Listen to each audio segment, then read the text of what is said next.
Hi guys! Over the past 4 months or so, I have been putting my blood, sweat, and tears into the script for the Twin Switch. It ended up being about 90 pages long, and like when I say this has been through hell and back, like, are you joking? The reason this video took so much time, I originally had like the bare bones of the twin script written up, and then when I was going back and like preparing to film the video, I was like, there's actually so much missing. So this is going to be a very long, detailed account of the twins and everything that interconnects with that story. So this has to do with all of these suspects of Allie's murder and so many other stories that are told throughout the series in various ways. There are so many memories that the girls have that Sarah Shepherd plays with and tells multiple different ways. The timeline was also a bit difficult for me to do because of the fact that you get memories here and there that tell the story throughout the entire series. It wasn't as easy as putting everything in chronological order. I did my very best with the timeline. I literally had to print out, well, as you can see, I printed out the entire script because I needed to read it and reread it and add all my extra notes in by hand because it just couldn't be done on the computer anymore. But I also literally laid out every single page so I could see the full scope of it. It was insane. And put it in the order that made the most sense to me. So that being said, I really hope that you enjoy this video, that you leave all of your thoughts below. Of course, if I leave anything out, if I mix anything up, please be kind in the comments. I put so much thought and energy into this, but there are so many inconsistencies in the books, and that what made it even more difficult to kind of like place everything. But of course, if I did get anything wrong, let me know. Let me know your thoughts. A lot of my personal opinions are going to be shared in this video and just an analysis of the entire situation. This is one of the most exciting parts of the Pretty Little Liars book series. And of course, this series is written by Sarah Shepherd. I totally recommend reading her work and getting all the books if it's something that you've been thinking about. If you love the TV show and you're not sure if you should read the books, keep in mind that they're YA, so they're written a bit younger, but other than that, it's absolutely worth it. I love the direction that the books went with the plot, and I think it's a lot better than how the TV show went.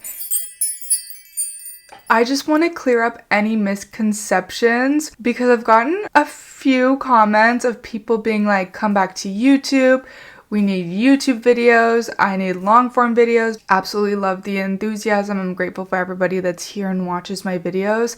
I just want you guys to know that I'm never like gone from YouTube, even if I'm taking a longer break. It normally just means that I'm working on a long video. At the end of the day, this is not my job, okay? I dedicate as much time as I possibly can to content creation. I absolutely love it, but I don't want you guys to think that like I abandoned the channel, that I'm not making videos anymore. That is literally never the case. I'm always working on something, so thank you very much. If you clicked on this video, there's a good chance that you know about the Twin Switch or that you're at least very interested in the Pretty Little Liars book series in general. But if you've only watched the TV show and you're planning on reading the book series, I definitely recommend you reading the series first before you watch this video because there's going to be basically nothing but spoilers in here, and I would hate to ruin that experience for you. This is an incredibly twisted and convoluted story, and I'm excited to take you on the journey. Let's start from the very beginning to set the scene. It's the summer between 7th and 8th grade in Rosewood, Pennsylvania. Aria Montgomery, Emily Fields, Hannah Marin, Spencer Hastings, and Alison DiLaurentis are best friends. Alison is beautiful, smart, and popular. The other 4 girls are so grateful that she chose them to be best friends with. This is basically the early 2000s dream, right down to the low-waisted jeans and Abercrombie and Fitch wardrobe. I really appreciate all of the specific mentions into the wardrobe the girls are wearing, the specific brands they're interested in, the different magazines, because it really takes you there. And when I was younger, I was born in 2000. The way that I thought the world was going to be as I grew up is just not the way that it is now. It's my dream to be like a 25-year-old girl in 2010 instead of 2025. So I live vicariously through these books. Alison is a bit of a mean girl, but her friends can't help but love her anyway. And honestly, they're pretty desperate to impress her. In book 4, Unbelievable, Emily, Spencer, Hannah, and Arya are on their way to Alison's house to tell her the news. This is again the summer between 7th and 8th grade. Tomorrow night is the end of 7th grade sleepover slumber party that they have been planning. Even though Melissa has been staying in the Hastings family barn, Spencer's been given the go-ahead that her and her friends can have the sleepover there, and this is very, very exciting news, especially for Alison, who kind of suggested the idea. Since Melissa is leaving for her trip to Prague, there's gonna be nobody staying in there. Mrs. DiLaurentis opens the door wearing a short pink wrap dress. She says that Allie is upstairs and the girls can just go on inside and go find her in her room. When they get up to Allie's room, they notice that the door is closed, and they can hear Allie giggling on the inside. Hannah's the one that pushes the door open into Allie's room, and Alison is sitting on the bed holding a journal in her hand, and she has her back to them. Her hair is up in a high ponytail, and she's wearing a really cute halter top. Spencer clears her throat, and Allie turns around, startled to see the girls just like standing there in her room. And it's not odd that Allie would seem like startled to randomly see the girls in her room, but you would assume that Allie knew they were on their way, and so it shouldn't have been that surprising that they were there. Hannah asks what she's holding, pointing to the notebook, which is Allie's diary. But Allie closes the notebook and says that it's nothing, almost kind of suspiciously. This is when Miss DiLaurentis comes into Alison's room. She tells Allie that they need to talk now. The girls kind of like look at each other and think this is kind of odd, like maybe Alison is in trouble. She tells the girls to go outside and wait for Allie on the deck and that she'll be right down. The girls do so. They're sitting outside on the patio set and they're kind of chatting amongst themselves until Alison does come downstairs. But before Allie does make an appearance, Miss DiLaurentis comes outside. She's telling the workers outside in the backyard that she wants to make sure they have the correct dimensions for the gazebo that's being built. The workers are using a bulldozer at the back of the property because the gazebo is so big it's going to hold 20 people. They're currently at the digging stage, making a hole for it. This is when Allie does come outside, but for some reason she changed out of that really cute halter top she was wearing. She's now wearing a faded blue Abercrombie t-shirt. She also seems kind of shocked to see the girls there, kind of in the same way that she seemed shocked to see the girls in her room. But this is even weirder because she'd just seen them like a few minutes before, so she knew that they were there, and she also heard Miss DiLaurentis tell them to wait outside. She's like, hi, and like waves to them outside on the deck. Spencer asks Allie what she just got in trouble for, and Allie kind of just like looks at her deadpan, like, what the f are you talking about? She's very clearly confused about something. It's just like we're not really sure why she's confused. Arya's the one who asks her why she changed out of her halter top because it was so cute. Allie looks really upset and confused, but again, the girls don't know why she would be having this reaction. Allie seems to hesitate for a bit and then tells the girls that her mom is mad at her because she threw her hockey gear into her delicate load. This seems a bit confusing for Emily though. She seems to think that it's odd that her mom would get mad at Allie for something so trivial. She's also wondering if it's possible that Allie could be hiding something from them. The day goes on as planned, but they all kind of have the feeling that Allie isn't telling them the full story. Luckily for them, or unluckily for them, everything is going to slowly get uncovered from here.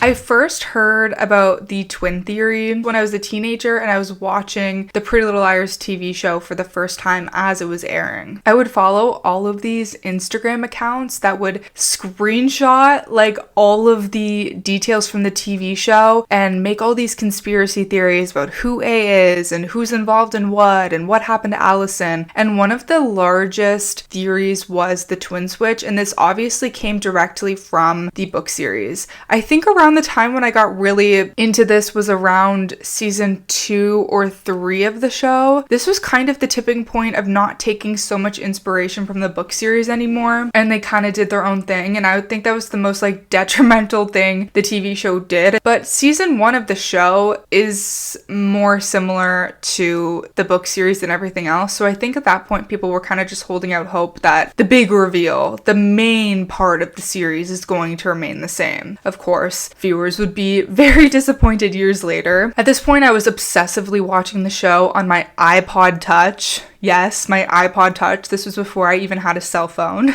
I would screenshot the scenes through my Netflix app. This was back in the day where you were allowed to. Now, if you screenshot on Netflix, I'm pretty sure it just brings up a black screen. I remember this being like an issue closer to like the end of me doing this because I had my own Instagram account where I would like make little edits of Pretty Little Liars and stuff. I have to see if I can find that account. I just have no idea what it could possibly be called. I was so into the show that I did so much digging to find extra clues, and I was really into Arya and Ezra at that time. Disgusting. Obviously, I'm not into it now, but I would make like edits of them and, you know, stuff like that. Clearly, my obsession has not died. It's just transferred slightly over to the book series instead of only the TV show. I also want to add a quick disclaimer in here before I get too deep into talking about the book series. Some of the language and the way mental health is portrayed in this book series is like outdated and pretty offensive. For example, calling people with mental health disorders crazy. This is a theme you see a lot within the TV show as well, and like the way that Radley is handled and mental health institutions in general. I just want to say, like, in no way should people with mental health disorders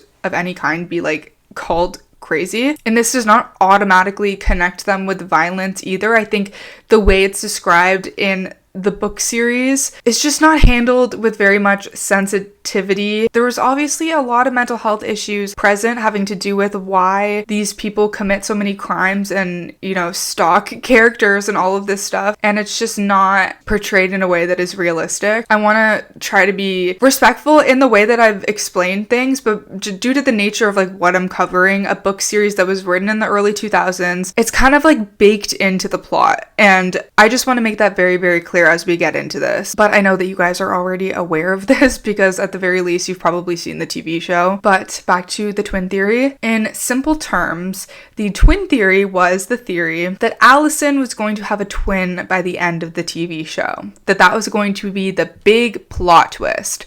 Perhaps Alison was dead, but she had a twin. Or perhaps Alison was alive and her twin was the one that was dead. Maybe this twin is the one that takes the A game from Mona when there is a new A in town. Mega fans of the TV show, especially at the beginning, a lot of the fans of the TV show were girlies who had read the book series, and it was a bit jarring to see like all of the characters look completely different. I talk about the character descriptions compared to the casting of the TV show on my TikTok if you're interested. So the fact that so many of the great plot points were just disregarded and not even included at all was pretty devastating for a lot of fans. Though they didn't actually do the Alison has a twin theory in the TV show, they did have a lot of twin hints throughout. For example, Alison tells a horror story in the Halloween episode of two twins, one who killed the other one. This is a direct nod to the book series, and I have a lot of people commenting on my TikToks how these two little twins that we see a lot in the Halloween episodes are so random, but it's not as random once you've read the book series and you see like what those two twin sisters are alluding to. We also have the CCA reveal, and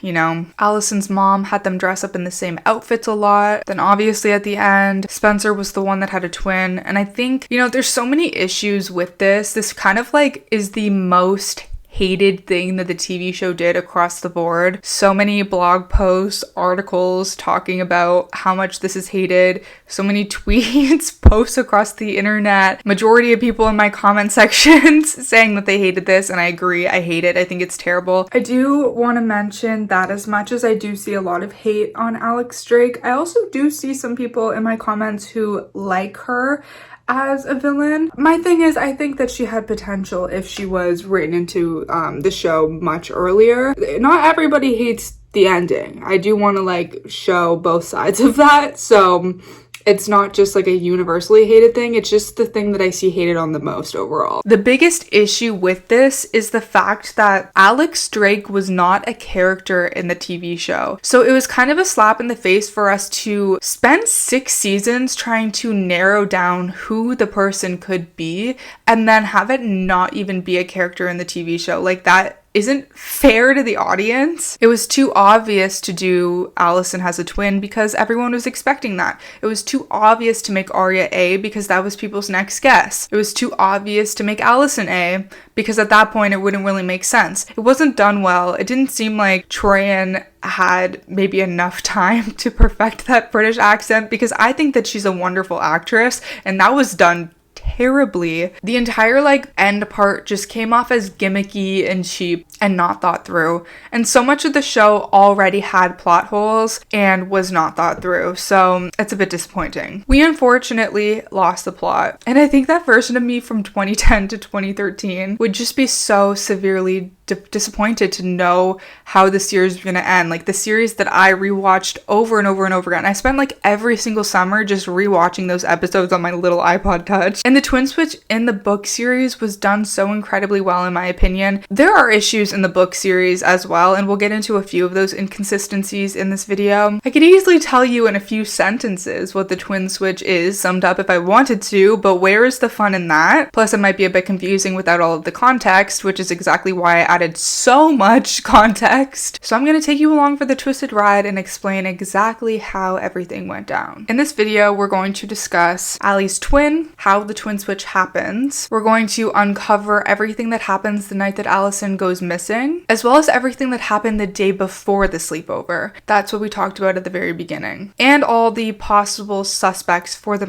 and why they're suspects. These are all important factors intertwining into the twin switch and what exactly happened to Alison that night, the night of the sleepover. We're also going to talk about the sleepover itself, the day the time capsule flag is announced, and the stealing of the flag in Ally's backyard. Like I said, there are multiple memories that are told over and over again, and this is kind of maybe in book 2, Spencer will remember something, and then in book 3, she'll remember it again, but she'll remember it in more detail, and then in book 4 Hannah will remember it differently. It's built up in a way that it's supposed to give more information for whoever the target suspect is of that book. So I thought about maybe grouping them all together, but it doesn't really make sense because, like I said, the information presented ties into other factors that come about during those books. I did it the way I did it because it was the way that made sense to me. I know this is one of the craziest, longest intros ever, but I just had so much to say before we went really deeply into the narrative. The first 7 books of Pretty Little Liars are called Pretty Little Liars, Flawless, Perfect, Unbelievable, Wicked, Killer, and Heartless. In case you've already forgotten, it goes something like this. A beautiful girl named Alison DiLaurentis goes missing the summer between 7th and 8th grade. She was bitchy and hated by many, but overall loved by her best friends Arya Montgomery, Hannah Marin, Spencer Hastings, and Emily Fields. When she goes missing, the friend group completely falls apart, but 3 years later, they are brought back together when a mysterious texter that goes by the name of A starts messing with them. The things A targets them with are suspicious because they're secrets that only their friend Alison knew. It almost seems as if Alison is the one writing them. At the end of the first book, Pretty Little Liars, Alison's body is found and she is said to be dead, which is a bit of a relief because for the last 3 years she has just been missing and the girls have been wondering if she was ever going to come home. This does confirm to them that Alison is not A. Alison is not the one terrorizing them or sending the A texts, and she's really gone for good. She lives on in the memories that her friends have of her, and she's completely entangled in all of the secrets that get spilled about them along the way. At the end of the 4th book, A is revealed to be Mona Vanderwall, who is Hannah's best friend, and somebody that Alison used to bully in 7th grade for being a dork. But in the 5th book, somebody else takes over the game. And in the 8th book, Wanted, things are revealed to be completely different than the way the girls have always thought them to be. In the very first book, we get the very first details of this infamous sleepover. The town is introduced as a peaceful, idyllic town that you wish that you could live in. They live in a safe, gorgeous, rich neighborhood. And nothing bad could ever happen here, obviously. And that's the way every little teen drama starts. One of my favorite quotes from the book, "Rosewood smells like lilacs and mown grass in the summer." All 5 girls were headed to Spencer's barn to celebrate the end of 7th grade. The clip got deleted, but basically Allie decides she wants to hypnotize the girls. They think this is weird. They're not really sure that this is a good idea, but Allie is very, very convincing and they're always worried about pleasing her, so they agree to this. She tells the girls to relax. She's going to count down from 100, touch each of their foreheads, and then they'll be under her power. So she starts counting down from 100. She touches each girl with her thumb on their forehead, but as she's about to touch Spencer's forehead, she jumps up suddenly. She starts insisting that it's way too dark in here. She seems kind of freaked out. Allie had completely drawn all the blinds for this occasion and lit candles, but clearly Spencer wants to open up the windows. Alison's like, it has to be dark, but Spencer's really frustrated by this. Spencer's like, things don't always have to be the exact way that you want them to be, because Alison is incredibly controlling,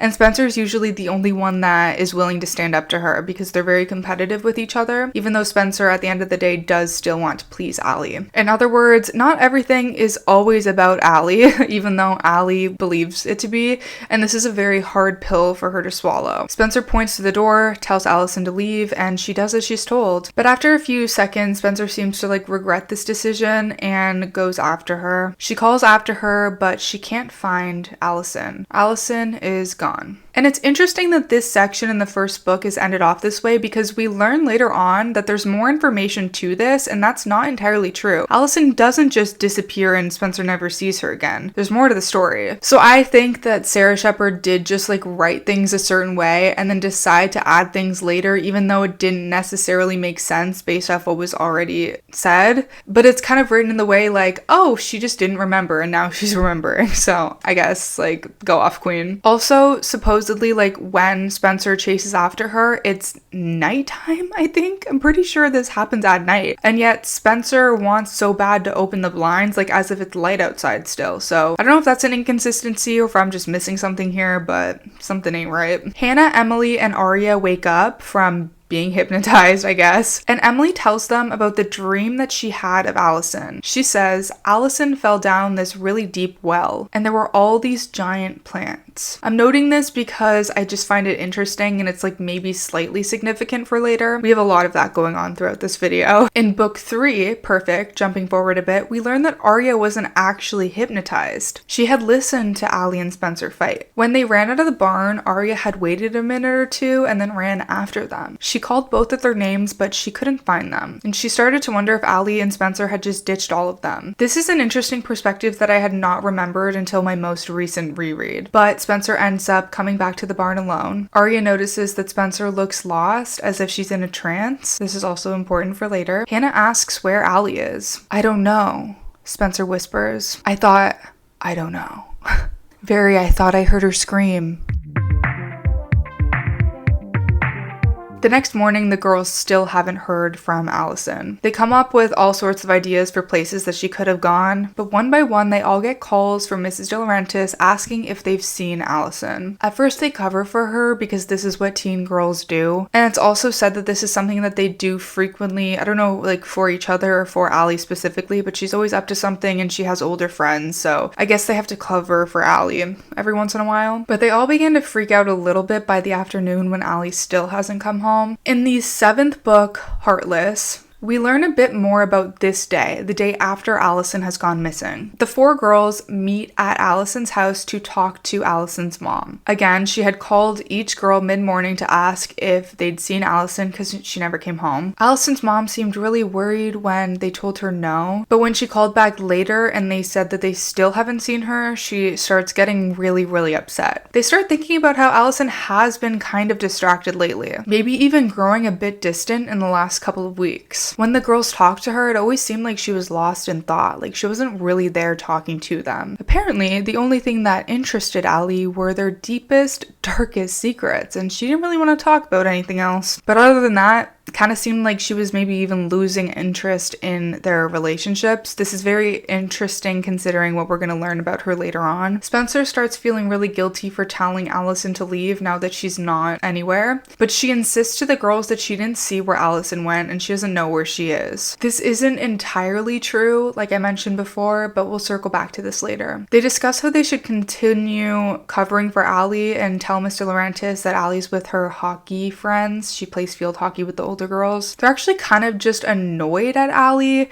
for her assuming that they would just cover for her without like mentioning it, considering they clearly just got ditched last night for someone that's probably much cooler than they are. This information is kind of coming from something Allie directly says to Spencer, but we'll get back to that. But Hannah thinks if they don't cover for Allie, Allie's going to be so pissed at them that she might tell everything about the Jenna thing. This doesn't make much sense to me considering that Alison is the perpetrator of the Jenna thing, so she obviously wouldn't want anyone to know what happened. I have an entire video dedicated to the Jenna thing and how it's different from the TV show. If you're interested in that, I will link it right here. Miss DiLaurentis finally lets the girls into the house. She asks them to think hard about where Alison could be. They say exactly what they just rehearsed. She's probably with her field hockey friends. But then Miss DiLaurentis says that she already called Alison's field hockey friends and she's not with them. This makes the girls a bit more confused because if she's not with them, where could she possibly be? Miss DiLaurentis then suspiciously asks if Alison mentioned anything about coming home last night. She says that she thought she might have saw her in the kitchen doorway when she was talking to ... She doesn't say exactly who she was talking to, which is very, very interesting. She says that if she had seen Allie, then Allie had looked very upset. Did she see Allie? Did she not see Allie? It's very unclear. The girls say that they didn't know Allie had come back to the house at all. Then Miss DiLaurentis asks if she'd ever said anything to the girls about being teased by someone, as in kind of like being bullied by someone. Incredibly ironic considering Alison is the bully of Rosewood, but okay. And I also think that Miss DiLaurentis is aware of that because she is kind of scared of Allie. She kind of walks on eggshells around Allie and gives her everything that she wants in fear of upsetting her and having to deal with her wrath, basically. So yeah, this is super odd. Allie is so popular. She doesn't get teased, she's the one that teases everybody else. Miss DiLaurentis opens her mouth as if to protest this a little bit, which is incredibly telling of the situation. But then she changes her mind and instead asks if Alison had ever talked about running away. They say no, but Emily remembers a fantasy that the two talked about in which they would run away together to Paris. Finally, Miss DiLaurentis asks if Alison had ever seemed sad. This is the craziest thing the girls have literally ever heard. Hannah says, like, depressed? Emily says no, thinking about how excited Allie had seemed just the day before when they were about to have their sleepover. Arya says that obviously Alison would have told them if something was bothering her, but just as she's saying it,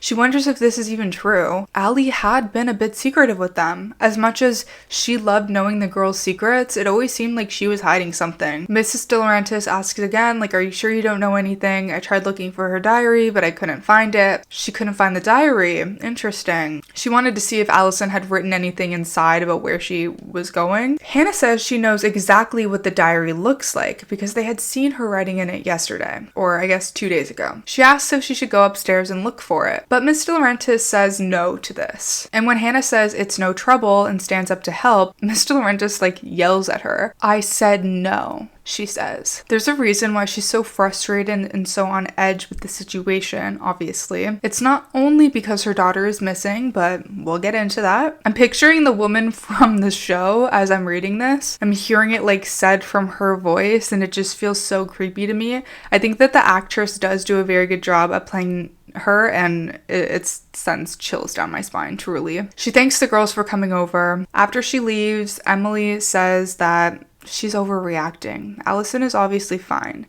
Emily is always very optimistic about things. Hannah insists that there's no way Alison is depressed. The girls kind of hang around with each other for a few minutes, but without Allie there, it's almost awkward. And this is a true foreshadowing of their friendship eventually falling apart. And this makes me really sad because the moments where they're really friends with each other are my favorites. But you can see before Alison goes missing and after Alison goes missing, there's not much depth to their friendship individually while Allie was around, because Allie truly holds the whole group together. Once they reconnect, They aren't really close friends for a while. It slowly builds over time, and when it does, you do see more of a depth and caring and like a stronger friendship built. And they're older as well, so I think that does play a role in that. The girls turn as they hear the sound of a cement truck in Allie's backyard for the gazebo, for the hole, obviously. They see a scruffy, scrawny worker with a stubby blonde ponytail. He raises his sunglasses at them and gives the girls a smile, revealing a gold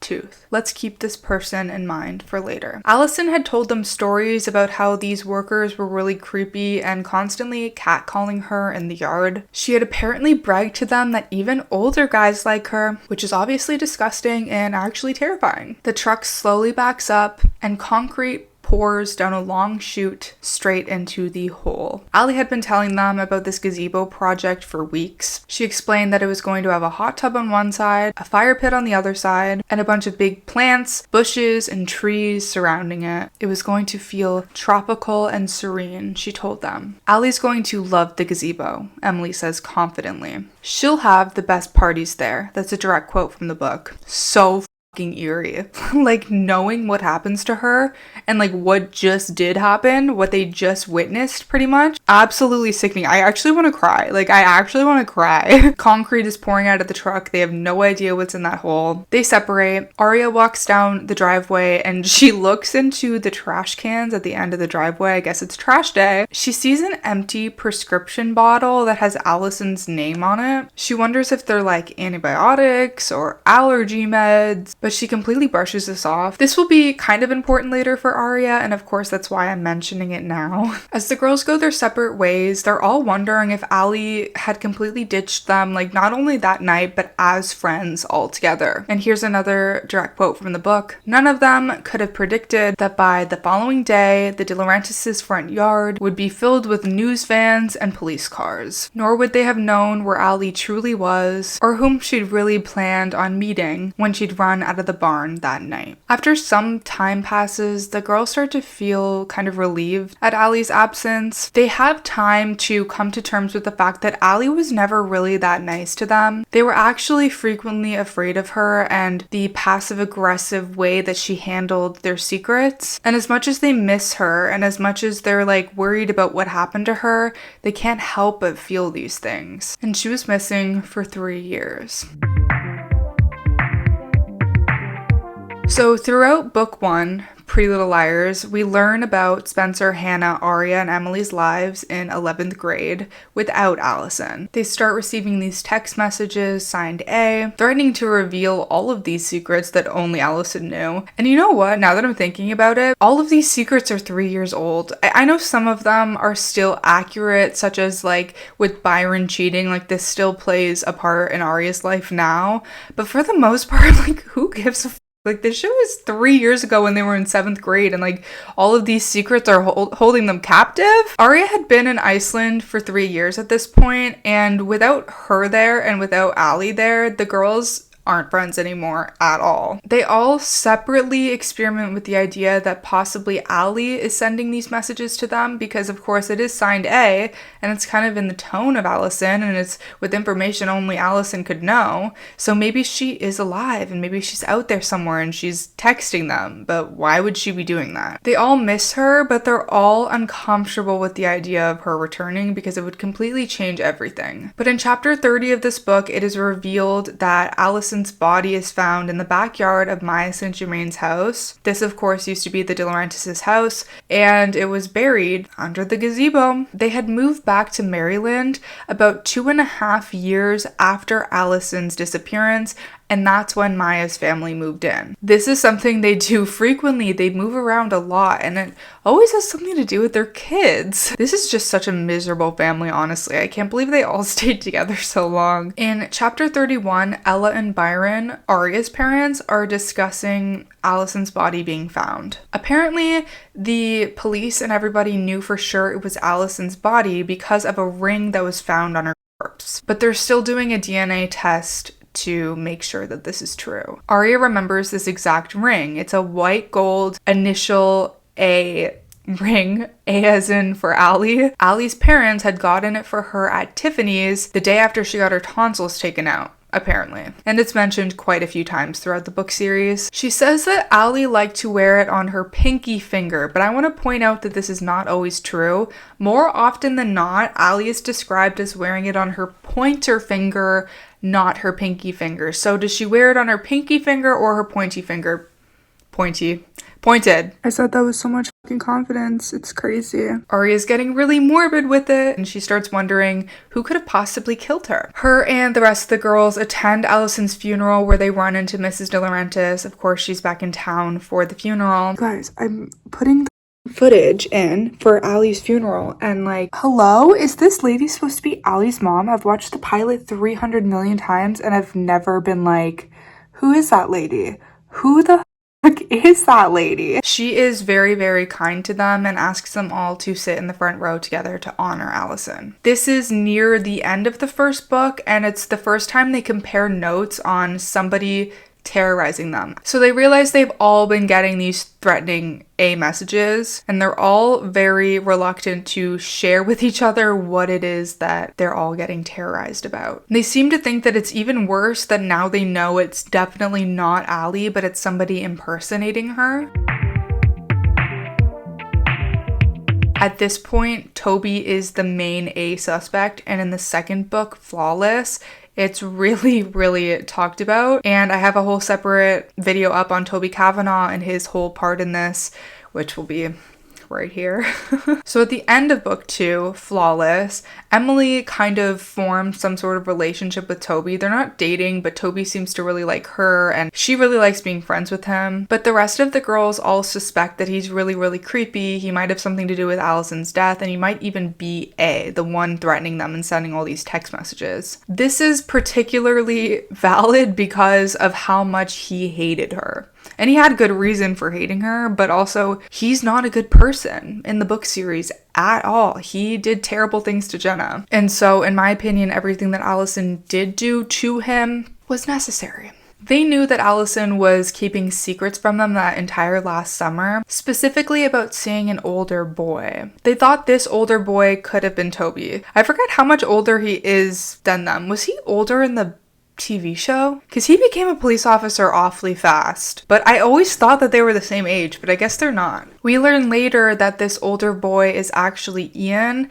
and actually it's not actually Ian, but it's thought to be Ian for so long that I almost forgot that it wasn't him. It's this other boy who I'm not even gonna bother talking about in this video because I just cannot open that can of worms considering how many other topics I want to discuss. This will be talked about eventually on my channel though. By the end of this book, Toby ends up taking his life in the woods. He believes that everyone has found out what he's done to Jenna, which is SA her. There was a conversation with Emily in which she was freaking out thinking that he had killed Alison and that he's and he thought that she was freaking out because of what he'd done to Jenna. So it was a misunderstanding that ended in his death, basically. He just couldn't deal with the guilt anymore. But this clears him as a suspect. He's no longer a suspect in Alison's death. They're kind of back to square one, trying to figure out who this older boy could have been or who could have hurt Alison. In book 3, Perfect, the girls are talking to Wilden. He's like the lead investigator on Alison's case.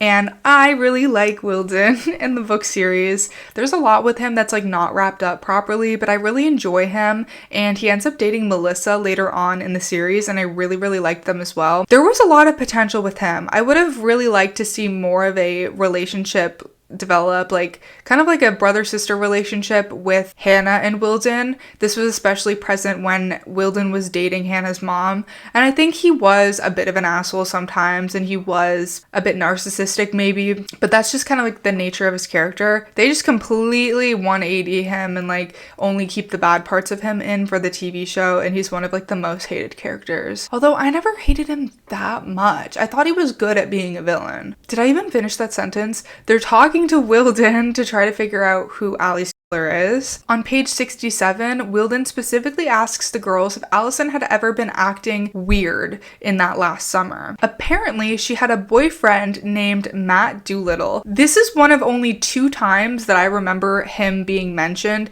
I guess she had this boyfriend and he moved away and he wanted to do long distance with her, but she's like, this is not happening. And so she's dating like everyone else in Rosewood that she could possibly date. Emily shares that Alison was hanging around with these older girls on the field hockey team a lot. Wilden confirms that their names were Katie and Violet. Hannah thinks to herself that a few weeks before Alison disappeared, her dad had taken them both to a Phillies game, and Alison was very jittery the entire time, constantly checking her phone and not really being in the present moment. She seemed really pissed off every time she checked her phone and there wasn't a text message there. So Alison was in fact acting really weird around that time.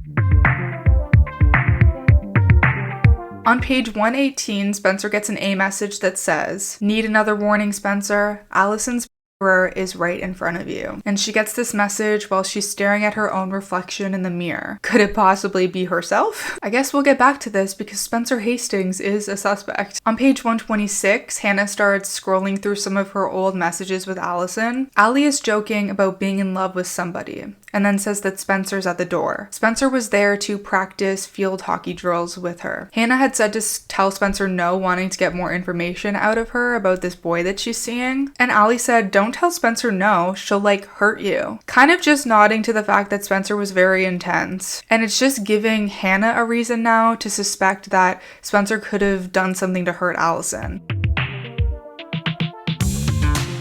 So a few days before Alison went missing, they went on a field trip to the People's Light Playhouse to see Romeo and Juliet. I'm not going to talk about Romeo and Juliet in this video. However, there are themes of Romeo and Juliet throughout the book series, in particular with Hannah, which I found to be pretty interesting. This day where they're at this play is also another memory that we will return to multiple times and uncover along the way, just to warn you in case you're like, oh, we already talked about this. There's more to the story. While Arya and Emily go to the bathroom, Hannah and Allie sit together on the stone wall eating their lunches. Spencer goes over to talk to Miss Delancey, one of the teachers, and Allie says that Spencer's only going over there to be near the boys. This sounds really good to Hannah, and she suggests that they should go over there too, but Alison says no. Hannah wonders why, and Alison says the reason is because she's mad at Spencer right now. The reason this memory is being brought up is because Hannah's trying to remember all of the different reasons for why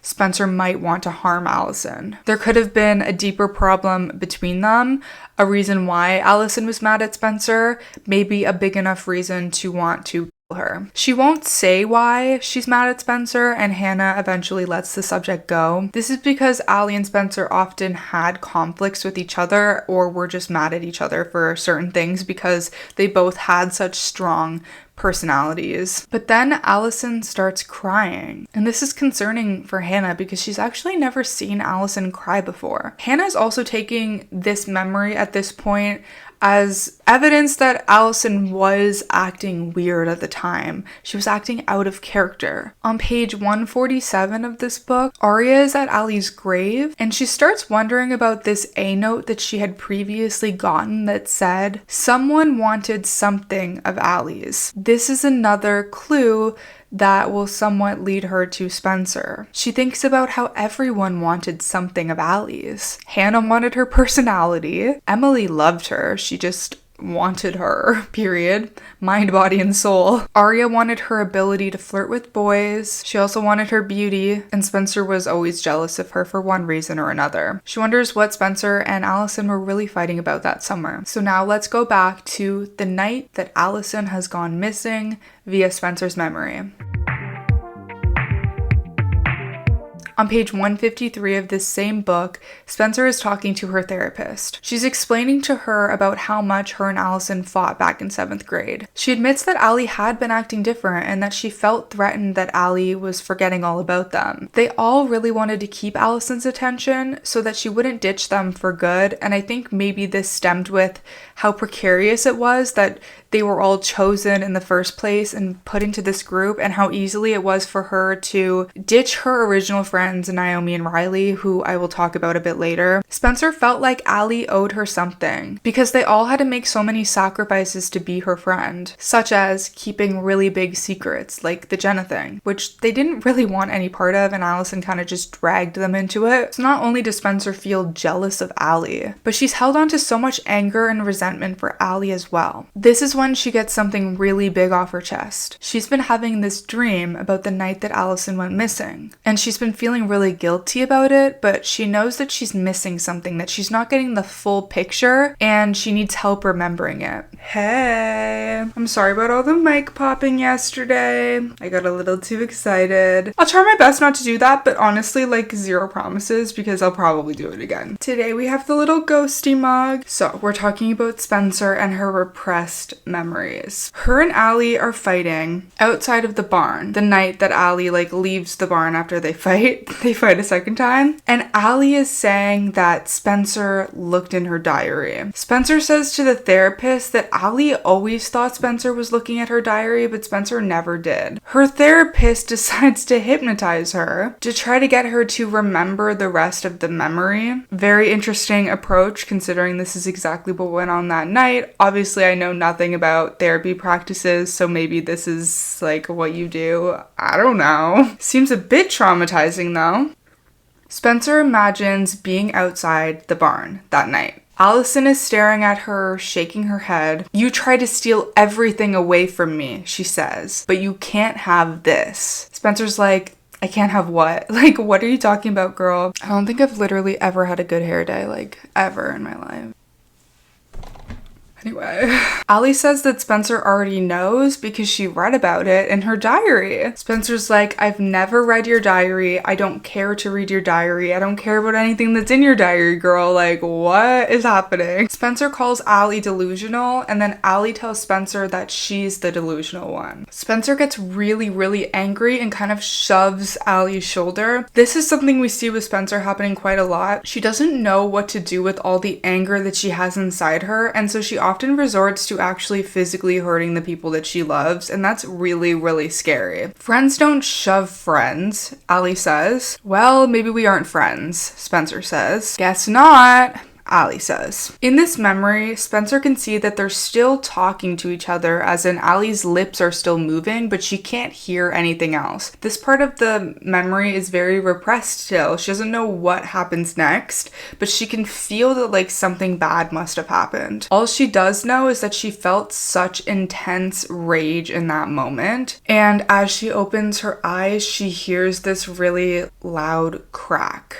sound, but she doesn't know what it is. It's very interesting to see her question herself. Like, she remembers that she's angry, but she can't remember what she's angry for. It's like that emotion still lives in her body, even if her body kind of like repressed the memory itself to protect her from like the truth of it or whatever. She can't trust that she didn't hurt Allie, which not being able to trust that you didn't physically hurt somebody that you love would be very scary. It also kind of shows that she's a bit of an unreliable narrator. We don't know what in her memory is true, what's made up, and what she's leaving out. On page 179, Spencer asks her mom if she's ever gotten temporary amnesia before. Her mom's actually really stunned by this question and almost doesn't want to answer it. She ends up telling Spencer this entire story that starts when she was 7 years old and she got the flu. The two of them, along with Melissa, went to the Franklin Institute. When they were walking back to the car, a man with a gun stopped them. He was really only after her wallet, so they had to get down on their stomachs on the ground, gave him the wallet, counted to 100, and eventually they just got back in the car and drove away. But after this, Spencer ended up having such a terrible fever that her mom brought her to the ER. Her mom says that in the moment that guy had them on the ground, all she could think about were her girls and keeping them safe, obviously. And then when they had to go to the hospital and everything, they had to miss Melissa's national spelling bee competition. This is slightly notable because it shows a time when Spencer was very young where their parents had to take their attention away from Melissa for however long, miss something important to Melissa, in order to take care of Spencer. This can show maybe where they started to fight a lot, where they started to not get along, because a huge part of their relationship and why they fight all the time is because her parents don't pay attention to her or don't love her as much as they love and pay attention to Melissa. This could have created that wedge, or like began to form that wedge between them. A week later, her fever broke and she was totally fine, but she couldn't remember anything about what that man had done to them on the sidewalk. And then after that, she had so much anxiety in general. She was such a worrier. So this shows that it is in Spencer's nature to forget something huge, and it could help show that maybe she did do something to Ali and she forgot it. This has happened to her before, so it's possible that it happened again. On page 192, Hannah remembers a message that she got that says, "One of your old friends is hiding something from you, something big." She remembers right after Ali had disappeared, she had asked Spencer if her and Ali were fighting about something. Spencer had said that she wasn't mad at Ali, but that Ali was mad at her for some reason that she didn't know. In chapter 28 of this book, in real time, Melissa finds out that Spencer had stolen her essay for the Golden Orchid competition. She lashes out at Spencer not only for stealing her paper, but for stealing her boyfriend's as well. Because in 7th grade, obviously, Spencer had kissed Ian, and recently Spencer had kissed Ren as well. This is another topic we've had a lot of discussions about on my TikTok, like in my TikTok comments and stuff, and I just want to note that, like, I don't really think Spencer is at fault for these things. Like, these were grown men who are absolutely disgusting. I don't think that Melissa and her family should have been as hard on Spencer for what happened, but I also do feel that it's okay that Melissa is frustrated by this. I would be frustrated by it as well. I don't think I would have treated Spencer the way that Melissa treats Spencer, but her anger is justified. Unfortunately, Spencer lashes out as well. It turns into a physical fight where Spencer literally grabs Melissa by the shoulders and starts to shake her. Melissa grabs onto the stair rail, like trying not to fall down the stairs because they're at the top of the stairs. And I'm reading this part straight from the text. A crack started to form in Spencer's brain, but instead of Melissa, she saw Ali. They both wore the same smug expression. It was like Spencer was with Ali again the night she disappeared. She saw herself reaching out and pushing Ali, or was it Melissa? She sees both of them, Melissa in real time and Ali in her memory, fall backward, and she hears a crack. That's their skull hitting the ground. So this experience with Melissa not only shows that Spencer has all this pent-up anger, that she's absolutely capable of physically hurting somebody, but it also shows the memory that she actually did physically hurt Ali. So she has some sort of part in what happened to her that night. Spencer starts considering that she could have been the one to kill Alison. In chapter 34, Aria is going through some old footage of her and her friends hanging out back in 7th grade. She's always been like the film geek of the group, so she used to just carry around this camera and record them doing random stuff all the time, so she has so much footage. In one video, she sees Ian and Ali together. They're kind of sitting there having their pinkies intertwined, and Spencer is sitting off to the sides just staring at Ian lovingly. So this is supposed to show that Ali had something going on with Ian, and I guess Spencer knew about it, and Spencer had a huge crush on Ian, and this could have created some sort of like jealousy between Spencer and Alison. Then she remembers that text. Someone wanted something of Ali's. The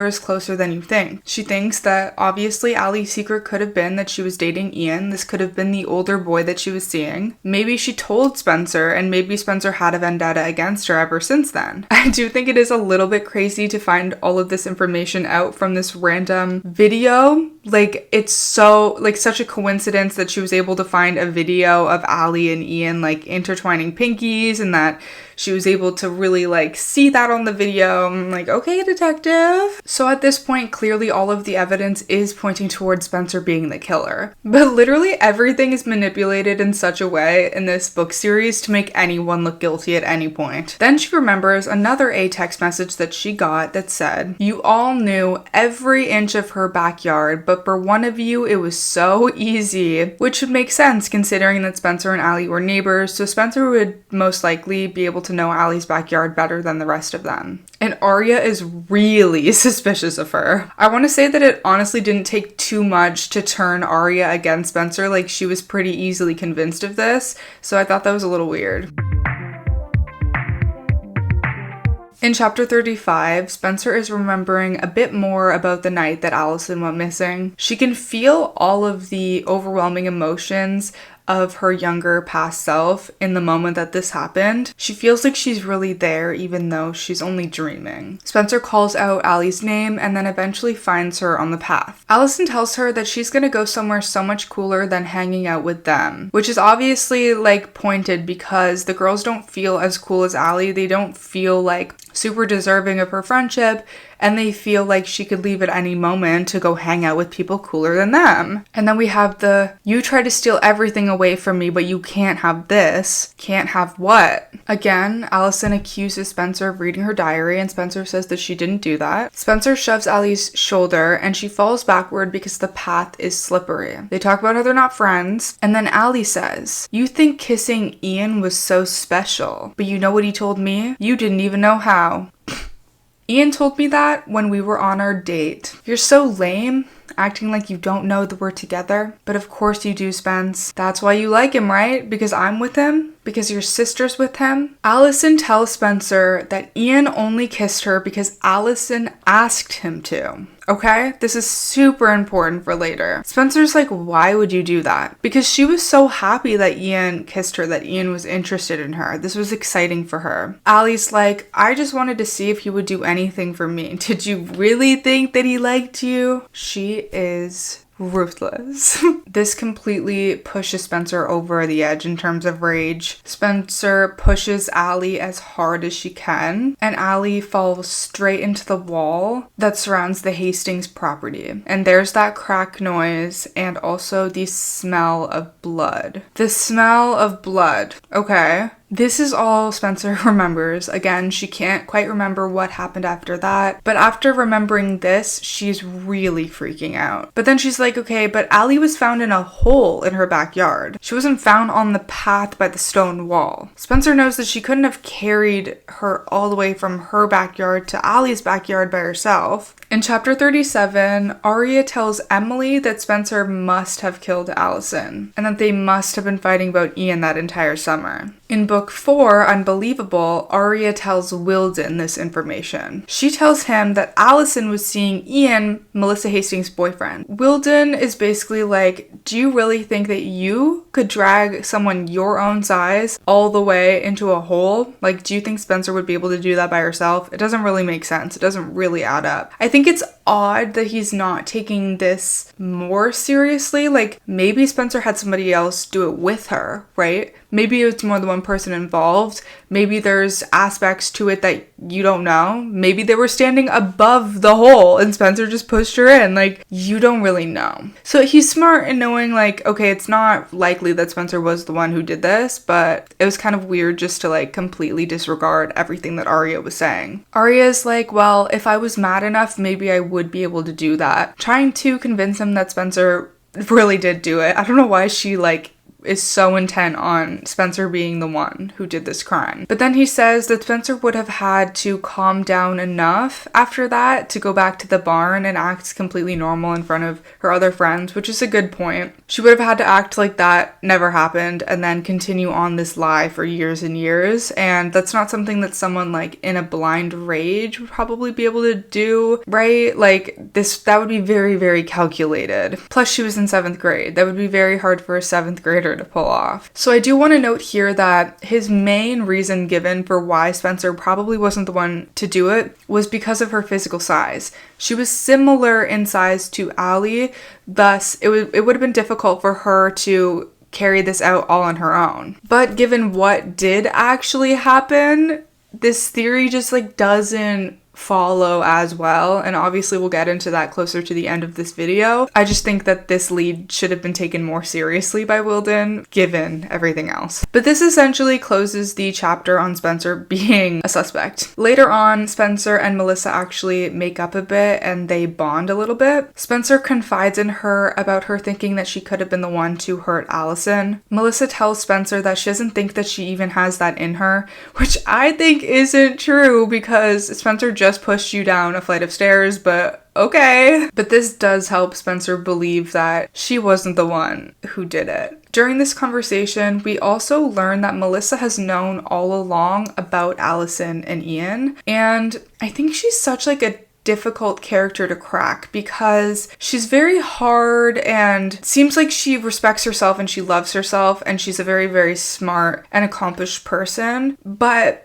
she lets men get away with a lot. I mean, like, she broke up with Ren after what he did with Spencer, but I guess she was in high school. But I'm just saying, like, she just let all this happen with Ali and Ian and, like, didn't really do anything about it, didn't really break up with him. She also knew about Ian and Spencer kissing, obviously. She did mention this when she was mad about her stealing her paper and everything, but I guess she kind of just let that go too. Like, when Spencer kissed one boyfriend, that's okay, but Spencer kissed two boyfriends. Cat's out of the bag now, seriously. Okay, in chapter 4 of Unbelievable, this is when Hannah is in her coma. So she has just been hit by the SUV by Mona, but we don't quite know that Mona is A yet. At the end of the 3rd book, Hannah had recognized the phone number and realized that Mona was A, but getting hit by the car and getting put in the coma erased her memories for that book.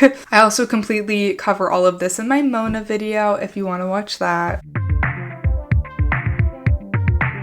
She's in a coma and she's having a dream about the night before the sleepover, the day before the sleepover, when they saw Alison in her bedroom in her diary, and then she came out and she had changed out of the halter top that day. I also think that it's really interesting how this book kind of uses dreams as a device to get more information. It gives the girls starting points for their investigation, and it gives the readers clues as to what has happened, rather than giving them concrete facts. Like, not everything I'm telling you about these dreams are true. I mean, like, everything that Spencer remembers is true, but sometimes the dreams are nonsensical and they're not like Bible. It's just, it gives you a clue as to what the real thing is. Like, this is the kind of thing that in person it wouldn't work. Like, if they put this in the TV show, oh, Hannah has a dream about this, then she sees this, and now she knows who the is, it probably wouldn't track as well,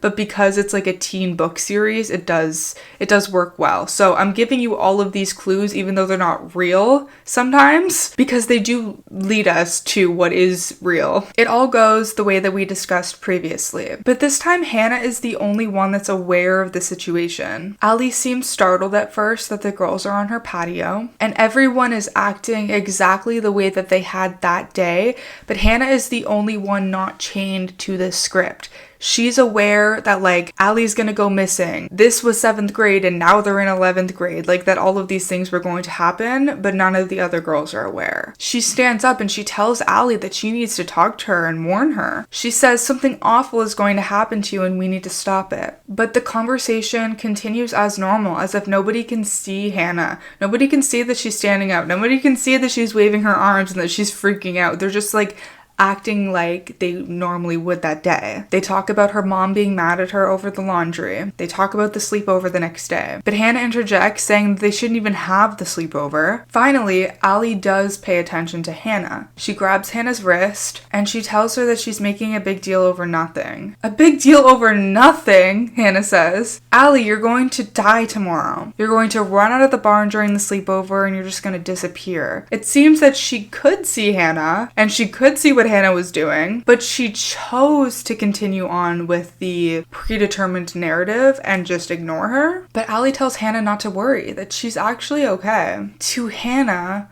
her voice sounds so real. Alison's so convincing. She's saying that she's okay, almost like she's not even dead. That's weird. That's when Hannah opens her eyes and she's in the hospital and she's no longer in a coma. A blurry figure swam over her. The girl had a heart-shaped face, bright blue eyes, and brilliant white teeth. She recognizes that this person looks exactly like Allie. She's definitely a bit disoriented, like she just woke up from this coma, but she's awake, she's seeing this. And at first it's kind of up to readers to decide if this is real or not. Like, okay, Hannah's just out of it. It's not actually real. Or yeah, Alison is actually there with her in this room. It's kind of up for debate. It's kind of like nothing is true or false. And I do think that's the way it's presented in the TV show as well. And I really, really like that. I love that they did this exact scene in the TV show, waking up and Alison is there in the candy striper uniform. And you're like, is this a dream? Is Alison really there and she's really alive? Like, you don't know that she's actually alive, even though the girls see her so many times,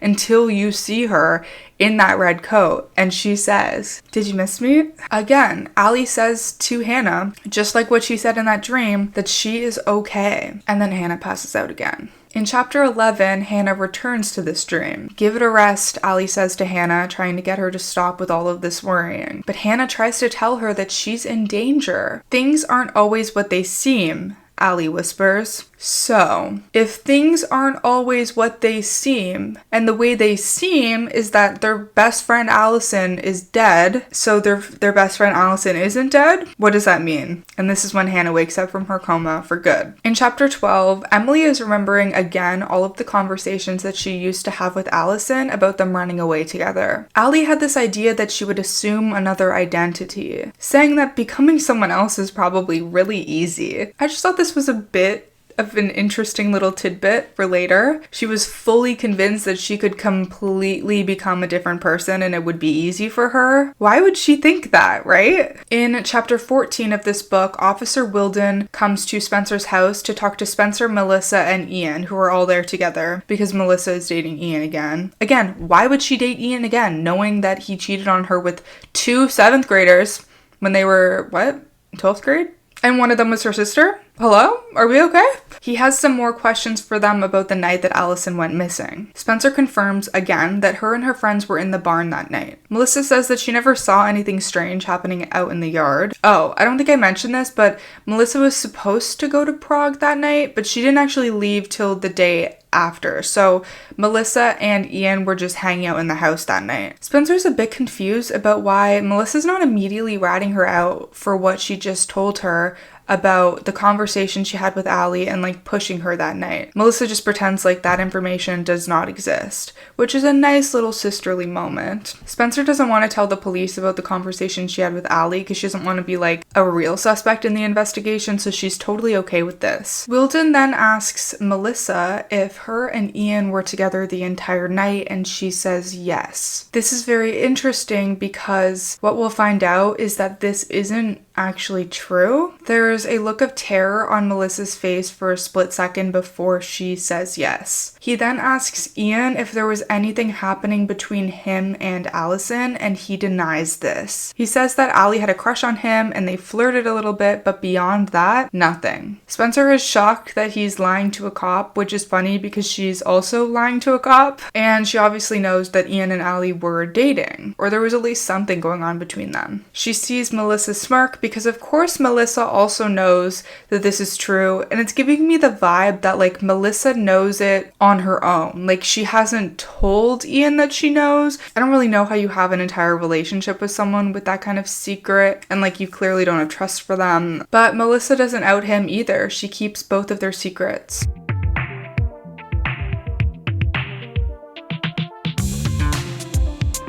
Later on, Spencer remembers another part of the meeting they had with Allie the day before she goes missing. All the girls are on the deck outside of Allie's house. This is after Allie had already come outside. She sees Melissa in Spencer's backyard. She's like, hey Melissa, is Ian gonna find a new girlfriend while you're gone in Prague? At the time, Spencer had thought that Allie was messing with her because Spencer had kissed Ian. So she's trying to like allude to the fact that maybe Ian's gonna be hanging out with Spencer while she's gone, like make Spencer squirm type of deal. Because Allie was always threatening to tell Melissa the truth of the situation as well, which is incredibly ironic knowing that Allie was also seeing Ian. But now she's wondering if the point of messing with Melissa was because she was seeing Ian, like Allie was seeing Ian, and she wanted to hold that over Melissa's head. It's very interesting how Spencer and Allie fight the most, and this kind of ventures into Allie and Melissa fighting as well. They all don't really get along with each other,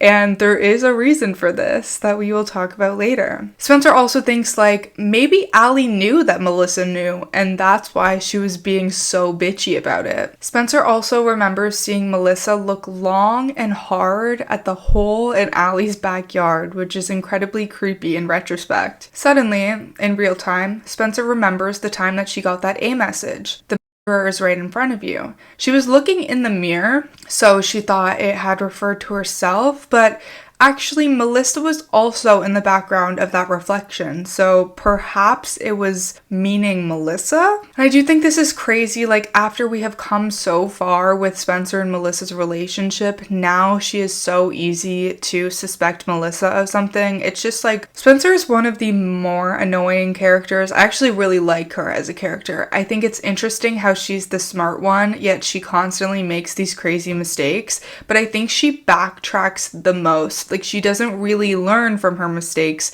She doesn't really respect her relationships with other people. And she's kind of self-centered. Kind of like Allie.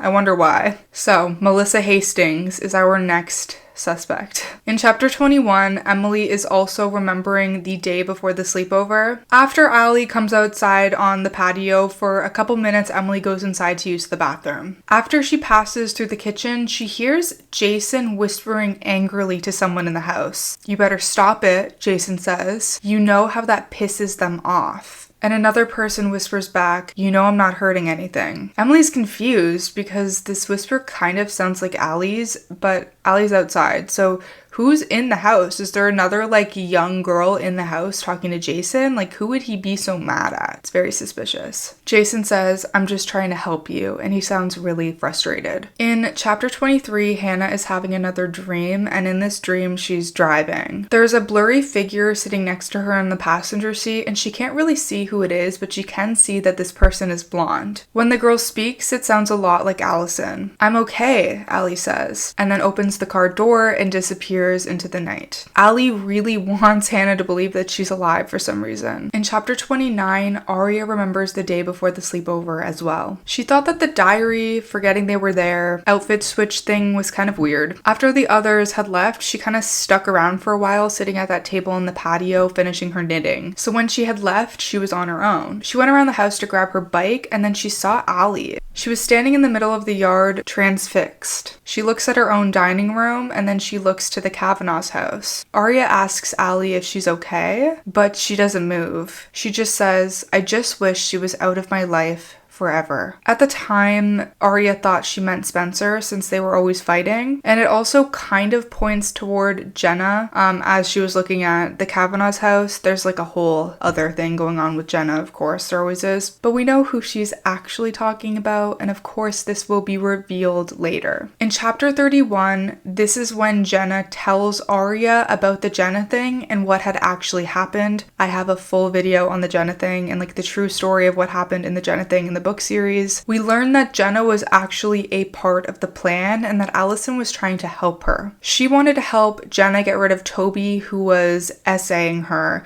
because she understood, because she had sibling problems too. The sibling problems is something we want to keep in mind. It just makes them a little bit suspicious of Jason. Like, could he have something to do with it? Did they have like serious issues? Like, what's going on with that? I forgot to put on my eyebrow gel. In the next chapter, the girls, along with Mona, are convinced that Melissa is A. Super funny because we know that Mona is A at this time. Emily kind of sums up her thoughts on the entire situation. Ever since the police had deemed Allie's death a murder, Emily hadn't been able to stop herself from imagining how the murderer had done it. She didn't envision Toby Cavanaugh grabbing her from behind. She tried to picture Spencer doing the same thing and she also couldn't picture it. And she can't really picture Melissa doing it either. And I think this is good to point out because if we debunk the theory that Spencer did it because of her size, because she couldn't physically pull Allie into the hole, I think this is a good case for saying that Melissa wasn't able to do it either. Melissa might have been a little bit bigger than them because they were in 7th grade and Melissa was in high school. But for the most part, like, are we trying to say that Melissa was a lot bigger than Allie? Because I really doubt that she was. But then again, once we know who actually did do it, using this argument to absolve Spencer or Melissa is a little bit odd. And assuming when Sarah Shepard was writing this, she probably knew who she wanted to be Allie's killer. So I'm not really sure why she used this as such strong evidence. It doesn't seem super logical to me, but again, we'll discuss that when we get to it. But of course, at the end of this book, we find out that Mona is A and she's been trying to frame Melissa the entire time to get Spencer on the A team. She also tells Spencer that she knows that Ian was the one that killed Allie because Allie had written in her diary about a meeting with Ian that night. Remember, the reason why Mona knew all of the girls' secrets is because she had been reading Allie's diary, and in Allie's diary, she had written all of the girls' secrets in a lot of detail. She found Allie's diary on the side of the road after Maya and her family had moved into Alison's old house and they had gotten rid of all of Allie's stuff. In the diary, she had written that she was going to see Ian and she was going to give him an ultimatum to choose her or Melissa. And if he didn't, that she was going to tell Melissa everything. Of course, we know that Melissa already knew everything, but I guess maybe Allie didn't actually know that. Spencer thought that maybe Allie knew that, but I don't know if she actually did. Mona assumes that Ian was the last one to ever see her and thus was the one to kill her. And this really ignites the theory that Ian was the one who killed her.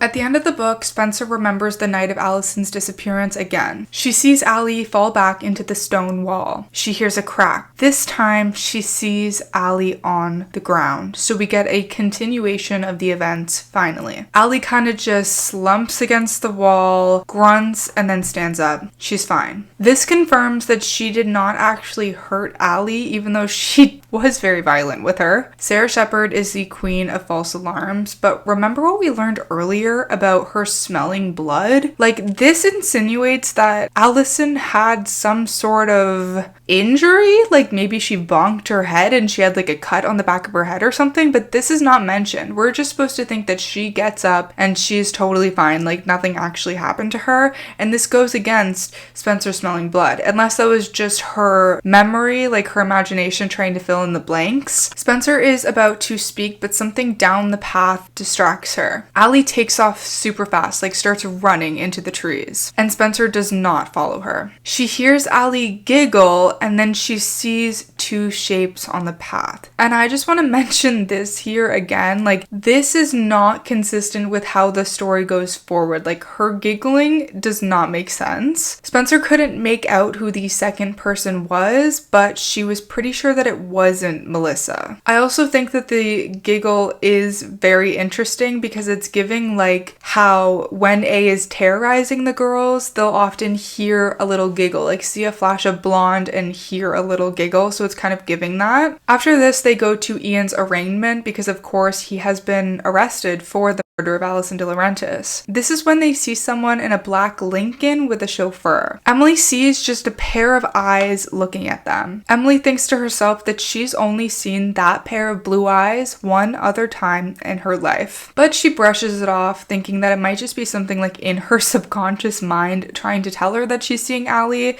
but it couldn't possibly be her. How could this be possible? Because Allie is dead. They're literally at the arraignment for Ian, who killed her.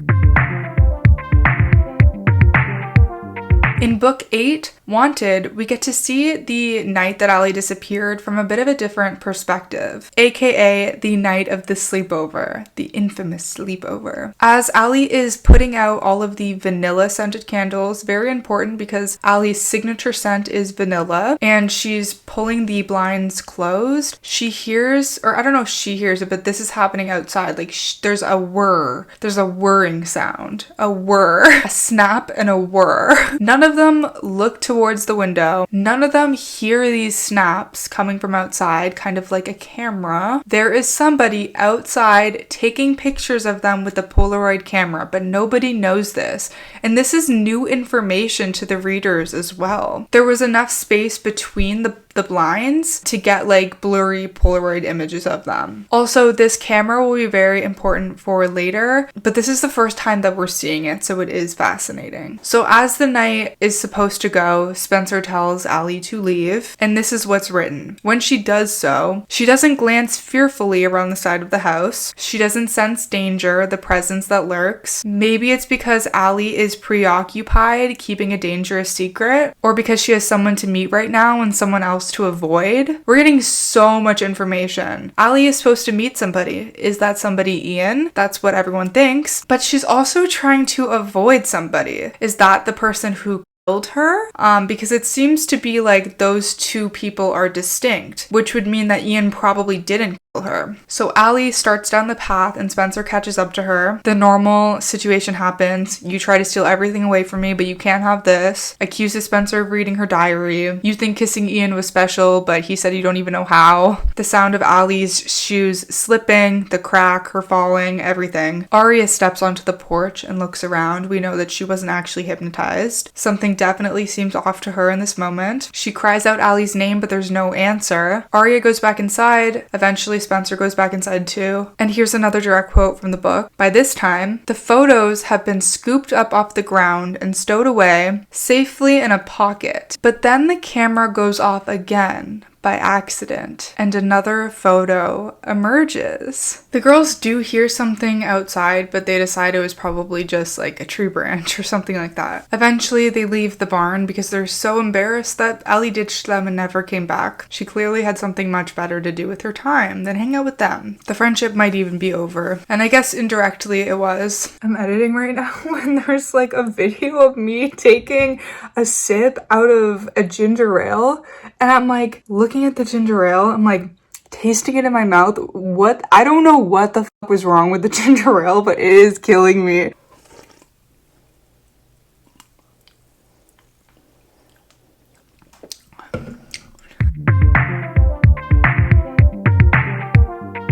In book 5, Wicked, we learn about the time capsule flag in the very first chapter, which is a flashback. I love the time capsule flag. It's actually integral to the story, and I never hear anybody talking about it. I think it's just such a unique topic, like to wrap such an important part of the story around. On page 7, Aria is looking at the people she calls the typical Rosewoods. She has a bit of a superiority complex when it comes to herself and the other people in Rosewood. She sees herself as interesting. And eventually she moves to Iceland and she has that whole like artsy thing going on about her. But she sees all of the normal people who are kind of just like copies of each other, rich people, as the typical Rosewoods, and she kind of looks down on them. She calls them rich kids who live in gated mansions with multi-acre spanning compounds or luxurious converted barns. They were cookie cutters, guys who play football, soccer, lacrosse. Girls who wear the same shade of Laura Mercier lip plumper is crazy. That's so funny because in every like beauty guru video, it would be like Laura Mercier something. I don't think I've ever owned anything by her. I think my main issue, I'm sorry I keep talking about my hair. I am growing a lot of hair, which is great news. We love to see it. But all of the hair that is growing in is so little. Like they're not long enough yet that they just like stick up.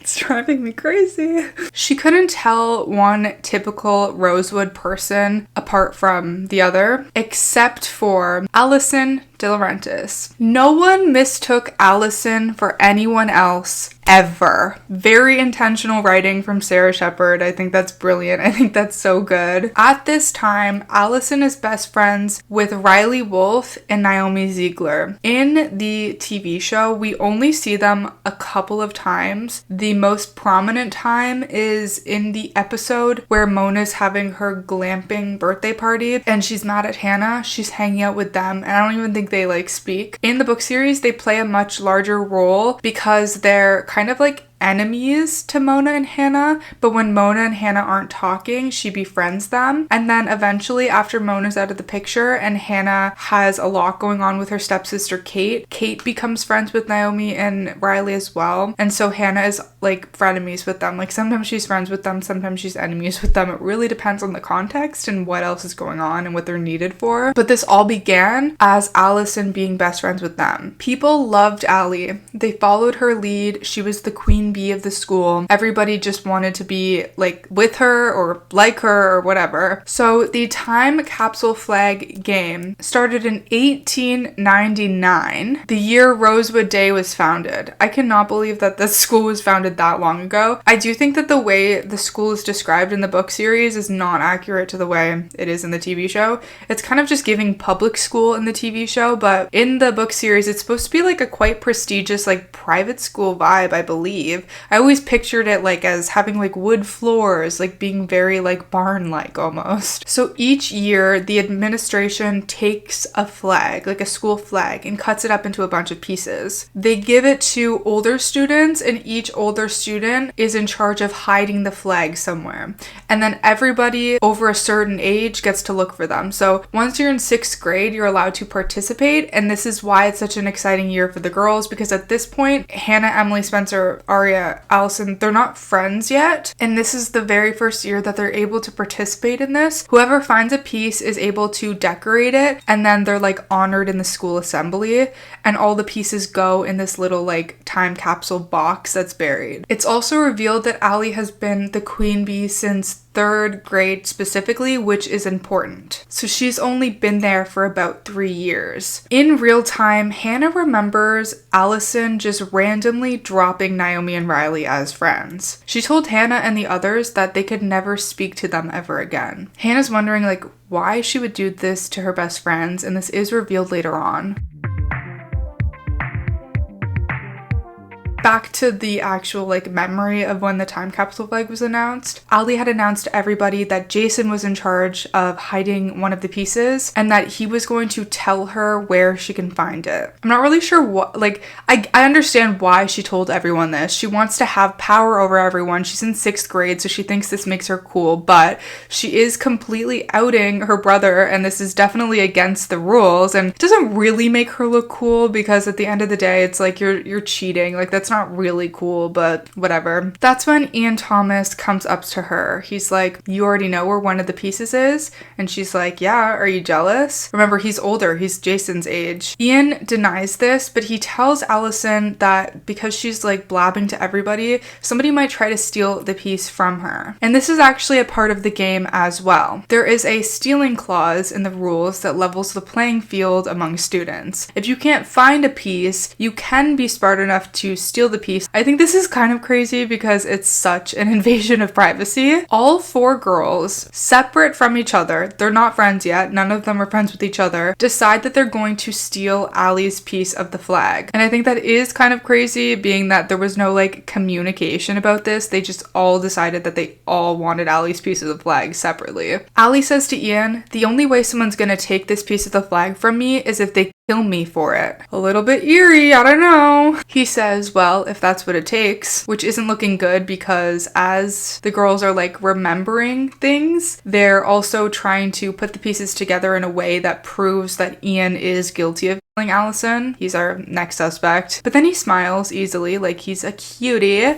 apparently, even though he's creepy as fuck, and brushes it off. This is to show that he was just joking the whole time. But even like as a reader, it's chilling because you're trying to see if he's guilty or not. And this would lead you in the direction of like, oh, he might have been able to do that. In chapter 9 of this book, the girls are talking in real time about that day. They're thinking like, we cannot believe that somebody was able to steal Allie's piece of the flag before any of us were able to do so. They're also wondering what possibly happened to it. So now we have a bit more information. They all wanted to steal Allie's flag, but I guess none of them were able to do it. Somebody else stole Allie's piece of the flag. They're not sure who did it, and they're not sure where it is to this day. This is 3 years later. In chapter 11, Hannah is watching this video of this girl named Alexander Pratt. She was a Rosewood Day field hockey player, and played with Alison, and someone is interviewing her about Alison's death. She says that she's convinced that Ian is definitely guilty. She said that she would play field hockey with Allie on the weekend sometimes, and even though she didn't know Allie well, it was clear that Ian made her really uncomfortable. And she also was like, Allie is so young, it would be really weird if Ian was dating her. But this is really confusing to Hannah because she remembers Alison really liking Ian. Apparently her eyes would like light up every time he was in the room. She had even admitted to wanting to kiss Ian. But this is a bit confusing to me because it seems like the girls were kind of shocked when they found out that Ian and Allie had something going on. Like, it kind of seemed like maybe they didn't know that Allie had a thing for Ian, but I guess perhaps they were just shocked that Ian would have done something about it because he was so old. So old. Like, he was much older than her. It was also apparently really apparent to all of... It was really apparent to all of the girls that Spencer had a huge crush on Ian, so it would have been kind of weird for Allie to also tell everyone that she wanted to kiss Ian. And also, none of the girls knew up until this point, like, who the older guy she was dating could have been. And if she was telling them that she wanted to kiss Ian, I guess he would have been a first guess, no? I don't know. There's always something that doesn't add up with this story. And I was so adamant that the book series had like barely any plot holes or like inconsistencies compared to the TV show. And the more I dissect it, the more I eat my words because there are a lot of inconsistencies. A lot more than I originally thought. So Hannah is confused. Did Allie actually like Ian or did she think that he was gross? We'll figure that out. Don't you worry. In chapter 16, Arya is remembering the day the time capsule was announced. She had seen the secretary go up to Jason and tell him that he had an important phone call, and it was a girl calling. And she thinks that this is odd, but we'll get back to this as well. In chapter 19, Emily remembers asking Allie before she went missing about what Ian had said to her about when she was like, well, someone would have to kill me for the flag. And he was like, if that's what it takes. Jason had also like come in and kind of defended her in that moment. So Emily asked Allie if she remembered anything about Jason and Ian fighting. Alison said, Jason's a freak. I teased him about it when he gave me a ride home that day. But Jason hadn't given Allie a ride home that day. He had sped away in his car right after that interaction. So this raises some suspicions about Jason. Why is Alison lying about him? Does this have anything to do with the sibling problem she told Jenna about?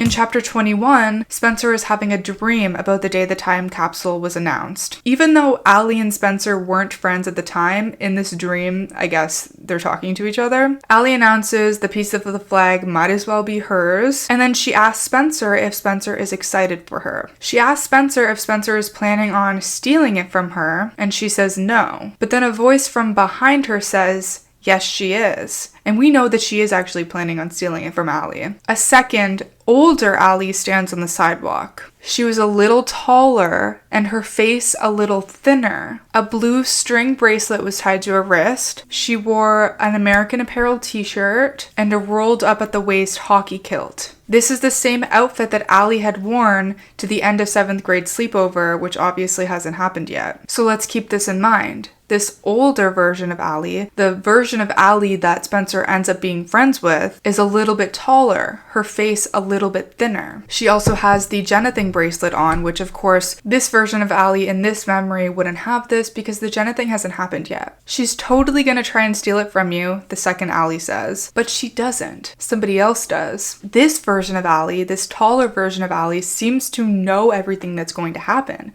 almost as if she's already lived it. Younger Allie's like, now someone's going to have to kill me to get my flag, mirroring what she had said to Ian in real life, and that's when they see Ian. Older Allie tells younger Allie to go flirt with Ian because he's so gorgeous. Younger Allie says no, but older Allie is very insistent on it. Spencer notices that they're fighting like sisters, just like how her and Melissa fight. Why does older Allie like Ian, but younger Allie doesn't? The version of Allie from the memory, from the day of the time capsule flag being announced, isn't interested in Ian at all. all. She might have flirted with him a little bit, had a conversation with him, but she's not interested in dating him. When Spencer wakes up, she's thinking about this dream. Again, younger Allie had seemed so uninterested, but older Allie really liked him. This is kind of how it went in real life. At first, Allie hadn't taken him very seriously, but when she did start liking him, it was instant. She was obsessed with him. Spencer thinks to herself about what that girl Alexandra had said. Allie used to make it a point of going up to Ian and like hiking up her skirt to flirt with him. She definitely didn't think Ian was creepy in the way that Alexandra was trying to say. There's something up here, or Alexandra knew a different version of Allie than Spencer did. Like maybe Allie acted a certain way to one person and a different way to another person, which could be true considering we know that Allie really wanted to get under Spencer's skin, so maybe she was acting a certain way in front of Spencer to piss her off. We don't know quite yet what happened. But in Spencer's mind, Allie absolutely liked Ian, and there's no question about that. In chapter 39, Hannah is looking at a picture of Allie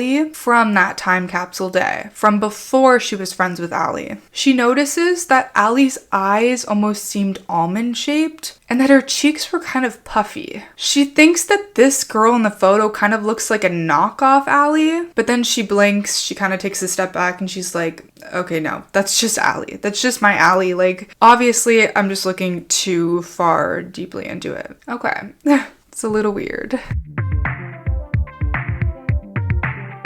In chapter 33, Arya is remembering the day the girls all decided to steal Allie's flag. Separately. They don't plan to meet up. They all separately planned to try to steal Allie's flag. But they all ended up in Allie's backyard at the exact same time. I'll talk a bit more about this later. Allie had come out into the yard and said, "You're too late, somebody else has already stolen my piece of the flag." So they all decide to leave. Arya started home, through the yard into the woods. And that's when she sees someone running towards her. It ended up being Jason, Alison's brother. He looked really guilty and he had Allie's piece of the flag hanging out of his pocket. He randomly shoves this piece of the flag at Arya and runs away without saying anything about it, why he did it, what she was supposed to do with it, nothing. She thought that maybe doing this was connected to the fight that he had with Ian after he seemed to threaten Allie. But again, she didn't know what she was supposed to do with this flag, what he wanted her to do with it. After the time capsule game was kind of wrapping up, everyone had handed in their pieces.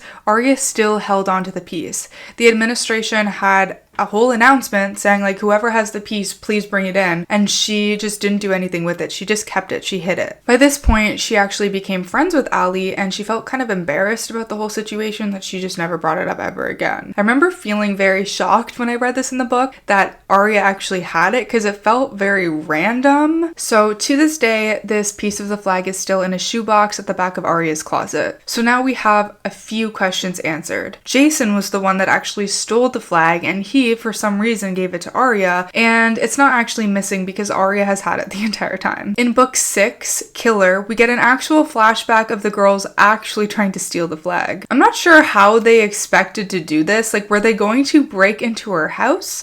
I'm pretty sure her whole family was home. I don't think that it was thought through very well. But this is interesting because we can finally see the whole scene play out and not just snippets here and there from the girls' memories. One fall, Saturday morning in Rosewood, the girls all decide that they're going to steal Alison DiLaurentis' piece of the time capsule flag. Separately, they all creeped into the DiLaurentis' backyard. And this is what I'm saying about it not seeming very thought through. Sarah Shepard seemed like she needed an opportunity for the girls to all be together in one spot. And there is a reason for it later on, which we'll get into. I'm sorry I have to say that a million times, but I can't explain the full thing until we get there. But it's okay, they all wanted to steal Allie's flag, all 4 of them. Okay, fine. They all decided to steal it by sneaking into Allie's backyard. Okay, fine. They all decided on the very same day at the very same time that they're going to sneak into Allie's backyard?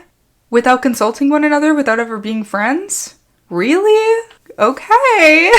And then no one had a plan as to how they were going to actually do that. They all notice each other at the exact same time and meet up within the yard in a little group. Like, they're not friends, but they do know each other from school. Spencer demands to know what everyone is doing there, but they all remain silent. They were all in competition. They were aware that they were all there for the same reason. After Allie had announced to everyone that she was going to take full advantage of Jason by finding the piece of the flag that he hid, like he was going to tell her where it was, they all thought that this was really unfair, and they all decided to take full advantage of the stealing clause. This is when we hear some voices coming from inside the house in the kitchen. One sounds like Allie, and then one sounds like a high-pitched imitation of Allie. They think like maybe Jason is inside, like imitating Allie's voice to make fun of her or something. They hear the sound of shattering glass, and then we see Jason leave the house, exiting the back door, and they're of course in the backyard, so he doesn't see them, I guess, but they see him,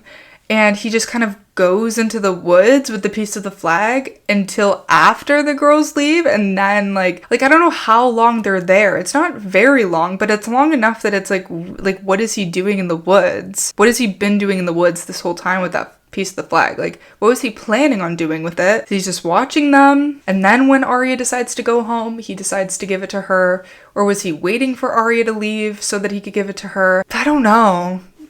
It seems a bit confusing. Allie comes outside and stands on the back deck. She's wearing a pink t-shirt. She yells at the girls and says, "I know you're here, you can all come out now." I guess they were hiding. And slowly they all come out. So she knew that they were there. They must not have been hiding very well. She tells them that she knows why they're there, but they're too late because someone has already stolen the piece of the flag. She doesn't know who took it, but she explains that it's annoying because she had already taken the time to decorate it. That on it, there was a manga frog, the Chanel logo, a girl playing field hockey, and the Louis Vuitton initials. This is also important for later. This is when Mrs. DiLaurentis comes outside to tell Allie that they're leaving. She just says okay and smiles at her mom and waves goodbye. She asks the girls in the yard what their names are, and the girls see this as a bit of a power move at the time. They felt that Allie should know their names already. They're all in the same class, but at the same time they're kind of flattered that she even cares what their names are. She's been in Rosewood since 3rd grade, so she should know them, but she's so cool, so it's fun that she wants to know them. And it's interesting from an outsider's perspective because we see this push and pull happening even from the beginning of their friendship, of Allie being like, "Hey, what are your names?" But it's also kind of backhanded because like, why doesn't she know our names? But with more context, it becomes even more confusing because there is an actual reason why she doesn't know them. It's just worth noting because it goes into why the girls feel the way that they do, even from the beginning. Hey, I'm back again. Where did we leave off? Right. There's an actual reason why Alison doesn't seem to remember the girls, but it is a symbolic representation of like the way the rest of the friendship will go, where Allie does nice things sometimes, but usually there's a hidden meaning, or the next day she'll do something mean or whatever, kind of to put the girls in their place or remind them that she's superior somehow. She digs at them in ways that seem innocent almost, or like could go unnoticed somewhat, especially when they're based on a very specific secret that she just alludes to in front of the other girls. So maybe Emily would notice if it's pointed at Emily, but the other girls wouldn't really notice. And I do wonder if in that way, the girls maybe each think that Allie has it out for them specifically. Like if Emily's only noticing when she specifically is being picked on, does she think like, well, Alison doesn't pick on the other girls just because she doesn't notice? I'm pretty sure that they did mention somewhere in the series though that Alison had been dropping like cryptic things here and there at the other girls, so maybe they did notice. But anyway, because Alison is asking the girls to introduce themselves and it seems nice, it's hard to prove that it's not nice. And this is a huge reason why the girls feel so confused after Alison goes missing. They feel guilty at feeling relief at her being gone. But anyway, back to the exact moment that this is going down, Alison feels very spacey, like she looks really spacey. Then she randomly just says bye and runs back into the house, leaving the girls standing there in her yard. This is because her main purpose for being outside is over. And we will circle back to this moment later. The next Monday at school, Alison completely drops Naomi and Riley, who were supposedly her best friends, and she decides to become friends with Hannah, Emily, Spencer, and Aria, which is great news for them, who always dreamed of being popular. I guess not so much Aria or Emily. They either want to be noticed in terms of popularity or just specifically want to be noticed by Alison. Okay, so this is the first book where Jason has a bit of a bigger role in the story, and specifically with Emily, she keeps encountering him being really weird and kind of angry, and it's just furthering this narrative that maybe he has something to do with Alison's disappearance, or maybe he had some sort of weird relationship with Allie that like played a role in her disappearance. We don't know yet. They're also kind of trying to maybe understand if Jason could be having the same sibling problems with Alison that Jenna had with Toby. And obviously it's not really comparable in that sort of way. Remember, Toby was actually SAing Jenna.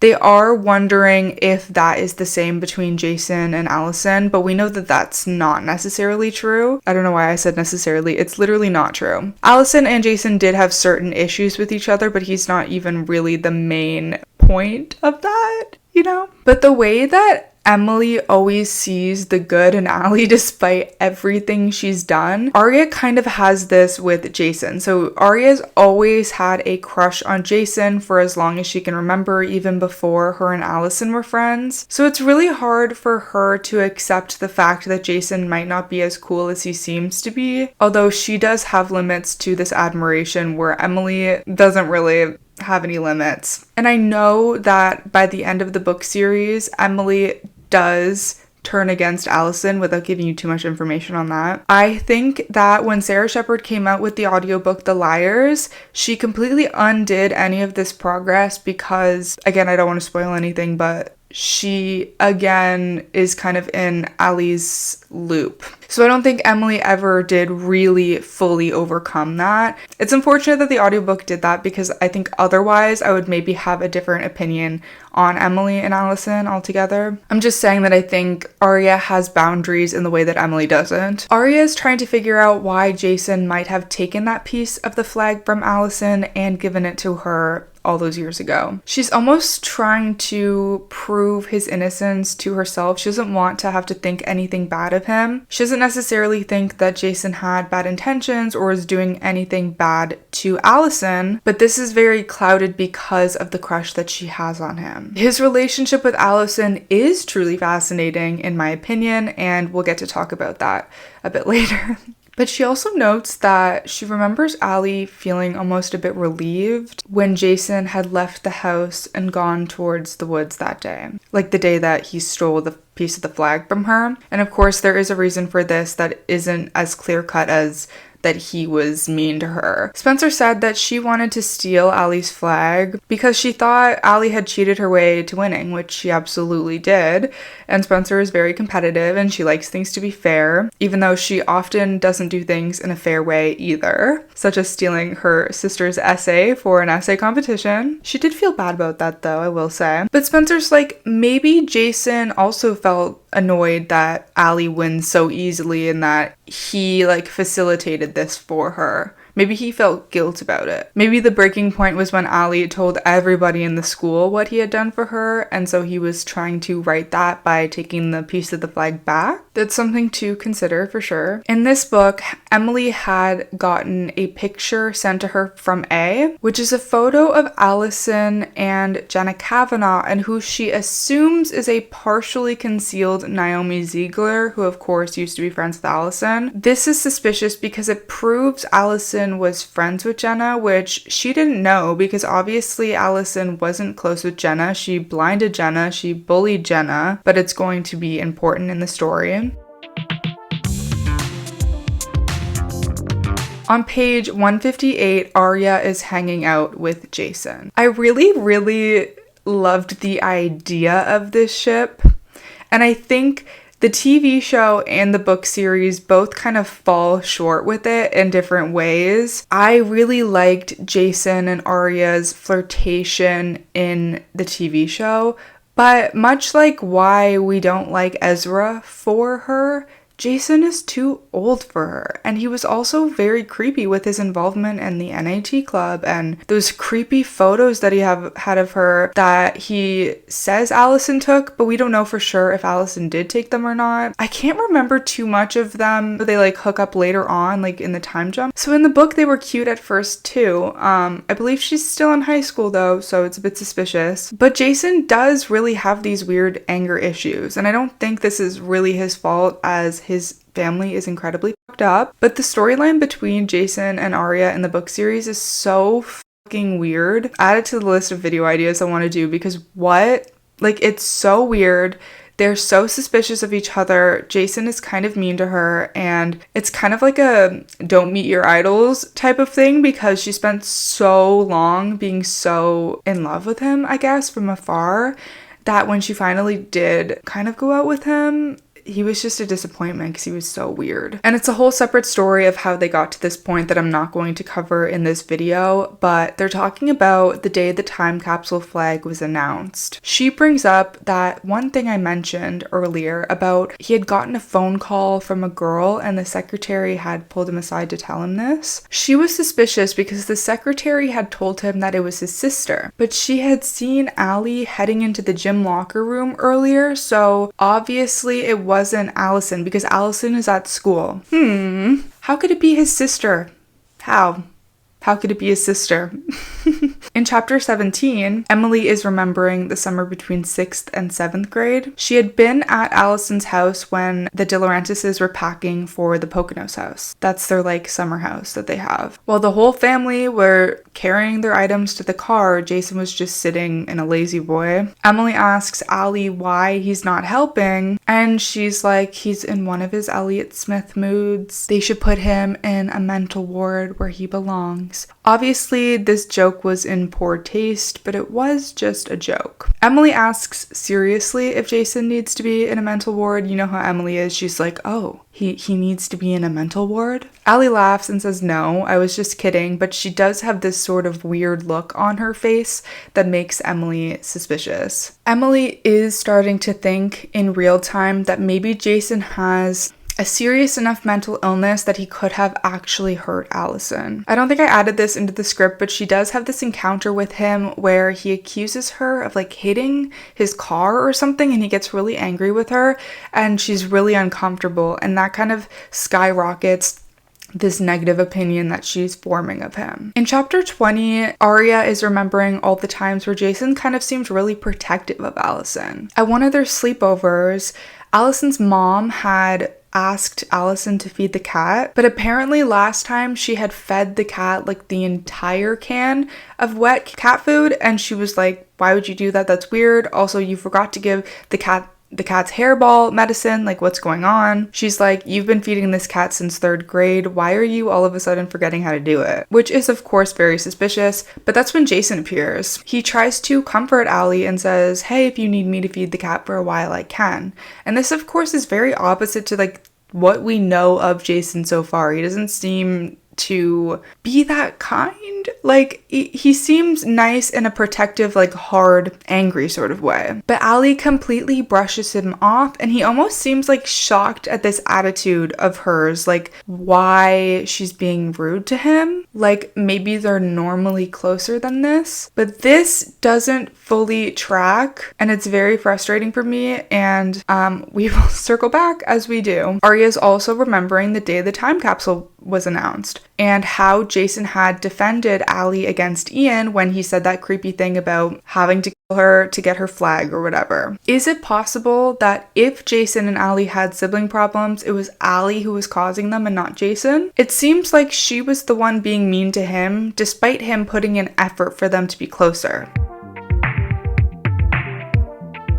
In chapter 22, Hannah is having a dream of 7th grade, the day that they had all snuck into Alison's backyard to steal the piece of the flag. But this time, Alison approaches Hannah, reaches into her pocket and pulls out the piece of the time capsule flag. In this version, remember, this is happening in Hannah's imagination, it's not real, Alison's piece of the flag hadn't been stolen. Her old friends don't seem to notice that this isn't the way things are supposed to go. Of course, Hannah's the only one that has like consciousness here that can know that this is a dream. She shows Hannah exactly how she's decorated it. The Chanel logo, the manga frog, the field hockey girl, and the Louis Vuitton pattern. Now, everyone freezes except for Hannah. Allie's like, it looks like you've fully recovered, and Hannah's super confused. Obviously, Hannah had been in a car accident, she had been in a coma, and now she's totally fine. But how does Alison in her dream know this? Allie confirms that she's speaking about the day that she visited Hannah in the hospital. Hannah says that was just a dream, and Alison explains to her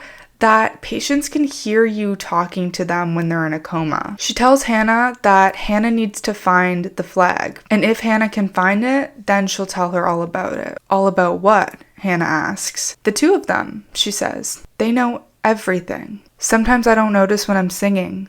Remember that? Ooh, that gave me chills. That was kind of creepy. Hannah is still confused, and Allie says, "Go fish. Go fish. Go fish." Over and over and over again. Go fish.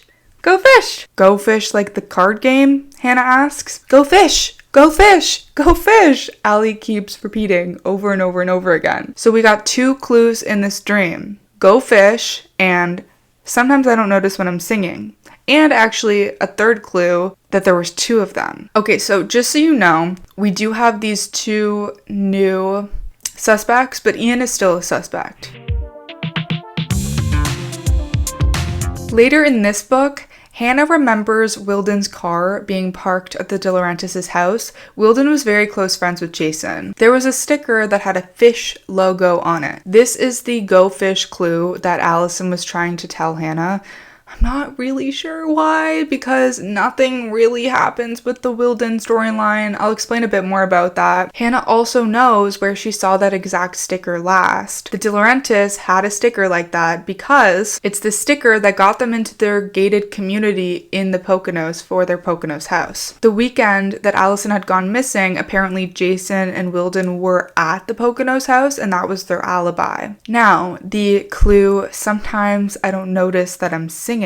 This was a memory that Hannah uncovers later on in the story and figures it out. In book 2, Flawless, Wilden is kind of dating Hannah's mom, and like I mentioned before, I do enjoy the sort of like brother-sister relationship, almost like mentor type of relationship that Wilden has with Hannah. I think it's pretty sweet, but it was really weird that Ashley thought that she had to sleep with Wilden to cover up Hannah's stealing. It's kind of similar the way that happens in the book and the TV show. At the end of the book, Toby has been found dead. We know that Alison is dead from the first book. Wilden is showering in Hannah's bathroom and she hears him singing. Elvis Costello, Alison, I know this world is killing you. And Hannah's like, I cannot believe he has the audacity to be singing this song, knowing that Alison is dead and I was best friends with Alison and whatever. But that's what he said.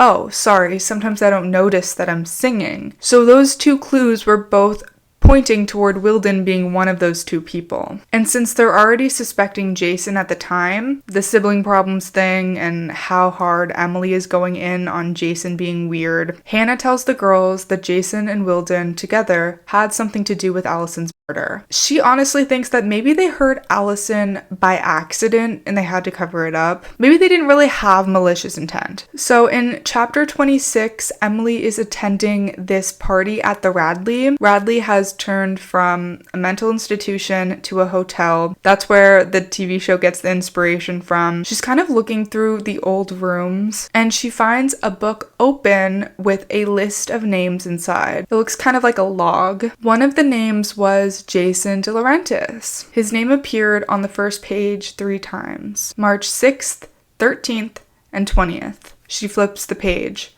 March 27th, April 3rd, April 10th. He logged into the book in the mornings and logged out in the evenings. This was from 8 years ago when Emily was 9. They were in 3rd grade. Alison had started 3rd grade at the beginning of that year. That was the year that her family had moved from Connecticut to Rosewood. Jason's name popped up the whole summer between Emily's 3rd and 4th grade of school, to the winter of her 4th, the fall of her 5th, between 5th and 6th. After the school had announced the kickoff of the time capsule game, his name didn't show up again. So why did he stop going to the Radley? And why was he there so often? She assumes that he must have been an outpatient there, maybe once a week he went there for treatment, and that's what these sibling problems had to do with. Maybe he had some sort of mental illness. I do think it's weird that something so confidential would be left out in the open like that, especially during a public party, and especially since I'm sure most of the renovations had been finished and this was no longer a mental institution that would hold these types of records. That kind of thing wouldn't be left behind. So we can guess that maybe A left that there for her to find.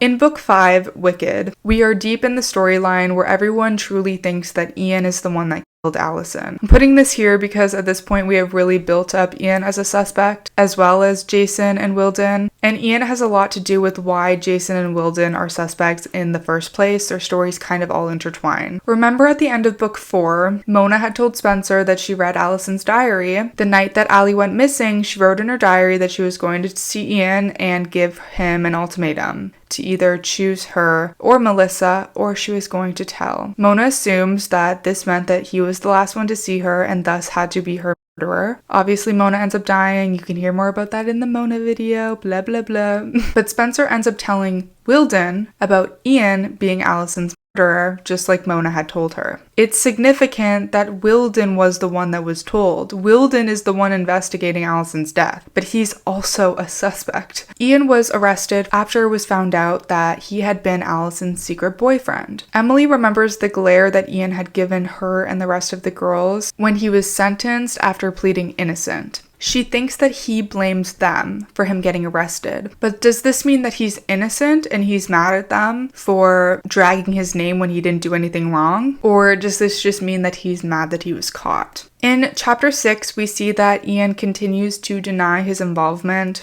and people are saying that this case might not even go to trial due to insufficient evidence. Emily watched an interview online where he kept saying, "I didn't kill Alison. Why do people think that I killed her? Why would someone say that? Someone wants me here. Someone is concealing the truth. They're going to pay." This is insinuating that maybe he knows who's framing him, but it is interesting that Ian almost seems like he's losing his mind more and more, which kind of mirrors the girls and their stories, how they end up being painted in the media later on. So is he actually kind of losing his mind, or is he just really scared because he's innocent? But yeah, just a little sneak peek of what we're gonna get into with the girls. They constantly plead their innocence for killing Allie. They didn't do it. They claimed to see her in the woods. They claimed to see Ian's body in the woods, but it was gone. Whatever. They say someone who goes by A is terrorizing them. Sometimes they're believed, sometimes they're not. I think it's just important to note that sometimes things, the way they're painted in the media, aren't exactly the way they are. And we see that a lot throughout the book series as well. Things seem to be a certain way,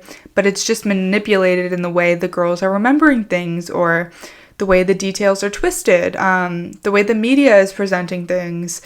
And when we see things from a different perspective, when we gain more information, we realize that things are actually different. In chapter 9, we learn that his mother has been diagnosed with an aggressive form of cancer. He's been granted temporary bail to go see her. So he's been out on house arrest. At the end of this chapter, we get the first A message of this book that says, "Honestly, bitches, did you really think I'd let you get off that easy? You haven't gotten nearly what you deserve. And I can't wait to give it to you. Mwah. A." This is significant because obviously Mona died at the end of book 4, and that's where A should have died as well. This is the first message that they receive from the new A. They have no idea who this person could be. They assume that maybe Ian is sending this message because he's mad at them for putting him in jail, and he's probably able to do this because he's on house arrest. He's not in jail. It's very convenient that now that he's been let out, now they're getting messages, right? It's very interesting timing. So whoever this A is, even if it's not him, this A is very smart and very calculated and thinks things through. This is even further clouding their judgment. They're making false claims, jumping to conclusions, which is of course what the girls do very, very well. The girls receive a couple other A messages which they believe are from Ian, or possibly a copycat A. This is something that comes up multiple times throughout the series. Also in The Liars, which is the audiobook I mentioned a couple times. It takes place 15 years after the events of the book series. People love the story of the girls going through hell and want to replicate this, and then later on we see a lot of Alison fans as well, which I do think is fairly realistic because real serial killers have actual crazy fans and like women who marry them while they're in jail and all of these types of things. In chapter 17, Spencer sees Ian for the very first time since he's been arrested. He's standing on the other side of her deck, zipped so far up in his coat that all she can see is his eyes. Super creepy. Obviously he's on trial for murder, so seeing him outside your house at night would be scary as fuck. And on top of that, she's pretty sure that he is guilty at this point. She asks how he got out of his house, and he says that he has his ways. Always cryptic. Always. He even asks why she did this to him. She thinks this is unbelievable, and she explains that it's because he killed Alison. He denies that he did this. He even states that Spencer knows he would never do this. Like, Spencer knows him. She confronts him about sending the most recent A messages, and he has a very like shocked and confused look on his face. It genuinely looks like he knows nothing about this, but you never know. But it does seem that any information he does know has to do with the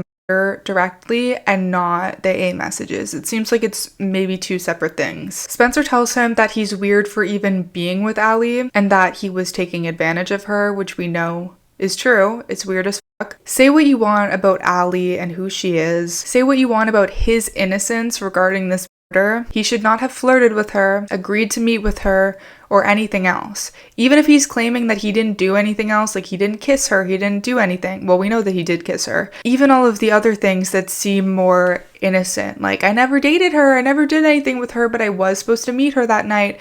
That's enough. Like, that's creepy enough. And we see this pattern because he did this with Spencer as well. And he continued to pursue her like 3 years later when she's still in high school and he's dating her sister again.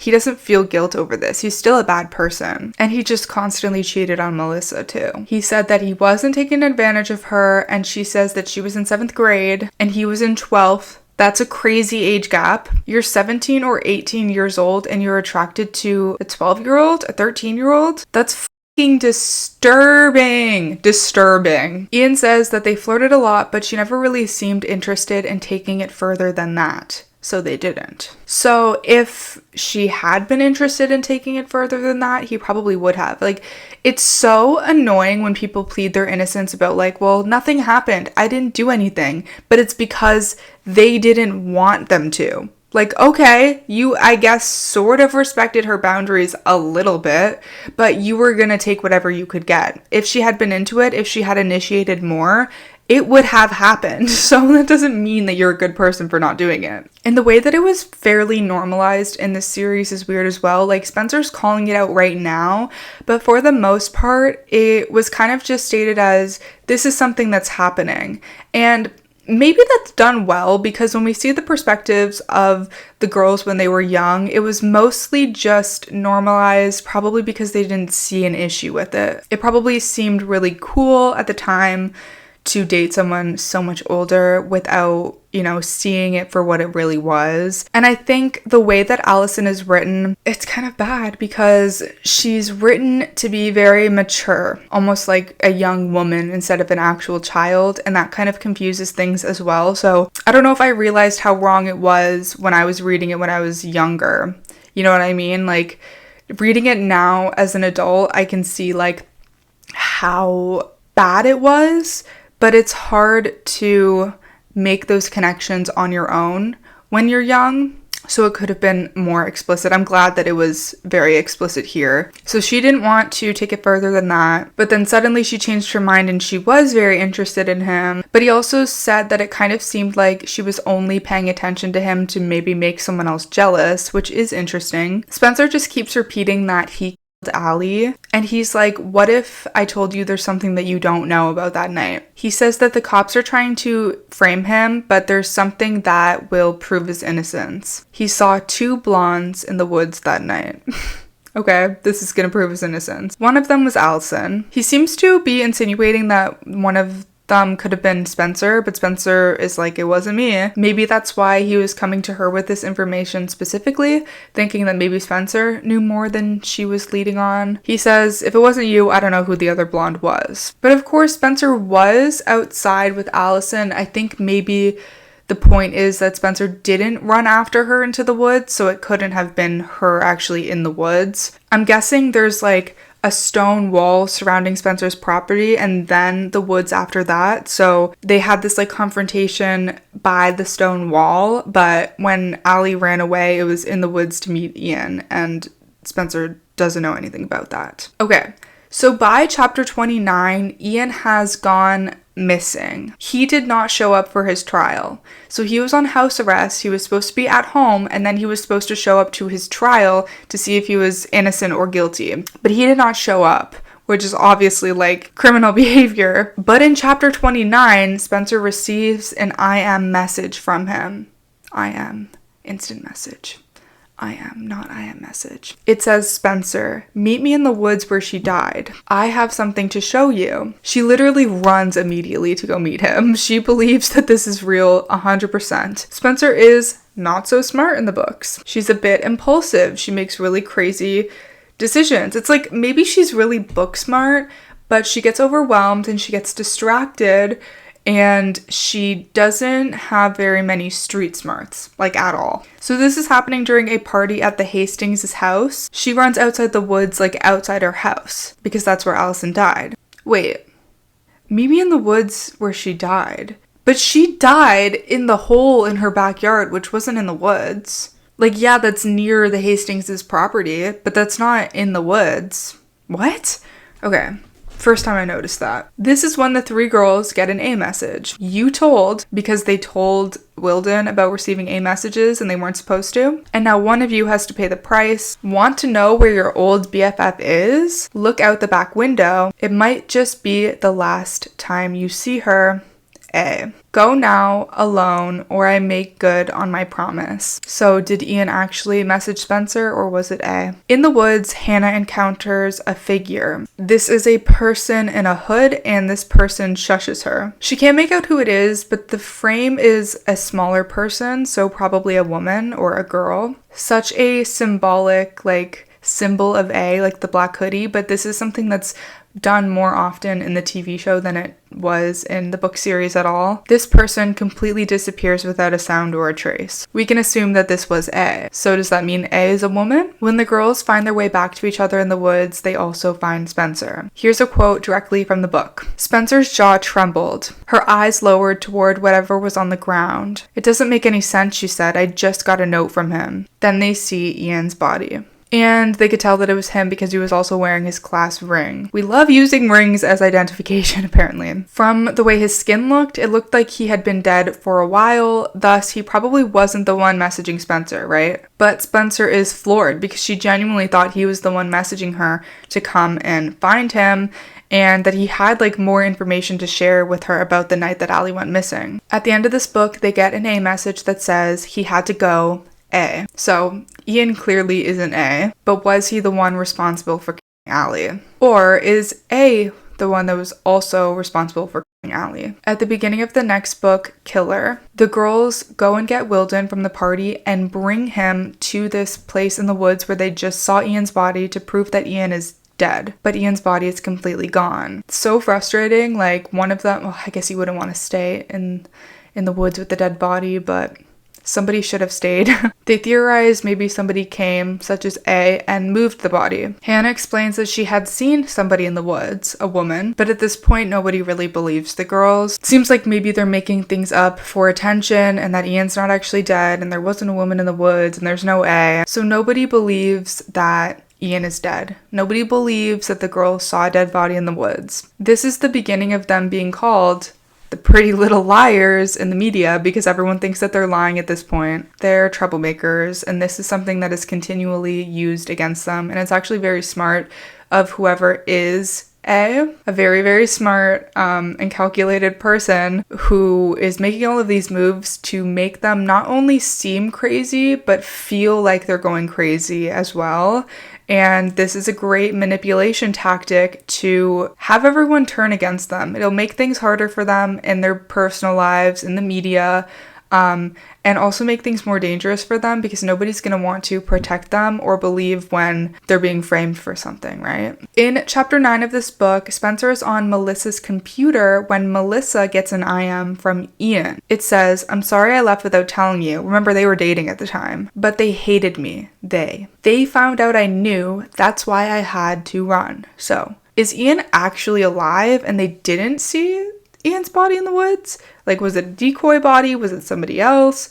Or is A now texting Melissa trying to prove to Melissa that Ian's alive? Or maybe they knew that Spencer was going to open the message. Like, what's happening here? And this whole plotline is very similar to what they did in the TV show, minus the whole like marriage baby thing. But we're not sure if Ian is actually alive, if Ian is actually texting Melissa, if Melissa has any like role in this. Remember the whole thing where like Melissa was pregnant and she was getting from Ren. I actually really liked that storyline, but it kind of felt like she was more all in for Ian in the TV show. She's actually pretty suspicious of Ian in the book series. Like, it seems like she loves him and she can't let go of him for whatever reason, but she maybe doesn't really trust him. She thinks that maybe he is a little bit creepy. She knows the truth of all of the weird things that he's done, and even questions if he could have done something to hurt Alison. In a lot of ways, I enjoy how these characters are so multifaceted. I think they are in the TV show as well, but it's just easier to see this when it's written on paper in the book series. The characters in the books are not supposed to be good people.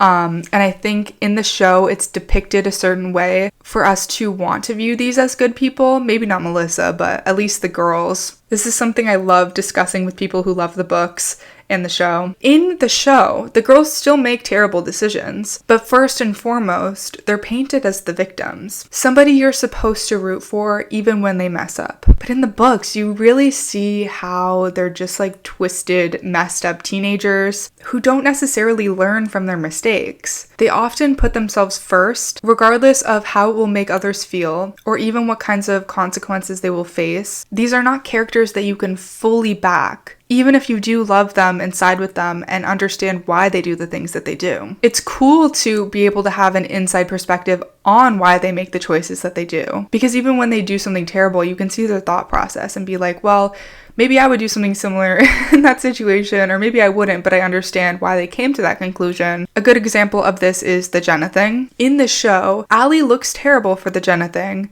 but Jenna's still painted as the bad guy, especially her being the main perpetrator against Toby. This is what makes the girls look not so bad for doing what they did. Like, Jenna has always hurt Toby. Jenna has always been suspicious, or she's just a bitch, so what they did was okay to a certain extent, or is acceptable enough that we're gonna move past it. But in the books, Jenna was truly innocent. She just wanted to get Toby, her abuser, out of town. What they did was never okay, and they feel a lot of guilt for it, and it leaves a stain on their character that they can't just get rid of. And as they do more and more bad things, this just like snowballs. Like, you never see them as good people.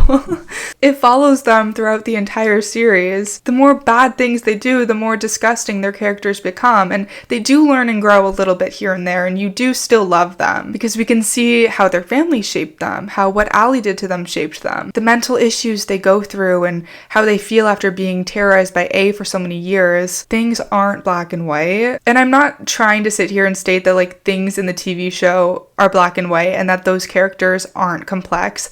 I just see the difference in the way that they're written and how you don't need to prove to the audience that they're good people for them to be likable or enjoyable. And I do think that the TV show falls short with this sometimes.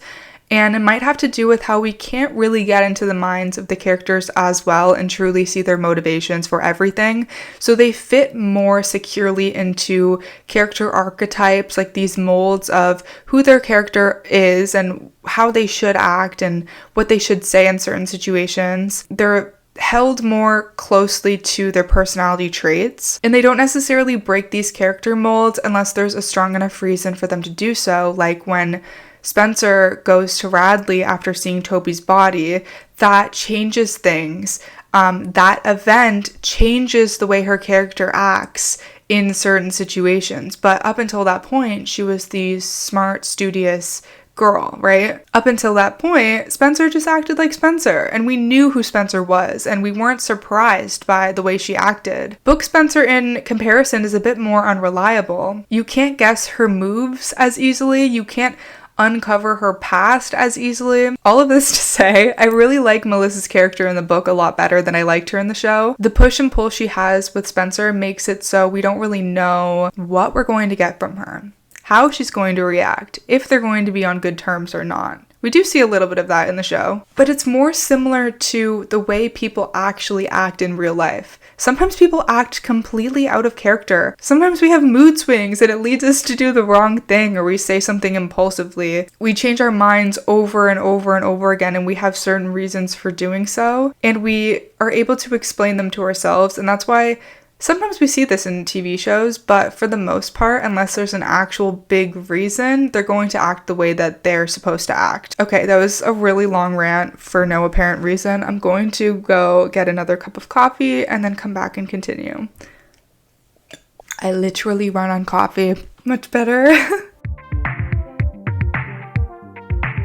In chapter 29 of this book, Spencer is with Hannah and Emily in the barn, and she decides to message Ian for more information. They tell him that they believe he's innocent, but he needs to finish the story that he was telling. I don't know why they believe that he's alive so easily. They ask him what conflicting evidence he knows about. He says that he was planning on meeting Allie that night, but that it never happened. But when he saw Allie across the yard, he saw two blonde people. They were fighting. They both had long blonde hair, and one of them was Allie. If he was able to see that one of them was Allie, I don't know why he wasn't able to see the other one, unless like he didn't see their face. He says that at the time he didn't realize that this person could have been the one to hurt her for some reason, so he never told the police. Very convenient. He says they wanted to hurt Ian that night, but maybe got to Allie first. He says, doesn't it seem weird that he went into law enforcement? He was the least likely to do something like that,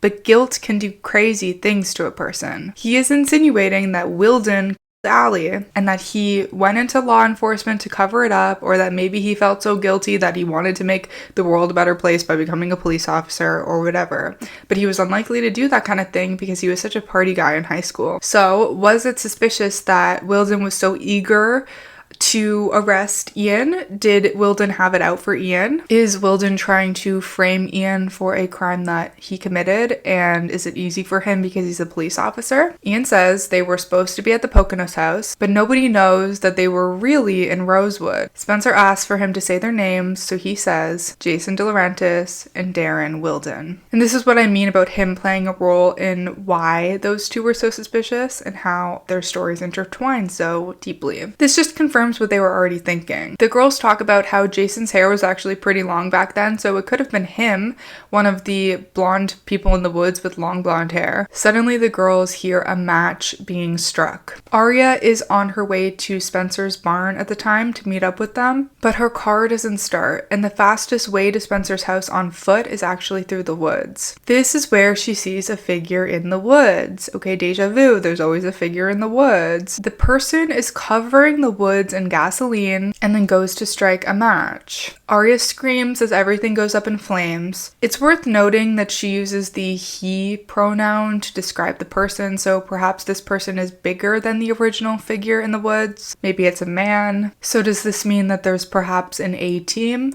Maybe it's more than one person, maybe a woman and a man. If you know, you know. As she's trying to get out of the fire in the woods, she hears a tiny whimper. She sees another figure.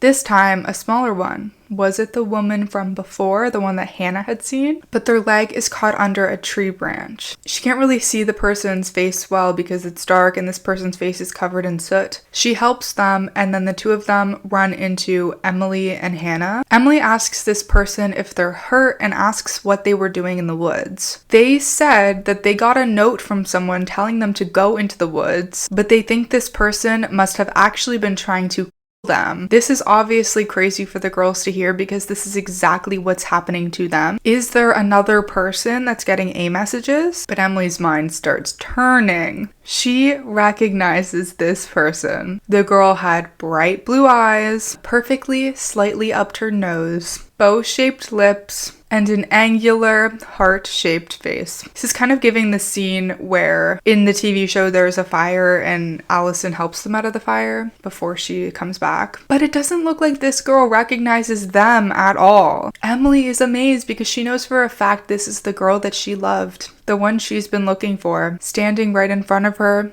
of course, is Alison. This is where the book ends off on a bit of a cliffhanger. I'm so glad I read these when they all came out and that I didn't have to deal with, oh my god, is Alison really alive? And then wait a whole year for the next book to come out or whatever. That probably was excruciating. At the beginning of Heartless, the 7th book, Allie had disappeared.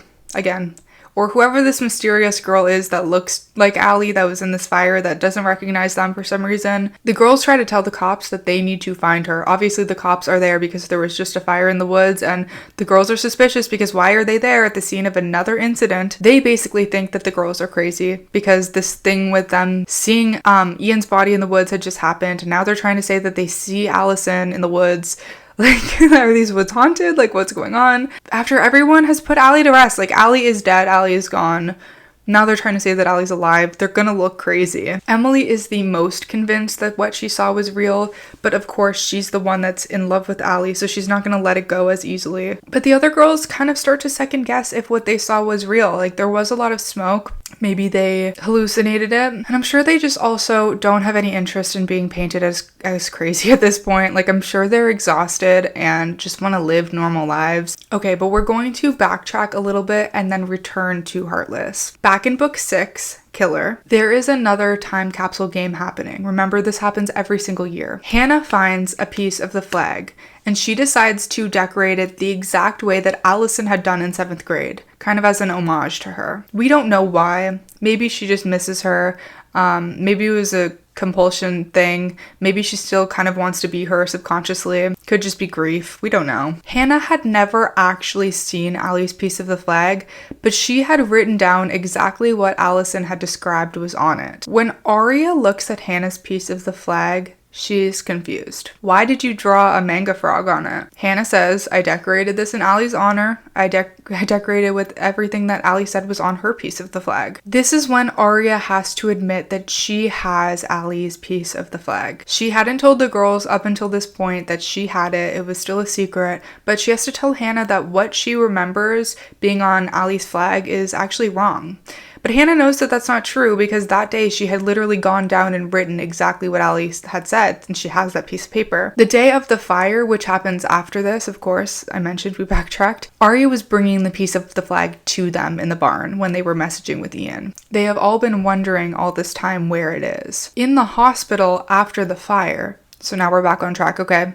Now we're back on track. In the hospital after the fire, Arya has this piece of the flag with her and she shows the girls what it actually looks like. The Chanel logo, the Louis Vuitton pattern, Allie's name in big bubble letters, and a stone wishing well with an A-frame. What? So does Hannah remember wrong? Or did Allie get it wrong? The girls still think that Jason and Wilden were the ones to kill Alison. They also think that Wilden could have been the one to start the fire in the woods because he had been buying propane that night at Home Depot. They confront him of this in the hospital when he goes to see them. I cannot believe that you would think I would do this. He has an alibi. He was with his uncle last night. His uncle is very sick and he has his CVS receipt proving that he was picking up his medication. He also tells the girls that Jason would not have hurt Alison. Jason is Alison's brother. Jason cares about Allie. He also had a reason for the propane. I forget what it was. Sorry. My bad. Wilden is the one who specifically tells them they need to stop telling people in the press that they saw Alison. We'll find out a bit more of this later. There's an actual reason why, but the girls are rightfully frustrated, like that he doesn't believe them, but that's not entirely true. Wilden is on their side. Wilden does want what's best for them, but he's also looking at his own personal interests as well. He then says that he's going to tell them a secret. The DNA reports for the body are a perfect match for Alison. Alison is really dead, so they need to stop like telling the media that Alison is alive. They need to stop like holding out hope that they're going to find Alison. He's kind of trying to do them a favor. And for anyone up until this point, like readers who were kind of hoping that Allie would be alive, this would kind of like throw a wrench in that. It also gets Emily to question a little bit more about what she saw. Before we move on, I want to talk a little bit more about Wilden and the reasons for him being suspicious. It's not super important to the story, but I do want to note that like there's a lot of reasons why he's suspicious, even though I do think that he's a fairly kind and helpful character in the book series. And it's not really wrapped up. Like all of these clues that Alison was giving Hannah in these dreams about why Wilden was suspicious, it's kind of all a dead end because it's just not wrapped up properly. So Emily is sent on this mission to go to Lancaster, Pennsylvania and pretend to be Amish. This is the Amish mission. She meets this girl named Lucy Zook, and she thought for sure Alison was going to be there, and that's why A sent her on this mission, but Alison was not there. Leah Zook, I said Leah Zook, but I meant Lucy Zook, tells Emily that Darren Wilden used to live there. He used to be Amish. Darren Wilden used to be Amish. Yes, indeed. But he betrayed the family by moving away. Okay, sorry, I think I messed up the names. Lucy Zook is the one that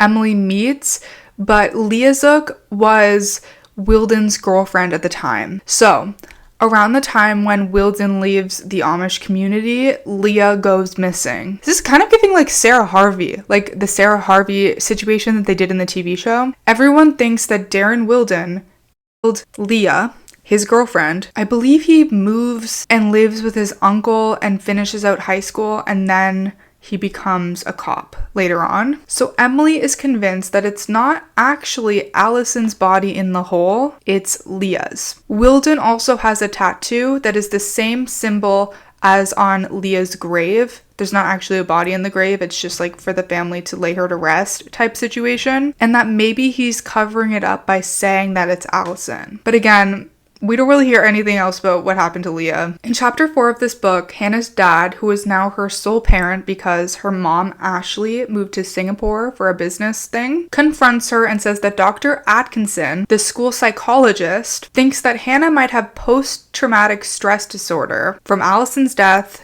and her car accident, and that she should go and stay at a facility for the time being. He describes some of the symptoms that this doctor told him, like lying, which Hannah does a lot, self-destructive eating patterns, which Hannah also does. She doesn't think that she needs to go to a facility, and I would argue that she probably doesn't need a facility, she probably just needs therapy. I don't know, but you get it. He's being strongly urged by somebody to send Hannah away to a facility. He has to finally pay attention to his daughter, God forbid, connect the dots about where all of these bad behavioral patterns are coming from. Maybe she's actually suffering. The fact that he shows little concern for Hannah and then just jumps at the chance to send her away is crazy after taking over her house. It just says something about who this man is. I hate Tom Marin. I hate him so much. I have an entire script written up about everything he does in the book series, which nobody wants a Tom Marin video. I'm so sorry. I don't know. Anyway, I hate Tom Marin. Tom Marin is over party. Tom Marin hate train, whatever. We also see this type of behavior from him a bit later on in the series where A sends a fake suicide note to Tom Marin. I have to say his full name. Like acting as if Hannah sent it. And he finally starts paying attention to her. Like it takes a dramatic, very dramatic mental health scare for him to pay attention to her. I almost like in the TV show how once Hannah crashed Sean's car, her dad comes and visits her. I mean, not true, because he should have come and visit her when Alison's body was found. But I think it took a little bit less for him to come see her. He was like, oh, okay, this is a problem. But was it Ashley that told him to come? And then he made it all about him anyway with like meeting Kate and Isabel. Fuck up. Whatever. He sucks either way. Hannah had confided in Kate about her ED. Their relationship is very up and down. And Kate had told Tom about it, supposedly as she was concerned about Hannah and her health. We don't really know why. They bring her to the Preserve at Addison Stevens, the main mental hospital at this point, because Radley is a hotel. This will be important for learning some new valuable information about Allie, and we're gonna get introduced to my favorite character, Iris. In the next chapter, Aria asks Byron about seeing Allie's ghost because she's convinced that maybe they didn't actually see Allie in the woods and maybe it was just Allie's ghost. And Byron is like very spiritual and knowledgeable about spirits and that kind of thing. He says that sometimes the dead can't rest until they impart some important information. This really gets Aria thinking. Maybe she didn't see Allie in the woods and maybe it was just her ghost and maybe Allie has something to tell her. You know, maybe she has some unfinished business like telling the girls who was the person who actually killed them. Her. Telling the girls who was the person who killed her. She wants to communicate with Allie's ghost to find out this information for herself. She's also wondering if Allie could have done it to herself. So in chapter 9, Aria goes to a little mystic spiritual shop to do some investigating. She's also attending a seance. The woman in charge is named Equinox. She asks the group if anyone has lost a friend. She says she's feeling someone really close to one of the participants. She walks right up to Aria and says, "You're the one who has lost a special friend." This is kind of making me wonder, you know, in the TV show when A will get other people to do things and you'll see at the end like, oh, here's your money, or like these gloved hands being like, thank you for your service. Like maybe this is one of those moments because it's just such a coincidence. It's a little suspicious. Aria asks if this friend is still here and the medium says yes, she's close. Alison supposedly tells the medium that she knows everything about Aria. Aria confirms that this makes sense because they were best friends. But the medium points out that this is also something that Aria hated about Alison. She says that Aria wanted Alison gone and this makes Alison sad. A lot of things made her sad, the medium says, but Aria says she didn't want Allie gone. We know that none of the girls really wanted Allie gone. In fact, they really loved Allie, but there was a part of them that realized once Allie was gone that she wasn't really a great friend to them. They felt relief that nobody was going to be holding their secrets over their heads anymore. The medium says that Allie forgives her for wanting her gone, and Allie knows that she wasn't always fair to Aria either. She says sorry for stealing her boyfriend. This confuses Aria because she didn't have a boyfriend that Allie stole. She assumes that this lady isn't real and she runs off to the bathroom. She starts thinking about what the medium said about Allie being sad though, because this does confirm part of her story. Aria's funny because she'll be like, this lady isn't even real, but she did say one thing that might be real. This, of course, is the exact type of information that Aria was trying to find to confirm her suspicions. They had told Miss DiLaurentis that sad wasn't even in Allie's vocabulary, but now she's wondering if Allie might have actually been sad, meaning maybe Allie did something to herself and Aria wasn't there for her as a friend. If this is true, Aria feels really guilty for not noticing Allie's sadness. So perhaps Allie took her own life. We'll come back.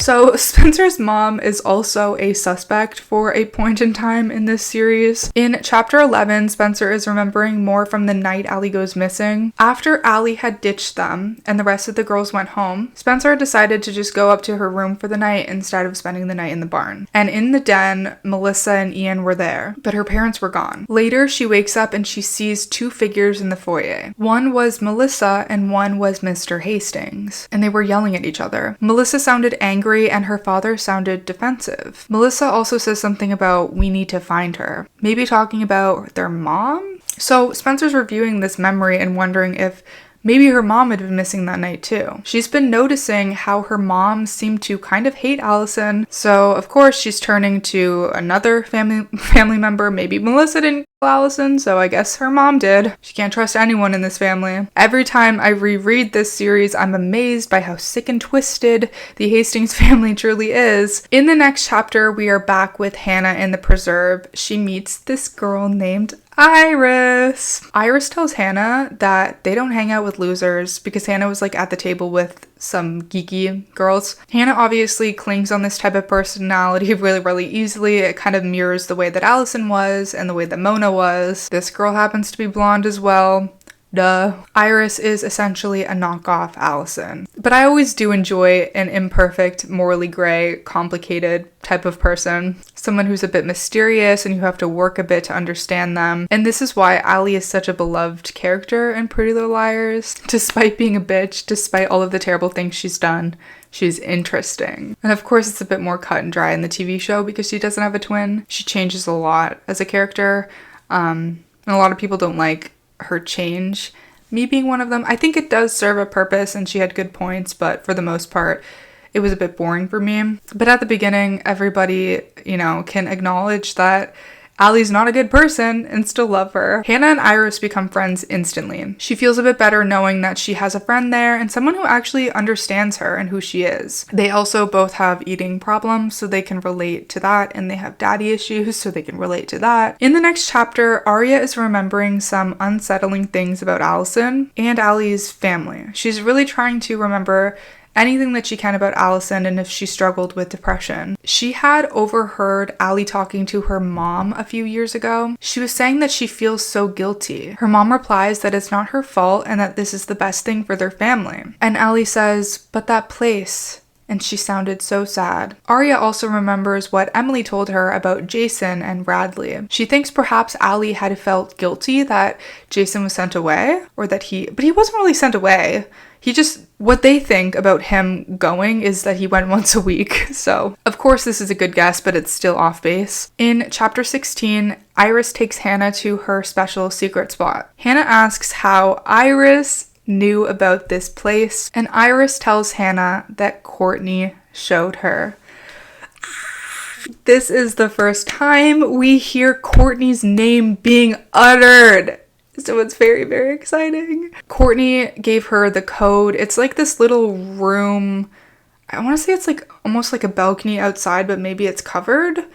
But there's like a code to get out there. I can't quite remember. This is apparently Iris's old roommate who she cannot stop talking about. When I read the books, I remember this being such an exciting moment. Of course, I already knew about the twin switch going into it, so I was very hyper aware of any mention of Courtney. I knew her name, so this was just such an exciting moment. And maybe this plays a role in why I love Iris and her character so much, because she was the key to learning more about that, even though Hannah doesn't know who Courtney is, so it doesn't really mean anything to her yet. It's also very fascinating to get a very small glimpse into Iris and Courtney's friendship. Courtney. Okay, it got mixed up in my brain for a second. It's so... Courtney. Got it? Courtney. I would have read an entire book just from this setting alone. Anything about Radley or the preserve at Addison Stevens is very interesting to me. I also love how Iris is described as being a queen bee, and when... God, I can't say this yet, but anyone who's a queen bee of a place like that is very fascinating. Hannah asks when Courtney left the preserve, and Iris says maybe November. This doesn't make sense because from what we know, it would have happened in the summer. So I'm not quite sure what that was all about. Iris starts doodling on the wall, and when she's done, it's an image of an A-framed wishing well. Hannah's stunned because this is the exact image that's on Allie's time capsule piece of the flag. She asks Iris why she drew that, and she confesses that she saw this piece of fabric with that image in Hannah's bag. So apparently Hannah stole the piece of the flag from Aria in the hospital when she wasn't looking and took it with her to the preserve. But this is a pretty anticlimactic answer because it's not that Iris knew it for any other reason other than just copying it from Hannah's bag. Hannah says that she's keeping this piece of the flag for her friend Alison. She's kind of making up stories because she can. Iris doesn't know who Alison is, right? In chapter 18, Spencer is looking through her dad's computer at his documents. She will do anything but trust her family, for good reason, but it's still funny. She opens the first file that says, "Dear Jessica, I'm sorry things got cut short at your house tonight. I can give you all the time you need, but I can't wait to be alone with you again. Much love, Peter. The next one says, Dear Jessica, per our discussion, I think I can help. Please take this. Kiss, kiss, Peter. Then she sees a bank wire transfer from a credit line belonging to her dad, Peter Hastings, going into an account called the Alison DiLaurentis Recovery Fund. The person collecting the funds was Jessica DiLaurentis, Allie's mom, and this date was on June 20th, 3.5 years ago, the night Allie died. Yes. I don't know why he would be sending funds to the Alison DiLaurentis Recovery Fund the night she died, considering she didn't even know she was missing until the day after. In chapter 20, some of the other girls in the hospital confront Hannah with a magazine, and on the cover, it's a People magazine, there's like an article calling her and her friends the liars. Of course, they're the pretty little liars in the media, speculating about whether they could have their friend Alison. So they're not really supposed to have magazines and stuff like that in the preserve, but they still bring them in there. They're bullying her for being crazy and accusing her of killing Allie. Let's just note that Iris sees the picture of Alison on the cover. She doesn't know her, apparently. She doesn't recognize her. She also knows that this is the same girl that Hannah was talking about earlier, her friend Alison. Iris tells Hannah that she doesn't talk to freaks and she stops being friends with her. In chapter 22, Aria talks to a medium called Esmeralda. She brings her to the hole in Alison's yard. I guess there's still a hole there. She wants to talk to Alison's spirit for answers. This woman seems to take on Allie's spirit and talk to Aria the way Allie would. She says, hey, in a completely different voice from her own, in a way that kind of does sound like Alison. She tells Aria that she only gets one question, and Aria asks who killed her. Allie asks if she's sure she wants to know. Aria, of course, says yes. Allie says she has to write it down, and then Aria would have to leave because she doesn't want Aria there anymore. The medium writes it on a piece of paper in round, bubbly letters, just the way that Alison used to write. It says, Allie killed Allie. Allie killed Allie.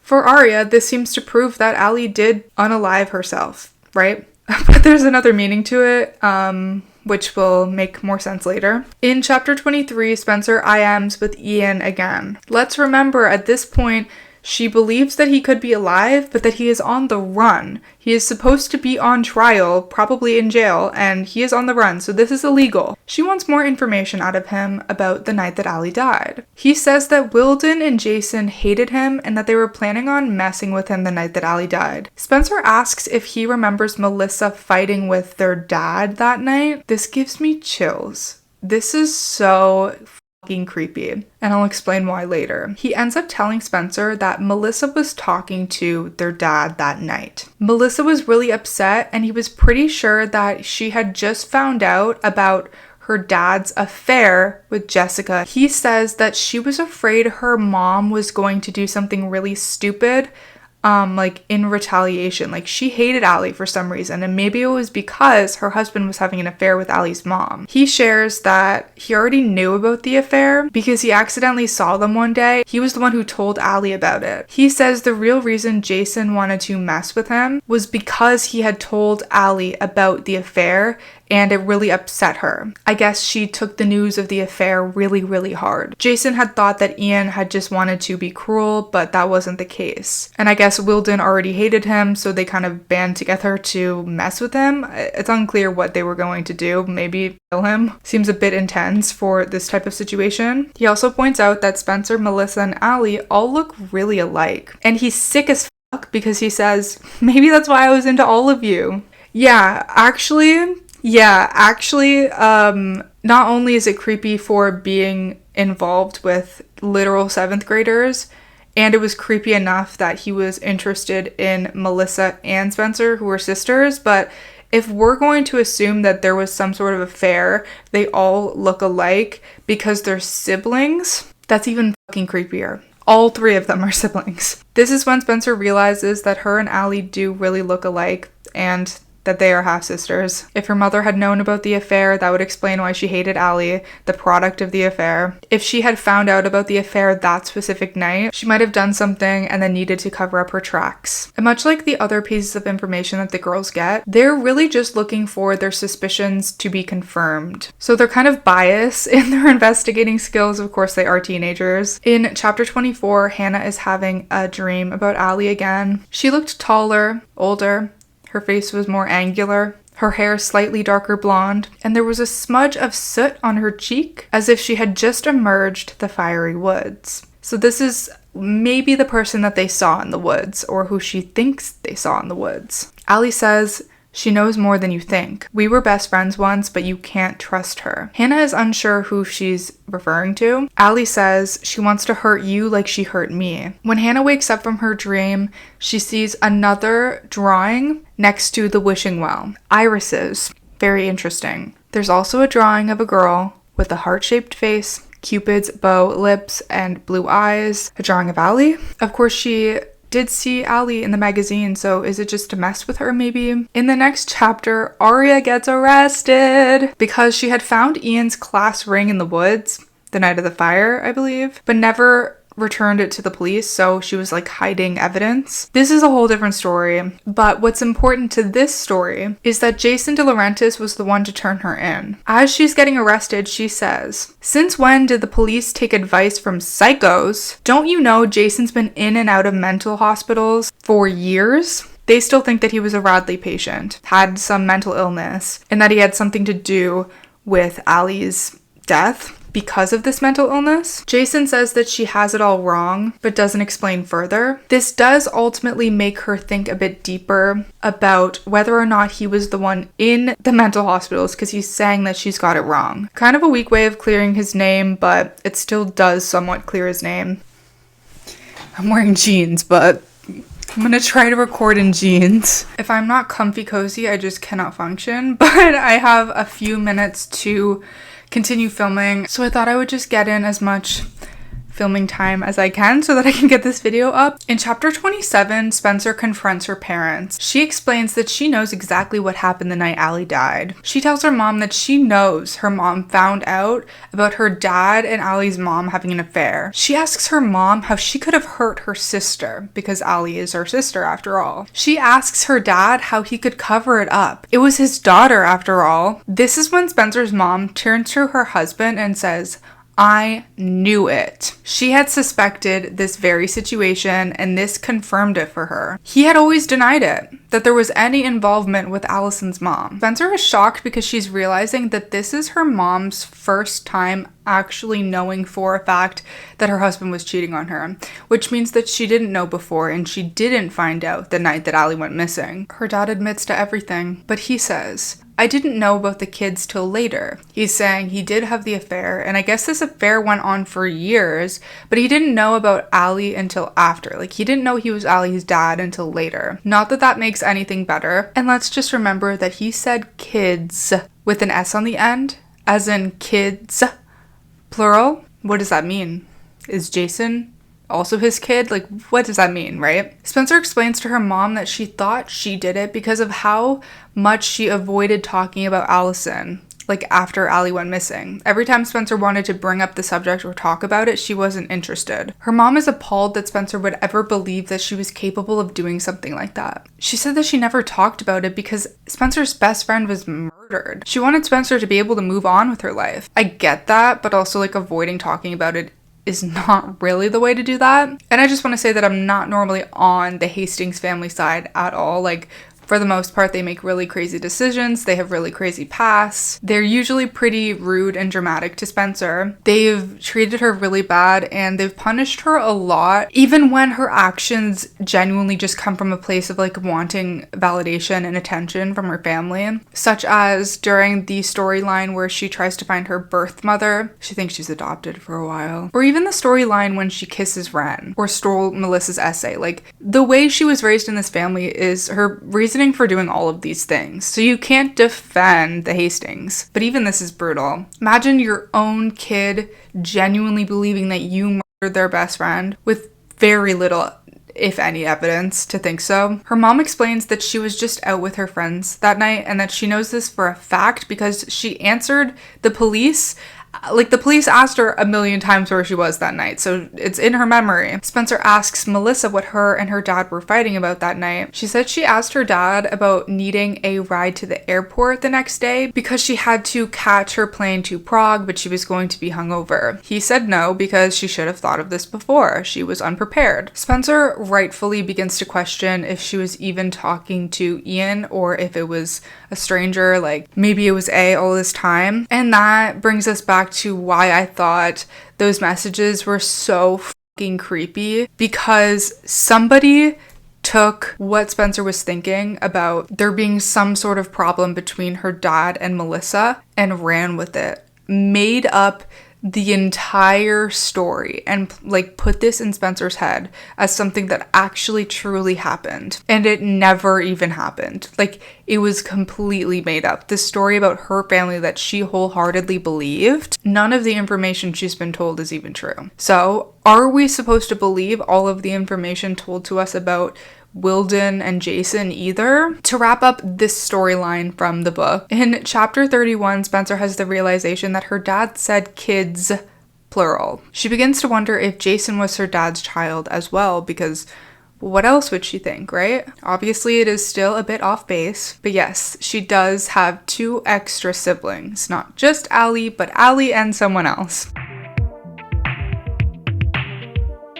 In chapter 28, Hannah is trying to get back outside into Iris's little lair to confront her about the picture of Allie on the wall, but Iris has completely vanished. Hannah was sure that Iris knew Allie, she just didn't know how this could be possible, and why she pretended not to know Allie when she saw her on the cover of that magazine. She thinks maybe Jason was their link, so she's still thinking at this time, because she's been in the hospital, she hasn't talked to the other girls, that Jason was the one that was in and out of mental institutions. So maybe Allie came to visit him at the Radley and the 2 of them met there. Maybe Iris was jealous of Allie for being able to come and go from the hospital when Iris was stuck there. And she thinks Iris could have even been the one to kill Allie, because she told Hannah that she had been out of the hospital at the exact time that Allie had gone missing, which is also giving like Bethany Young. She ends up finding Iris and she tries to tell everyone that Iris is a killer. She's thinking this must be who Allie meant in that dream when she says she wants to hurt you like she hurt me. She asks Iris who she even is. She means like, do you know Allie?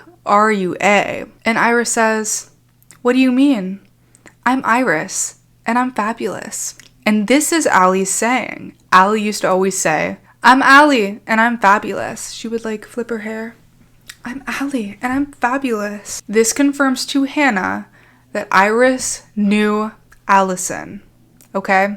Iris knew Alison. Oh, I love Iris. But of course we know it was a bit more complicated than this. Hannah asks if she knew Alison or if she knew her brother Jason. She asks Iris if she killed Alison. Iris is basically like, are you talking about your friend that is dead? The one that everyone thinks you killed? The friend that you wanted dead? Because she had confessed to Iris like all of the issues that she has with eating and all of the issues that she had with her dad, because Iris had similar issues. And she even told Iris about her friend Alison that had gone missing and how it had felt relieving to her that she was gone. So Iris is now trying to use that against her. Iris is trying to make it seem like Hannah is the crazy one, the person who murdered Allie. And it's even more sinister from Hannah's perspective. She truly believes in this moment that Iris is the one that hurt her best friend and that Iris is trying to hurt her. And she can't get out because she's like stuck in this institution. Iris is basically playing with her, saying she doesn't know who she's talking about. She's giggling at the whole situation. And I think Iris is just bored, honestly, more than anything. I think Iris is bored and unhappy with her life.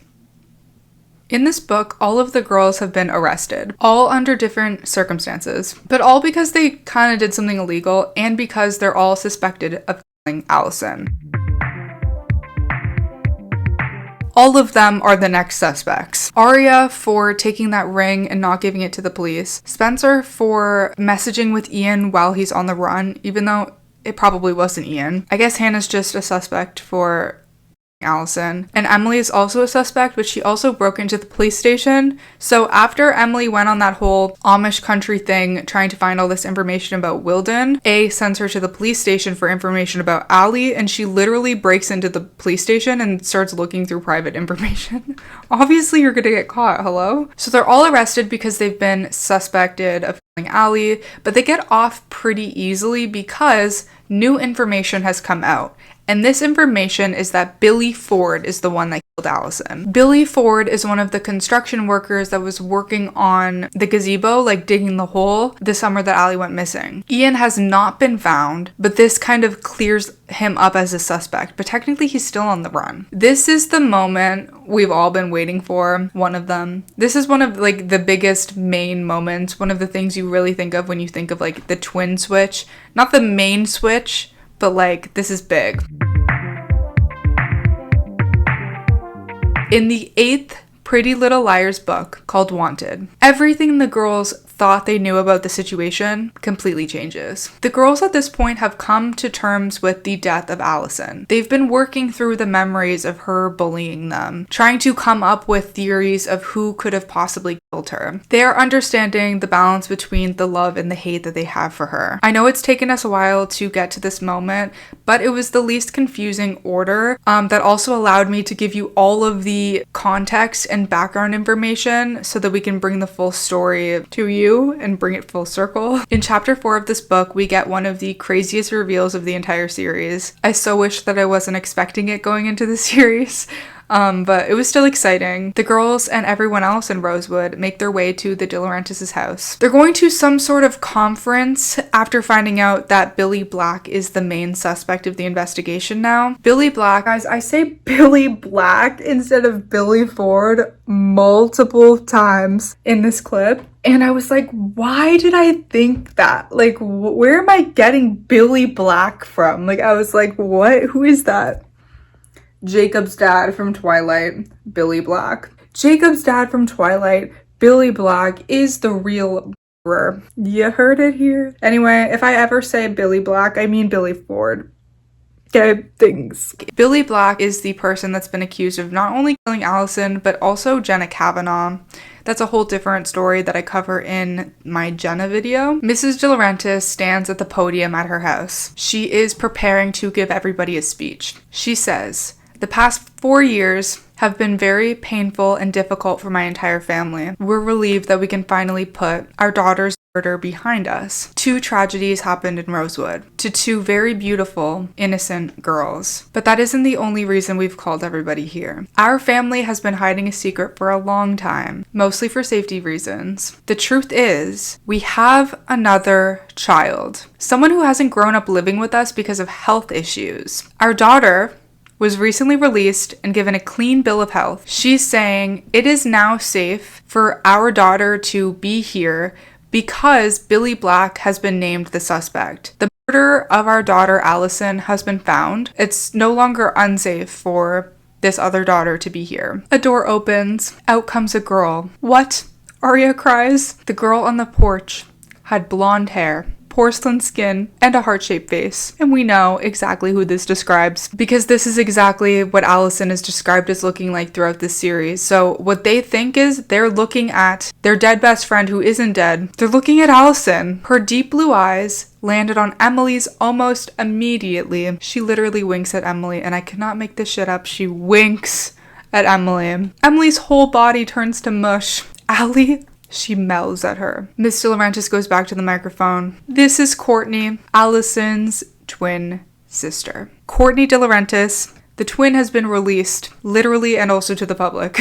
There are 3 DiLaurentis children. This is who that second child is. They're twins, so both belong to Mr. Hastings. And this is the person, you know, that Iris was talking about. Courtney.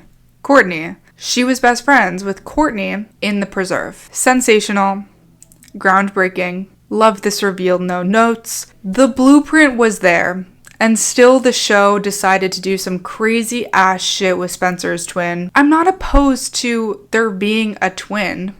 I think that it should have just been Alison's twin. I think that's, you know, what everybody wanted. You know, they had the source material there. They knew what to do. They would have been able to do it well. But even if they had wanted to do Spencer's sister as a reveal, that's fine. But like reveal her earlier on so that she's fair game as an A. It's not fair for us to have an A that we never even knew existed. So there was no chance that we would ever guess it. When I first read this, I was like, why did they have to do a whole press release for this? But now reading it, it does make sense to me. This was a very high profile murder investigation. You know, them having a secret kid, a twin, someone who looks exactly like Alison. It could have, even just having another daughter or son would be big news, but having someone that looks exactly like Alison would be crazy news. And this is the kind of thing that would cause a huge scandal. Like if they hadn't said anything and she just came back, this would have been a huge scandal. It's probably going to be a huge scandal in the media anyway, but I'm actually surprised that nobody dug up this information and like presented it into the media because it was such a high profile case and there were so many eyes on the case. And there's even like fans of the investigation and fans of A and all of this bullshit, right? Nobody found out that there's a twin. Nobody found out that there's a twin in a mental institution. It's kind of unbelievable. You would think that Mona or the girls would have uncovered this information with all the investigating they were doing. Jason didn't tell anyone. Like, what? In chapter 5, we learn that Courtney is taller, her hair a little bit darker, her face a little bit narrower than Allie's. I'm going to talk about their comparison at the end once everything is revealed and we can do like a true comparison.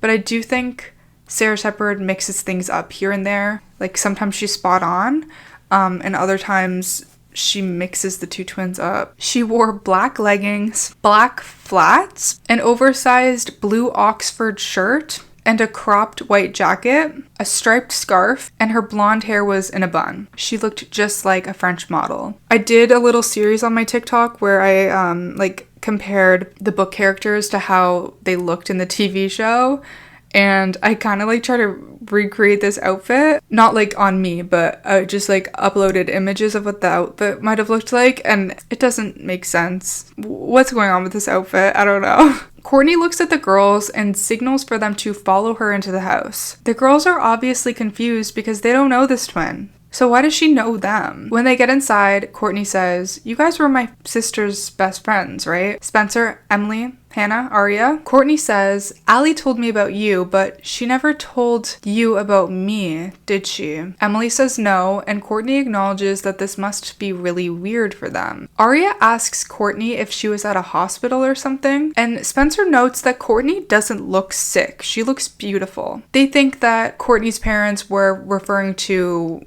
a physical ailment, of course, but it was really a psychiatric hospital. Even though you think maybe they would make this connection after all this time of thinking that Jason was the one in a facility, they could be like, oh, Courtney was in a facility. That makes more sense since she's been gone all this time and no one knew she existed. But Spencer is like, this girl's beautiful. No way she was in a hospital. Her skin radiated as if lit from an inside source. Her blonde hair shone as if it was conditioned hourly. Okay, it's getting really loud in my house, so I will come back tomorrow. We have maybe a third left of the video, so yay! Hey! So Spencer is noticing how beautiful Courtney is.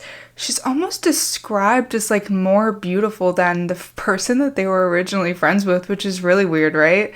Like maybe she's just like 3 years older, so maybe she just grew into her beauty. I don't know. She also realizes that if Alison was her half-sister, that this girl, Courtney, is also her half-sister. She realizes that Courtney looks a little bit like herself and Melissa and Mr. Hastings. Courtney had her dad's long, slender fingers and button nose, Melissa's cerulean eyes, and the same dimple that Spencer had on her right cheek. Courtney shares that she was originally in Radley, but then she was moved to the Preserve at Addison Stevens when Radley became a hotel. Aria asks if she was there for mental issues, and Courtney doesn't really like this. She says those places aren't just for mental patients. So this either insinuates that she wasn't there for mental illness, or she doesn't believe herself to be a mental health patient for whatever reason. And this is interesting from the perspective of once you know everything that she's done, once you know exactly who she is, maybe she doesn't actually feel that there's anything wrong with her or that she had any reason for being in those institutions. She feels that like everything she's done is fully justified. And if she doesn't believe that she actually belongs in a facility, that just makes her character even scarier to me, because that probably means she doesn't feel bad. Maybe she thinks that nothing that she's done is wrong. And in comparison, when we see Mona's perspective in that short story, It's Not Easy Being A, I feel that we do get some guilt from her, at least near the end. She does also feel justified in what she has done to the girls, but I think she sees a potential future where things could be a different way.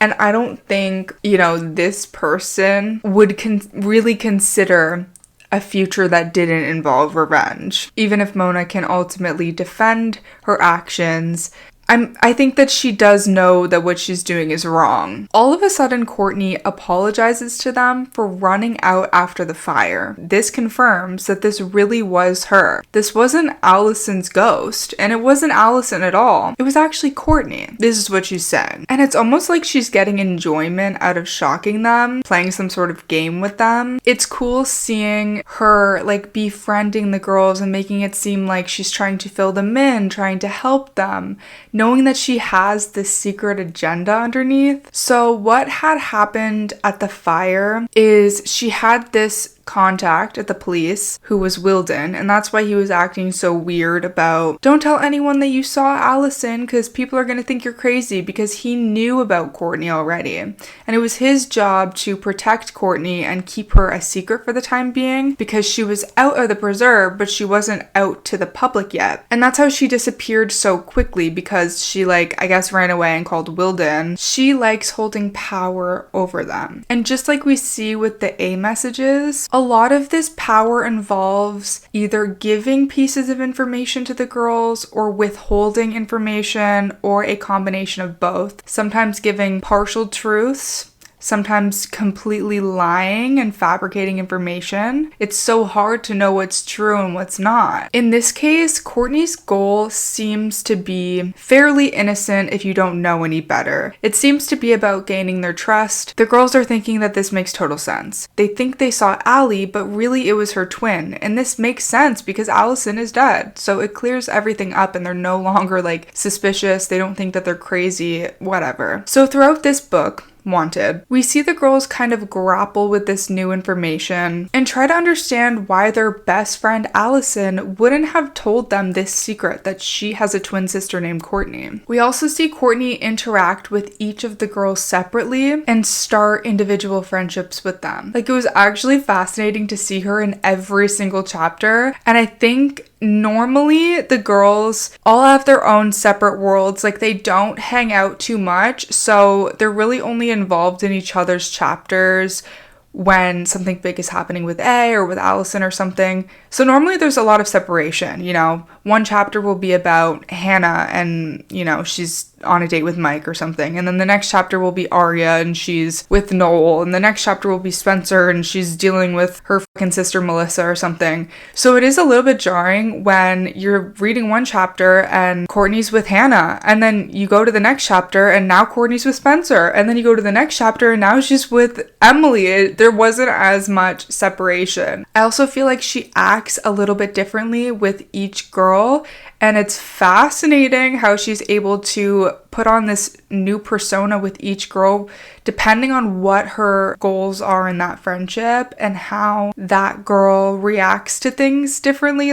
She knows what kind of persona is going to win this person over. So as I was reading this, something felt off with Courtney the entire time because it never really felt like she was being herself. It's almost like Courtney was everywhere all at once, and that's very telling. In chapter 6, Hannah sees that Courtney has made friends with Naomi, Riley, and Kate. Naomi and Riley being Allie's old friends, so it's kind of weird to see Courtney with them now. And of course, Kate is Hannah's like frenemy stepsister. Sometimes they're on good terms, sometimes they're not. Usually they're not. And she's made friends with those girls as well, because why wouldn't she? Of course she would be friends with Hannah's enemies, right? Courtney is actually really nice to Hannah though, which does make her feel a bit better about the situation. In the next chapter, Aria has class with Courtney. So in this book, Aria is in a relationship with Noel, and he introduces himself to Courtney. Let's keep this in mind. He introduces himself to Courtney for the first time, like they're meeting for the very first time. Aria notices that Courtney is being kind of flirty towards him, kind of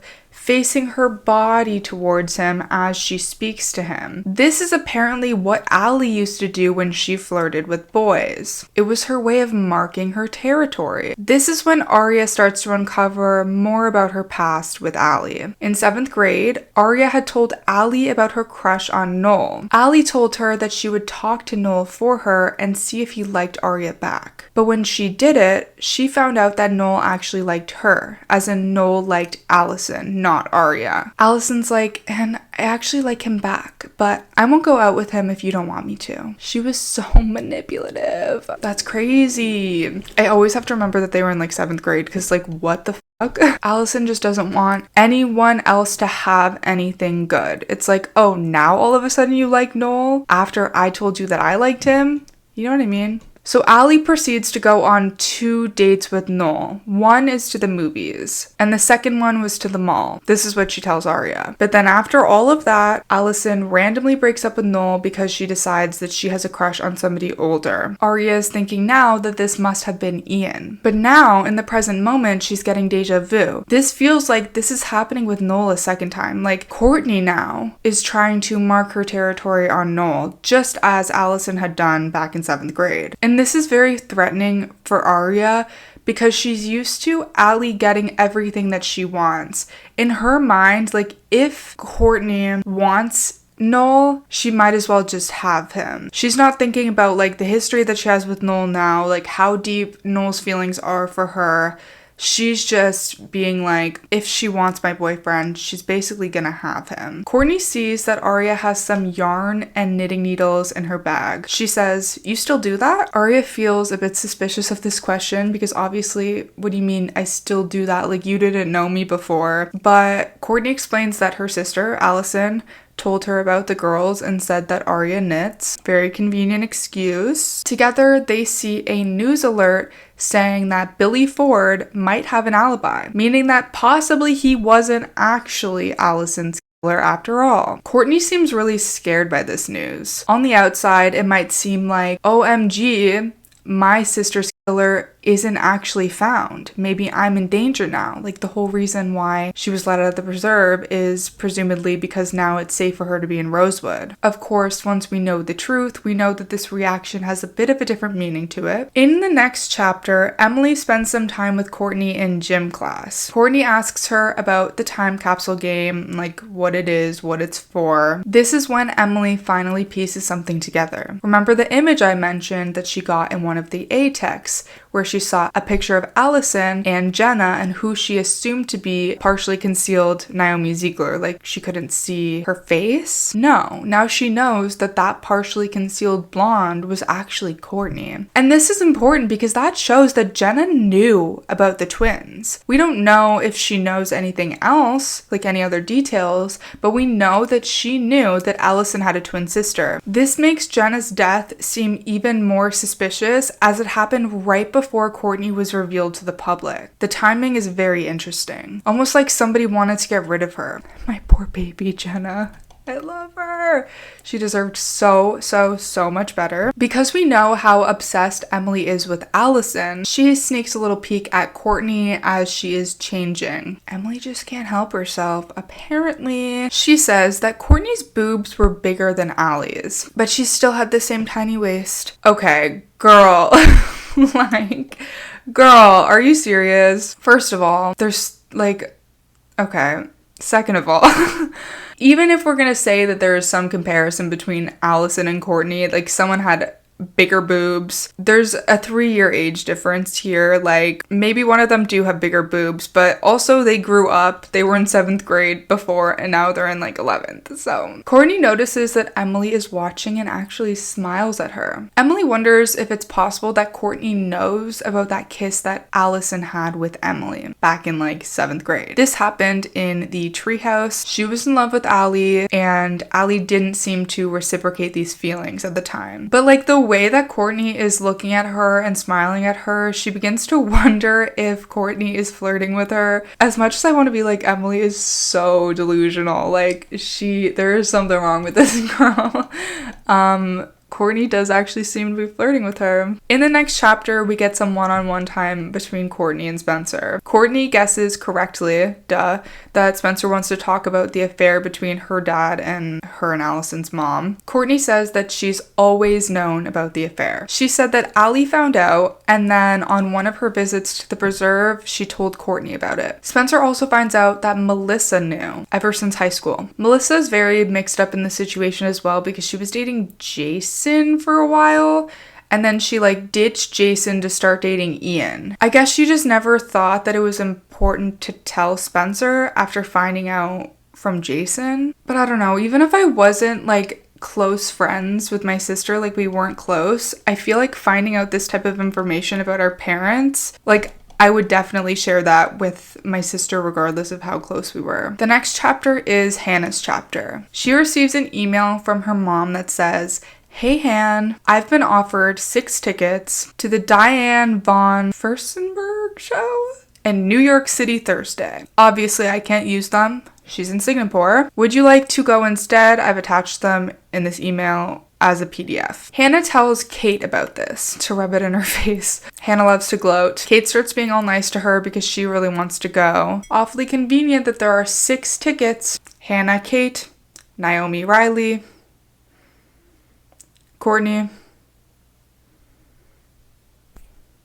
Oh, that's only 5 people. Then she realizes that Courtney is currently hanging out with Kate in her room. Courtney brings up the fact to Hannah that she knows Iris. She apologizes, says that Iris is crazy, and she's really glad that both of them got away from her. Very interesting, and we will see if Iris is the crazy one or not. Courtney basically wants to invalidate anything that Iris could have said to Hannah. We know that Iris didn't really say much to Hannah. Iris does seem to be like pretty loyal, but she also uses information as a way to get things out of other people because of her like abandonment issues. She just feels abandoned by everyone, and she thinks that everyone's kind of out to get her. And she also seems kind of bored, like she just wants to play with everyone. And I don't blame her for any of those things. I love that about her. In the next chapter, Aria is picking up Noel from a sibling support group. This is a side note, but Noel has a brother who killed himself when he was younger, so this is why he's in a support group for siblings. Obviously, this would be helpful for Courtney, knowing that her twin sister was murdered, so Courtney is there as well. Aria sees Noel leaving the building with Courtney, but she wasn't expecting to see Courtney there. She was just there to pick up Noel. And this whole exchange is so awkward and suspicious. Like, what? Every time I read it, I'm like, what? Noel gets into the back seat and lets Courtney sit up front. And Noel knows that Aria is very suspicious about Courtney. Like, she doesn't really like Courtney. She's not like warming up to Courtney being there. And yet he sits in the back seat and lets Courtney sit up front after not mentioning at all that Aria was going to be picking up Courtney. Never mentioned this to Aria, just assumed that she would do it without even saying anything. He didn't even say anything when he got up to the car. He just got in.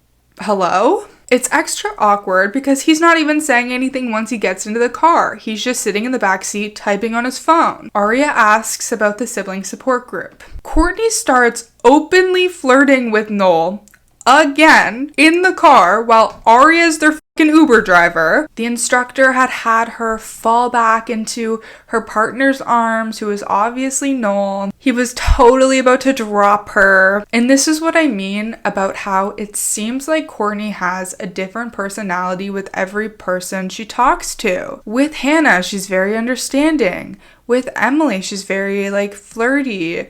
With Spencer, she's very like, what do you want to know? Informational. And with Aria, she's a mean girl. Like, she's going for her boyfriend openly in front of her. So, like, what is her real personality? What is she trying to do here? Noel even has Aria drop him off before Courtney. So he gets out of the car and Courtney is still there. He doesn't like thank her. He doesn't really say anything. This interaction is so mind-boggling for me. And I can't remember like the exact details of this chapter, but in general, I don't think Aria like made this as big of a deal as it should be, because she really is a girl that jumps to conclusions, and you would think that she would have like never let this go and like analyzed every second of Noel's behavior and like why he did this, but I feel like she lets this particular instance go quickly, if I remember correctly. Like, let's break this down. I'm sorry, this is just crazy to me.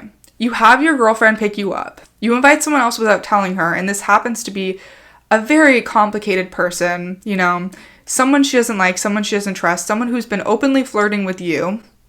Okay. All this layered context about Allie being her best friend who used to bully her, and like Allie has been missing all this time, so it's really weird and strange. You get in the car without saying anything to her. You literally say nothing. You get in the back seat. You have Courtney sit up front.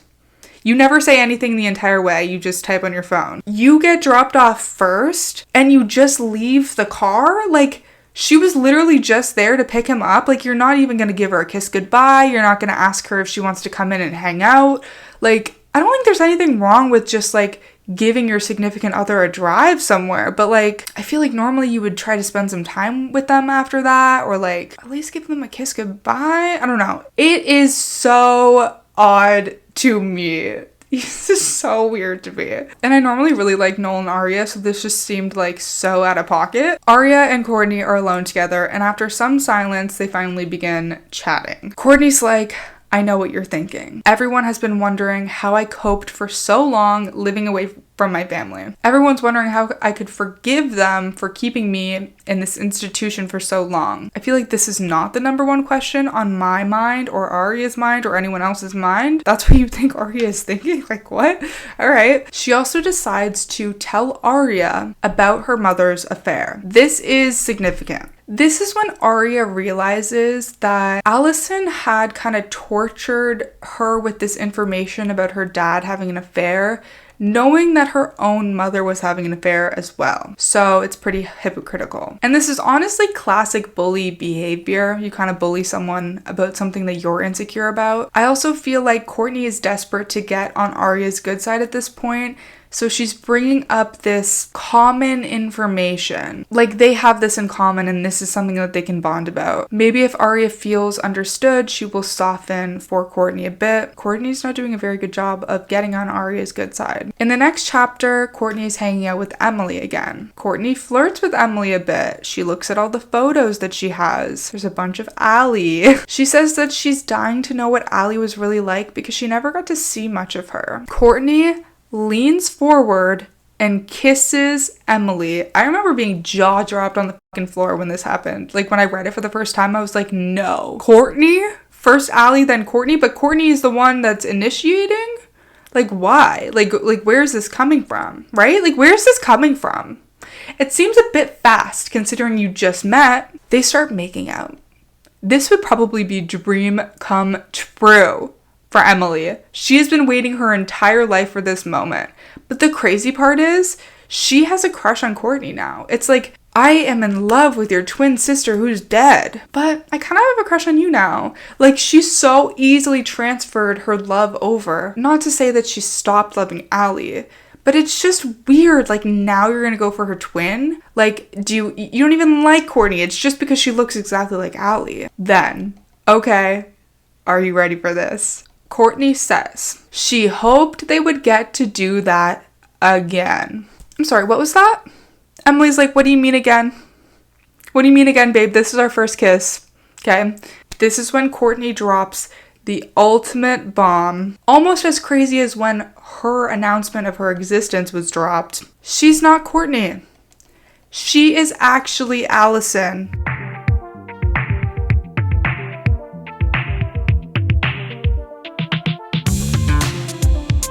I'm not Courtney, I'm Alison. Meaning, this is not our first kiss because we have already kissed each other in the treehouse. This is what she's saying. And I really hope you're following because there are so many versions of the story that gets like uncovered as we go. She's telling Emily, I am not Courtney. I am Alison. I am the girl that you kissed. I'm the girl you're in love with. I am not dead. I'm alive. Emily is completely freaking out and is not sure how to process this information at first. This is Allie, the person she loves. I do think this is somehow better than her being in love with both twins simultaneously. But it's still really crazy. And I feel like this wasn't addressed enough, in my opinion, that she was just gonna date Courtney. She was just gonna start dating Courtney. This is when we get the gist of what the twin switch was from Alison's mouth. So I'm telling you right now, this is not the full story. This is just Alison's story. We have a long way to go. We're like 4 hours into the video. This is what Alison says happened. My twin's name was Courtney. She didn't have health problems. She was certifiably insane. Okay, that's a direct quote. She says that Courtney started imitating her from a young age. She pretended to be her and went so far as to try to kill her. So it's the summer before 3rd grade and they're still at their old house in Connecticut. Alison is swimming in their pool. This is giving me Paige flashbacks, I'm not gonna lie. Maybe this is where they got the inspiration from for the little dunking moment, because Courtney comes out and starts dunking Alison's head in the pool. Allegedly. Apparently Courtney says, "You don't deserve to be you. I do." Okay. Her parents send her away to Radley and they move the rest of the family to Rosewood, like to be close to her. I guess all of the institutions are in Rosewood, so that's where they gotta go. They wanted Alison to have a normal life, so they told her never to speak about Courtney. We'll just pretend she doesn't exist, no biggie. Totally normal thing to do, right? So this is apparently the reason why she never mentioned her twin to her friends. She was told to keep it a secret. After a while, Courtney began to improve, and their parents let her live at home for a short period of time, the summer after 7th grade. Uh-oh. We all know what happens next. This is, of course, the summer that Alison goes missing. So in the book, Emily has a little flashback. She remembers when they caught Alison reading her diary in her room and she was being really suspicious about it. When Miss DiLaurentis saw them, she kind of freaked out and told the girls to go downstairs, even though she had just told the girls to go upstairs. She's realizing now, like, oh, we thought that was Alison, but it was really Courtney. That's why Miss DiLaurentis was acting weird. Because she probably thought that Allie was up in her room. And then when she realized Courtney was sitting on Allie's bed reading Allie's diary, the girls aren't supposed to know about Courtney. So she tells them to go outside. This is clearing up a lot of things for her. She asks Emily if she remembers the day before the sleepover, when she found them on the patio. They were confused because they had just seen her up in her room wearing something else, and now all of a sudden she had changed her outfit. It was weird because Allie seemed to have no memory of seeing them up in her room. Because it wasn't her. Alison confirms that was Courtney. She was reading my journal trying to be me again. She says after that she tried to stay away from Courtney. So the night of the sleepover, she runs out of the barn after fighting with Spencer, but she doesn't get murdered like everyone thinks she did. Billy Ford found her sister Courtney instead. Alison had gone back up to her room. He wanted Allie, but he got the wrong sister. And I think this wording is interesting, like he wanted Allie, but he got the wrong sister. He didn't really know either of them personally, so he probably would have settled with any little blonde girl, like assuming that Billy is the one that did it, right? Why would we assume that he was specifically going after Alison? If both of the girls were home for the summer, he could have seen both of them. But I guess Courtney was supposed to stay in the house, so if he would have seen anyone outside, because he was working on constructing the hole, then I guess you could say, yeah, I guess you could say that he wanted Alison, whatever. Semantics, I'm just trying to be argumentative, I don't know. So Courtney was supposed to stay in her room all night. So when her parents saw Allie the next morning, since Allie had slept inside her room instead of in the barn, they assumed that that was Courtney. Allie was supposed to be in the barn, so she can't be the twin that's currently inside the house. It's so funny how we're supposed to believe that her parents kept getting the twins confused, like as if they don't know their own daughters. She tried to explain who she was, but very conveniently, Courtney's whole thing was that she loved to pretend to be Alison, right? So they thought, this is Courtney pretending to be Allie. They don't believe her story, do we?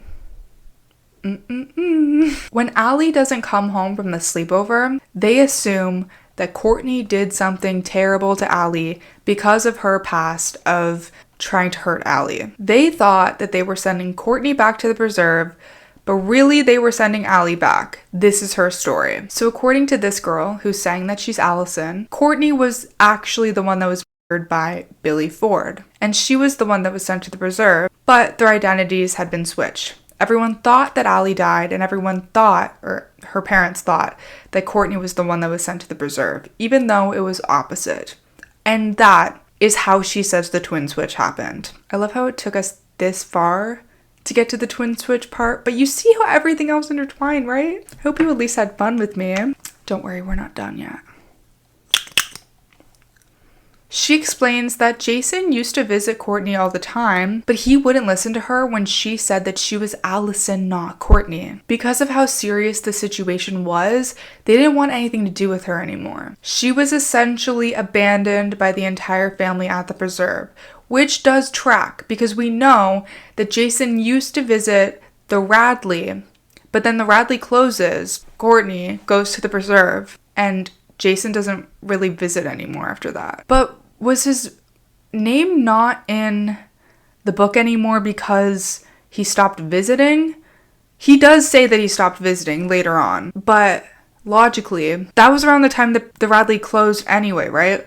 So if we're saying the Radley closed the summer of 7th grade, so Courtney comes out and she's going to be sent to the preserve, Radley closed that summer. Around the time of the time capsule flag, Jason stopped visiting. I guess it's around a similar time, but he would have stopped visiting just before Courtney came home.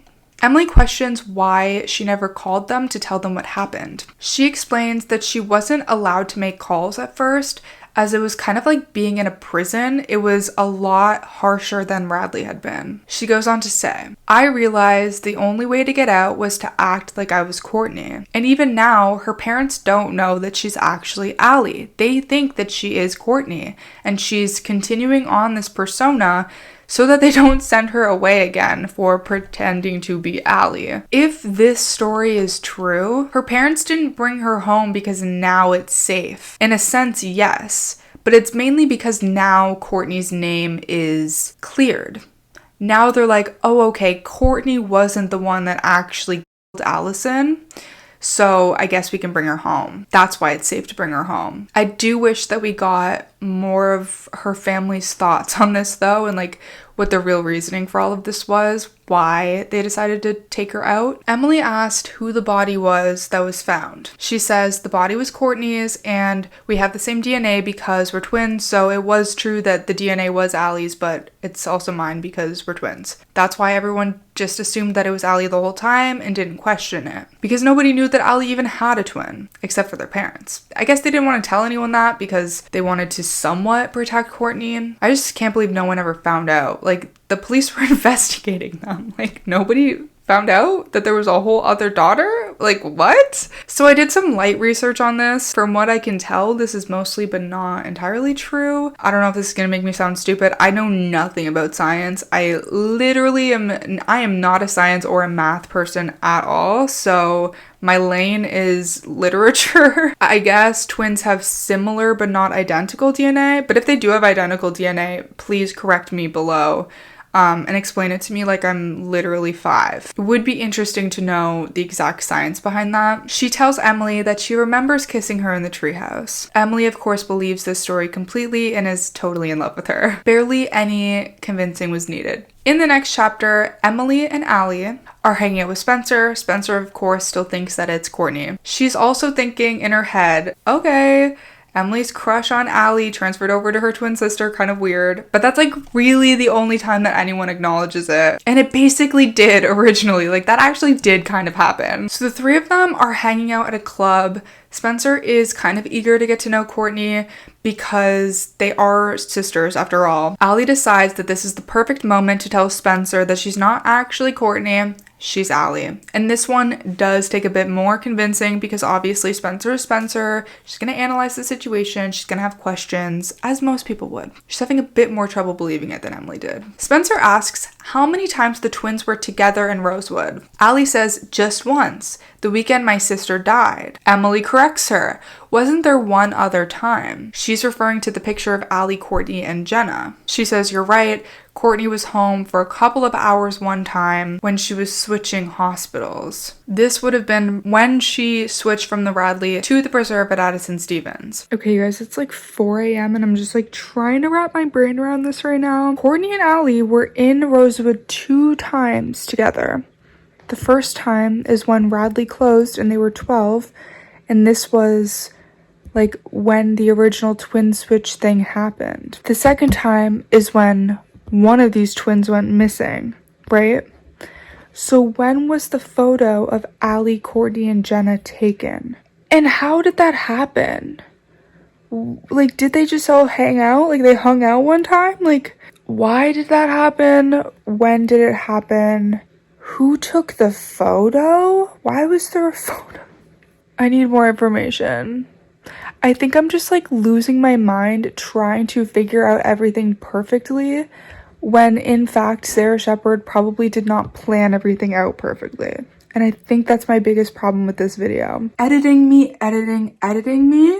I actually do answer this question for myself later on in the video, but I'm going to keep it in because I find it interesting to see my thought process as I investigated everything, so sorry if it's annoying. Spencer asks pretty much what everyone else is thinking. But if Courtney always pretended to be Allie, how do we know that you're really Allie and not actually Courtney? She also mentions that the girl in the hole was wearing Alison's A is for Allie ring on her pinky finger again. Does she wear it on her pinky finger or her pointer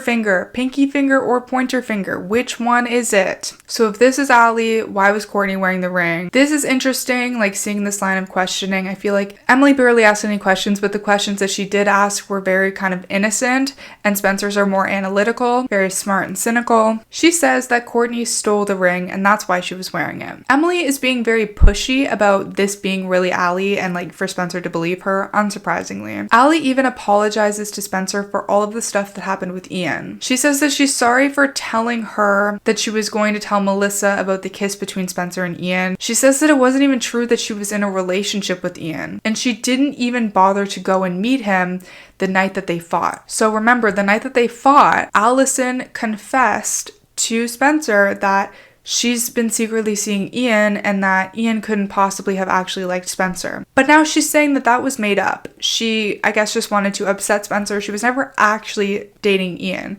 And she was supposed to go see Ian that night, but she didn't end up doing so. She says she had decided just to go up to her room instead and that she's grateful for this fight with Spencer because in a way it had saved her.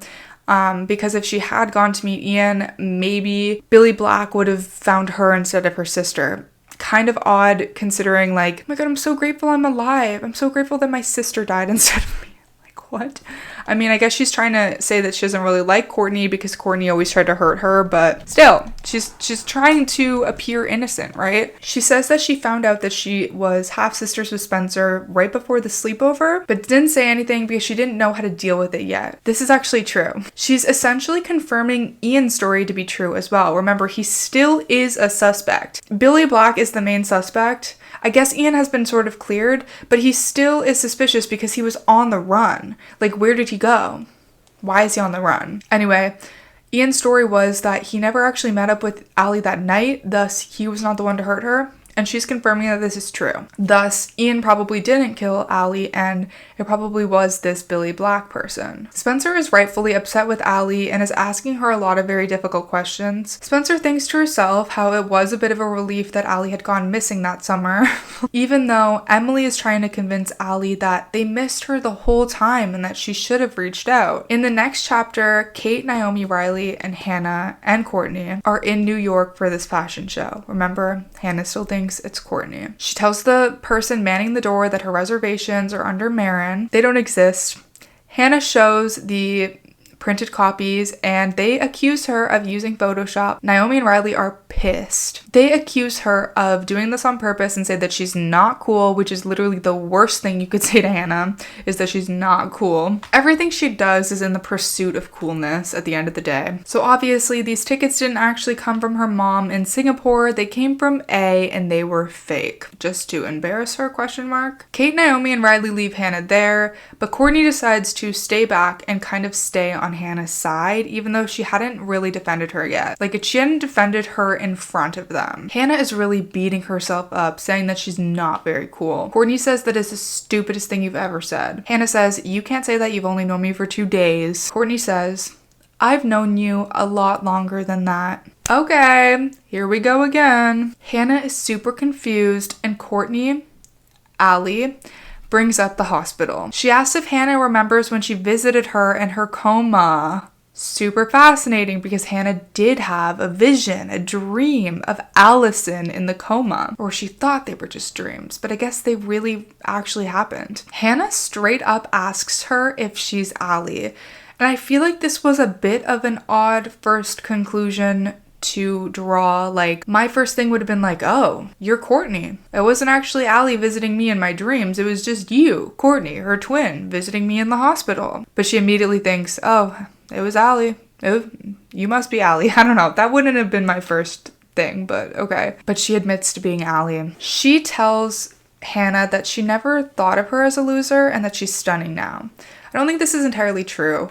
I think that she did think that Hannah was a loser, but she liked her that way. Like, she didn't think she was a loser in a bad way. I don't really know how to explain this. Kind of like, oh, my little loser, like, I love her. Like, you know what I mean? She tells Hannah that they deserve to be popular, not Naomi, Riley, and Kate. She says that they should ditch them and take them down. I do like this. I think, like, them as a duo is a very interesting replacement for Hannah and Mona as a duo.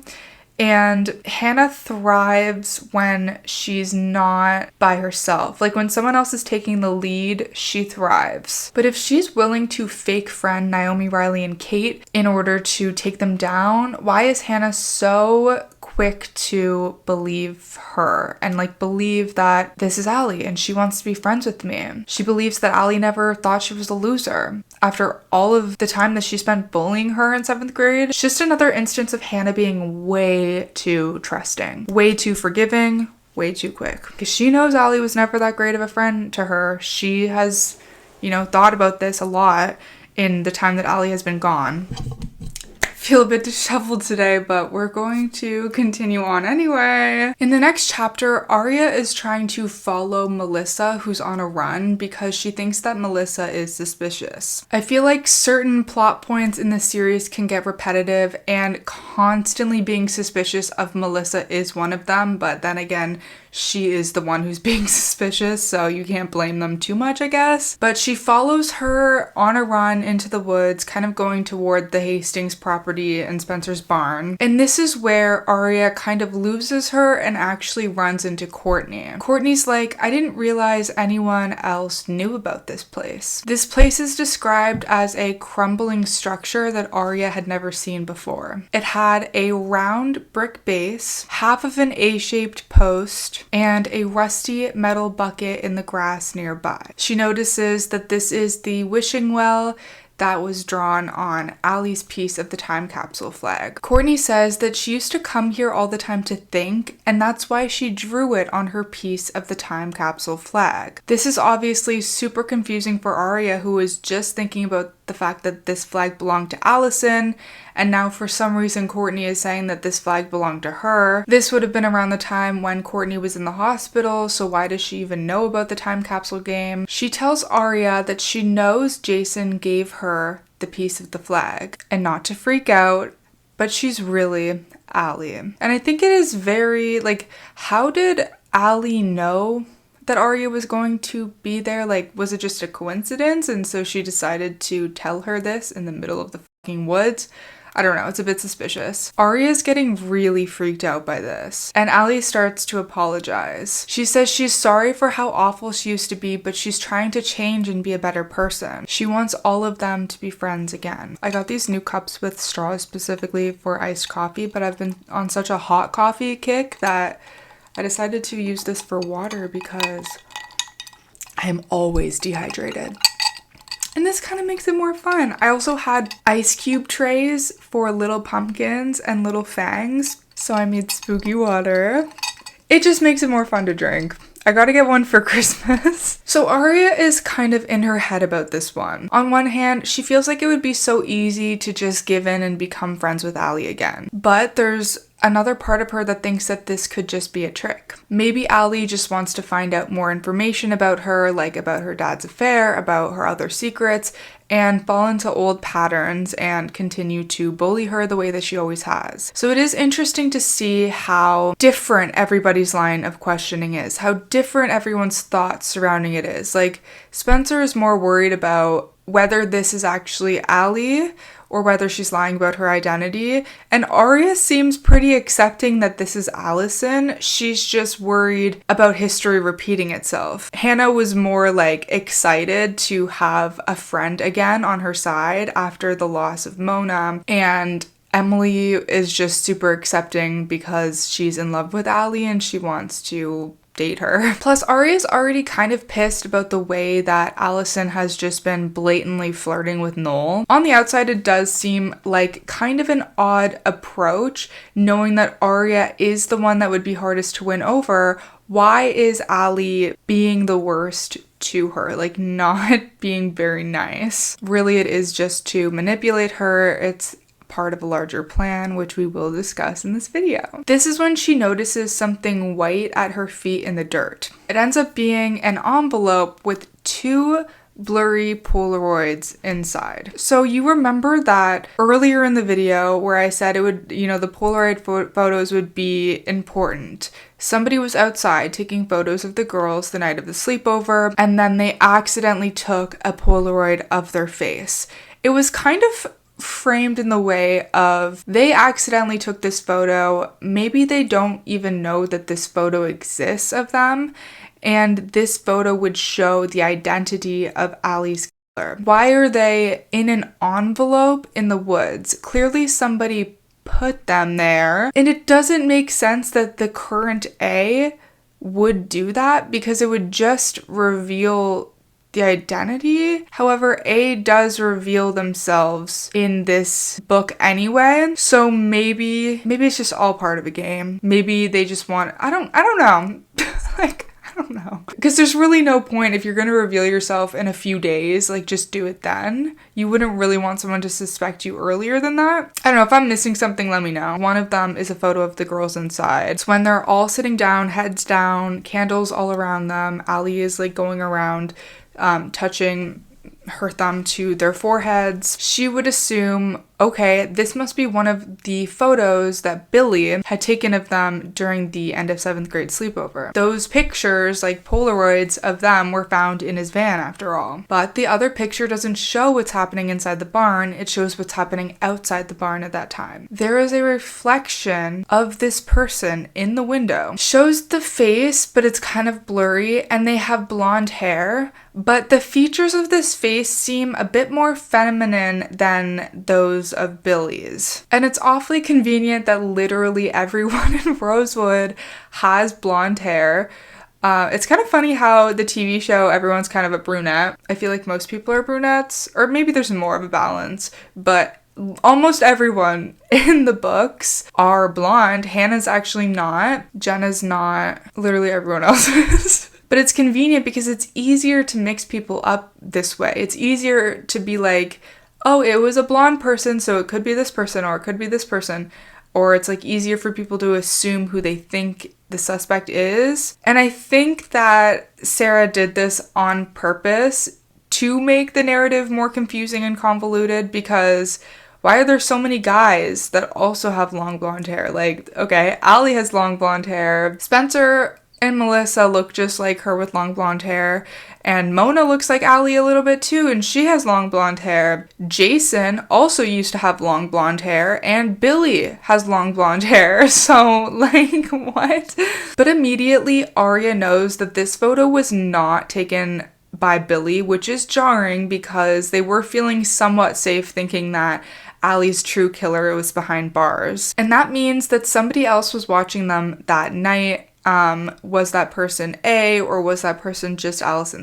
We don't really know yet. It also is confusing why this person, they're taking photos. Like, why? I don't know why. Like, I really don't know why. Once we find out who this person is, it's just unclear what the point would be. But also, if this was some big plan that they were trying to carry out that night, why are we being so careless with the Polaroids?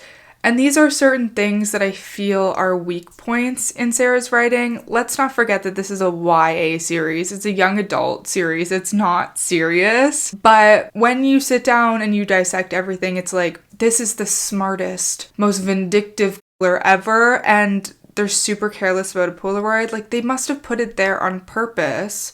But why? Like, what's the point? On page 49, Spencer sees the Polaroid for the first time on a newspaper. She recognizes this photo immediately as Melissa. So, because Spencer is trying so hard to prove that Melissa is suspicious, this is just like, oh yeah, that's Melissa. Duh. So Aria had given the evidence over to the police, and that's why the Polaroid was in the newspaper. In chapter 18, Alison tells Hannah that she wants her and all of the girls to come to the Poconos house after the Valentine's dance. They're gonna drink, go in the hot tub, and reconnect as friends. She's very, very dedicated to bringing the friendship group back together. They also start talking about the plan that they have to ultimately humiliate Naomi, Riley, and Kate. They're going to print out love letters that they had written to their crushes and pass them out around the Valentine's Day dance. Remember, their goal is to knock them down a peg so that they can regain their rightful place as queen bees of Rosewood Day. This is when Hannah asks Allie why she ditched Naomi and Riley as best friends all of those years ago. And this is something she's always wondered, but never just straight up asked Allie about. And I think Hannah maybe feels more comfortable with this version of Allie because she's very kind. She seems very dedicated to being a better person. She feels friendlier, and she feels like she compliments Hannah. She seems like she's more on her side. And oh my god, I love Hannah. I love Hannah so much.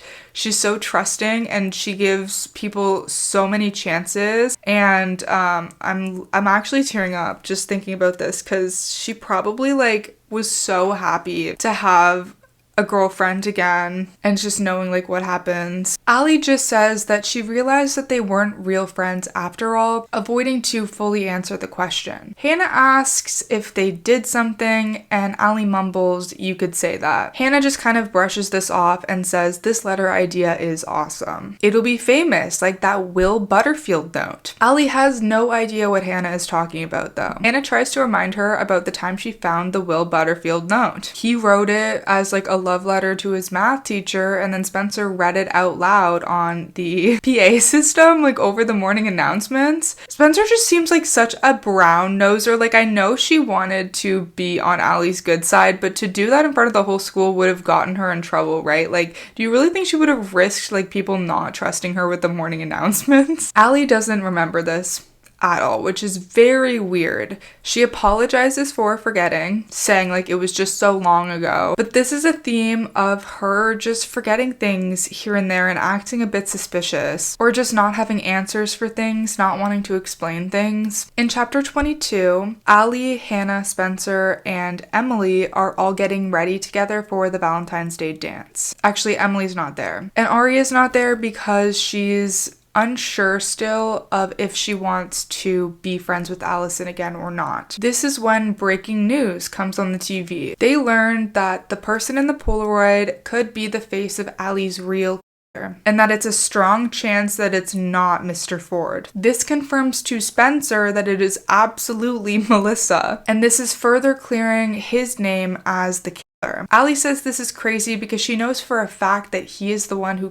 her sister, but like, how would you know that? You don't know any more information than the general public or the police do. There's obviously another reason why she wants to push this narrative that Billy Ford was the killer and that he's safely behind bars and that they have nothing to worry about anymore. There has to be another reason why she's not even open to exploring other options. Because if she truly wanted to avenge her sister's death, she would want to make sure that the right person was arrested. Hannah's looking at the Polaroid and she says that the face doesn't really look like Billy's though. Allie's like, have you ever heard of Photoshop? Spencer says that you can't Photoshop a Polaroid picture. Spencer says it's possible that Melissa was the one taking the photos that night. It's also possible that she was the one who killed Courtney. She explains that a couple of weeks ago before the fire, she had seen Melissa in the woods. It looks like she was looking for something, hunting around for something, and she thinks maybe it could have been the Polaroids, but why would they be in the woods in the first place? I believe she was actually looking for Ian's ring,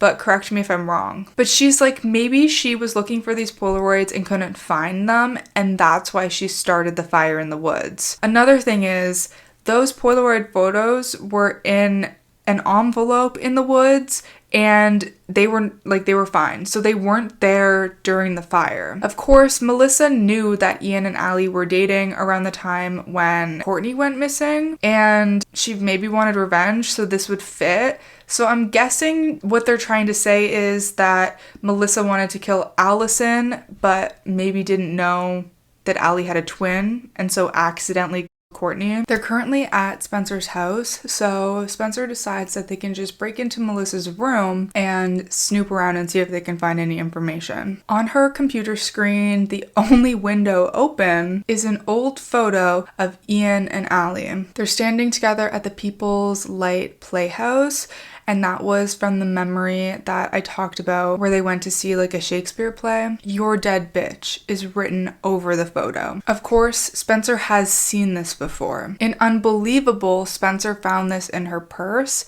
and she showed it to Mona.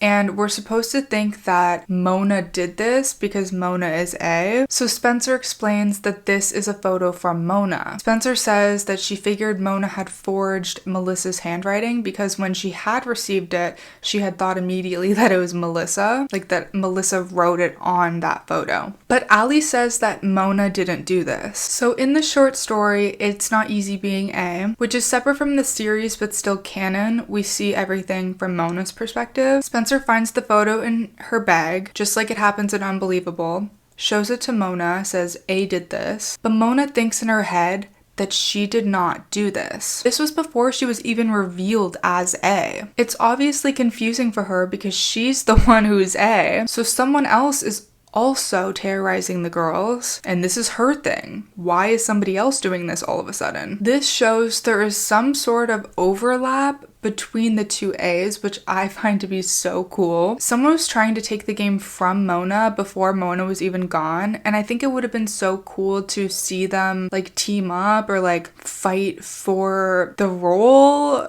or something like that. Like, it would have been interesting. So now Allie is claiming that all of those years ago she received this. So if it was Melissa has been suspicious for a very, very long time, but maybe it wasn't Melissa and maybe somebody forged her handwriting. And then on her desk, they find a pamphlet for the Preserve at Addison Stevens, which was the psychiatric hospital that Alison was going to. This makes it seem like maybe Melissa has been having mental health problems and she checked herself in for some sort of reason, which also does make her look a bit suspicious. But if she was able to realize that she needed help, wouldn't that make her like look a bit better? I don't know. Like if she had been doing something suspicious. So maybe she's A, maybe she Courtney, and maybe she feels guilty for it now, and so she's seeking treatment. In chapter 22, Hannah and Allie carry out their plan to humiliate Naomi, Kate, and Riley. Riley is super hurt by this, and she says that she understands why Hannah would do this, but she doesn't understand why Courtney would do it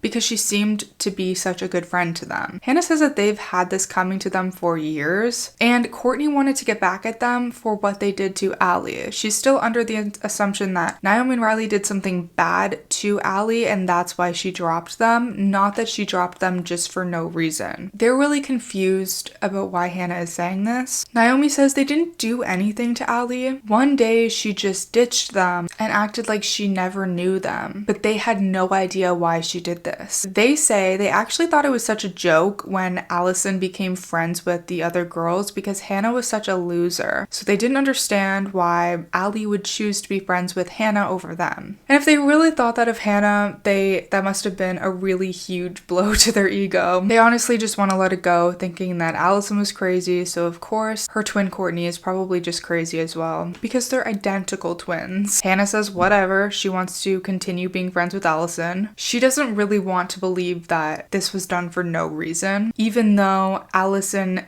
literally failed to even give her one. Unfortunately, the truth could literally slap Hannah in the face and she would still choose to believe every single lie, no matter what. Not even just from Allie, just in general. If it meant that she would be able to keep her friends or keep her popularity, she'll just believe whatever is easiest. And that's the most frustrating part of her book character for me. I don't think the TV show version of Hannah is quite as naive or popularity obsessed. She's kind of like cool in her own right. Like she's cool because she's cool, not because she's popular. I didn't mention this before, but before the dance, Emily had asked Allie to be her date, which I don't feel like is very misguided because Alison had literally gone out of her way to kiss her and make her feel like she's interested in Emily. But Allie kind of teases her a bit about the crush that Emily had on her before. And this pisses Emily off because it makes her feel like Alison really hasn't changed, which is true. The way that she acted there was kind of strange. It's almost like she's manipulating her, like to make her confused on purpose, to like keep her where she wants her, kind of keep her in limbo rather than progressing any sort of relationship with her because maybe she's not actually interested in one. She says, well, now I know why you get so quiet when we're changing for gym. And this is what she said to Emily the first time they kissed in the treehouse, like back in 7th grade. In the first book, we get to like see how this went down when she's talking to Maya. She tells Maya how her and Allie used to be best friends. She says that they went to this treehouse in her backyard a lot just to talk, and she felt like she couldn't hold it in anymore, so she leaned over and she kissed her. Alison wasn't into it though. She said, well, now I know why you get so quiet when we change for gym. And Allie said that she didn't think that best friends should kiss. So it's just weird that she would say this to Emily now, after clearly reciprocating her feelings and going out of her way to kiss Emily. Repeating history in this way would just be a slap in the face at this point. In this moment, Allie says that she does have feelings for Emily, but she just needs a bit of time to get her life on track, apparently. At the dance, she sees Allie dancing with James Freed, which is just like this random like throwaway character that they mention anytime they need like a generic male to be doing something. Then randomly, Alison apologizes to Emily and starts making out with her in the bathroom. I don't even know why she did all this. Like, she's supposedly trying to make it seem like she's just really confused about something, but we could have just avoided all of this and she could have just gone to the dance with Emily if she's so in love with her, like whatever. In the next chapter, Aria is at the dance with her boyfriend Noel and she's thinking about how much fun this has been. She goes off to get a drink and when she comes back, she witnesses this couple kissing. One is a guy in a black suit and another is a thin, beautiful blonde. Allie breaks away from Noel, looking pissed as hell, and it is revealed to Aria that Noel and Allie had just been making out, to Aria's absolute horror. Alison slaps Noel across the face and screams, "What are you doing? Aria is my friend." Aria is so pissed off that Noel would do this. Whether or not Noel was going out of his way to flirt with Alison, he wasn't necessarily shutting Alison down. She decides she does not want to continue on the night with him. She just starts to miss her friends. And Aria doesn't really have any like strong friendships, so she just misses having a group of girls. She decides that it is worth it to try to be friends with Alison again, which is crazy because Alison was the one that was just making out with your boyfriend. You're just gonna believe that she had nothing to do with it, even though she was the one that was initiating flirting with him all of those times. Like, just because Alison said that Noel kissed her, you're gonna believe it and be friends with her? Like, you're gonna choose her over him now? I don't know. I'm so pro choose your friends, but the situation is so weird. Allie promises that they will find find her someone even hotter than Noel to date, and all 5 girls are off to the Poconos house together. Her plan went perfectly. They're all going to be best friends again, right? Right. It is interesting how they are all on Ally's side and they all reunite just in time for them to go to the Poconos house on time all together. And I will circle back to Alison and Noel and what exactly happened there later on. So they go to the Poconos house and the girls are so excited to all be back together hanging out as a group. They're sharing old memories, old stories, like stuff from their past. It gets to the point where like it's time for Ally to chime in because all of the other girls have chimed in with their stories, but she doesn't have anything to say. Let's keep that in mind. It's just like it's kind of a coincidence that she never seems to want to like volunteer information or can't like remember things that have happened in the past. Hannah, Aria, Emily, and Spencer change into swimsuits and they meet in the hot tub. They're all still bonding. It's really sweet actually. I really love this moment. They're admitting to the fact that they've all missed each other and they wish that they had stayed friends. And I think it's so special because even though the book is all about them and we alternate perspectives, we don't really see their friendship too much. And in one of my videos, I talked about how I wish we had seen more of their friendship, as those are some of my more like favorite moments from the series. And a lot of people felt that it made sense that they weren't friends in the books. The argument is that due to their trauma, they grew apart because they really only talk to each other when it's necessary to do so, such as when they're talking about A. I think this makes sense too. I think that's totally valid. It's just that it's not what I want. Like that's it. Like I get it. It makes sense. It's just not what I want. Like I just love them being friends. The parts where they were together and they were all friends were the most enjoyable parts for me. Even when they were forced to talk to each other because they were trying to figure out A. Like I love that. I love the togetherness.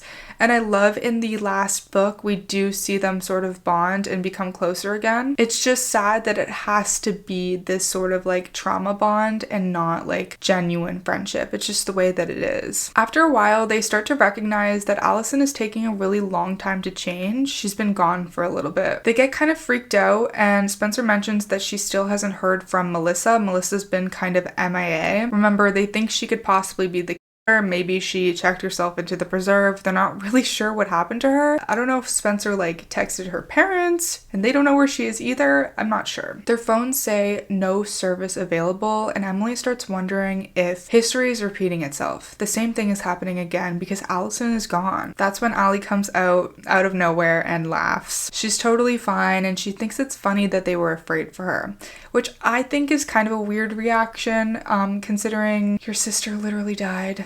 But okay. In the next chapter, Spencer is a bit suspicious about what just happened. She thinks it's weird that Alison was gone for so long and that she didn't hear them calling for her. She's still suspicious about where Melissa could be. Maybe she's like hiding somewhere, just waiting for the right moment to hurt them. I think hating your sister so much with no like apparent guilt about suspecting them is kind of weird. I don't think Melissa has been too terrible to her lately, at least. She had her back a lot of times.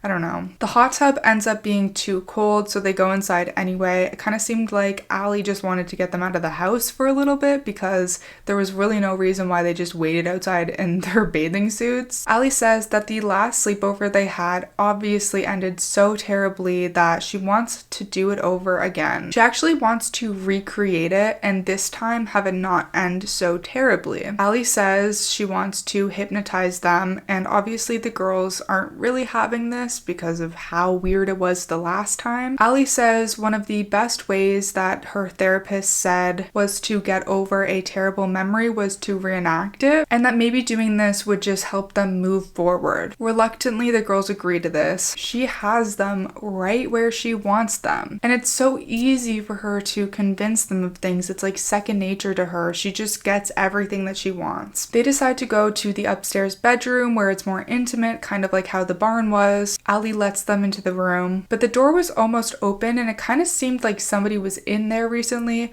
which is weird because nobody has been in the house for a while. And in the room, there is a rotting smell. They speculate that maybe something's dead inside the walls. Apparently this did happen one time before, so it's not super weird. It's easy enough to just excuse this as being the reason for why it smells so bad, but I don't know why they wouldn't at least try to convince Allie to try like a different room if it's literally smelled like something was dying. The girls sit themselves down on the floor. Allie lights a bunch of candles and she starts hypnotizing them. Will history repeat itself? Or is this just truly a wonderful way to go about healing their wounds from the past? Let's find out. Allie starts counting down from 100 the way that she did 3-4 years ago. Spencer starts like dreaming, like imagining that she's in her family's barn. Allie had tiptoed around them, touching her thumb to their foreheads. When she gets to Spencer, Spencer jumps up saying that it's way too dark in here. Spencer struggles to open the blinds and let light into the room. But when Spencer glances back at Allie this time, she realizes that Allie wasn't just angry like she was the last time. Allie is frozen in place, looking at the window. It looked like Allie was scared, like she was looking at something terrible. Now, in real time, Spencer tries to remember what actually happened. Like, did this actually happen in real life? And she's just like unlocking the memory. In the window, she had seen Allie's reflection, except she was wearing a hood and she was carrying a bulky camera. In this memory, Spencer wants desperately to keep Alison in this room. She knows now that Alison's sister is outside and she wants to hurt Allie. She knows now that Alison's sister must have been the one outside taking the photos. And I think maybe Sarah Shepard did this writing a bit ambiguous on purpose because Allie does have more than one sister. Allie, Courtney, Spencer, and Melissa are all sisters and they all look similar to each other. And at this point, Spencer does think that Melissa's or that she could have killed Courtney, even if it might be obvious to us who she's actually referring to. I just thought that was interesting. But the memory keeps pushing forward. And suddenly, Allie didn't quite look like the girl who was with them today. She also noticed the silver ring on the girl's finger. Allie had told them that she wasn't wearing her ring that night, but there it was on her finger. This is in the memory. Instead of having an A on it though, it had a C. Spencer turns to the girl outside the window that looks just like Allie. She held up the fourth finger on her right hand. She was wearing a ring with the A initial. Which finger do the girls wear their rings on? This is a mystery that we will never know. I could have done a whole video dedicated to trying to investigate which finger the girls wear their rings on. So why was Alison outside and why was Courtney inside the barn? That makes no sense, right? Alison was the girl they were friends with, right? Seems pretty backwards. Spencer tries convincing herself that this is just a dream. It's not actually true. It's not actually how things happened anyway. It can't really mean anything. Spencer asks the girl inside the barn if she's okay. And the girl inside the barn says, "Does it look like I'm okay?" What?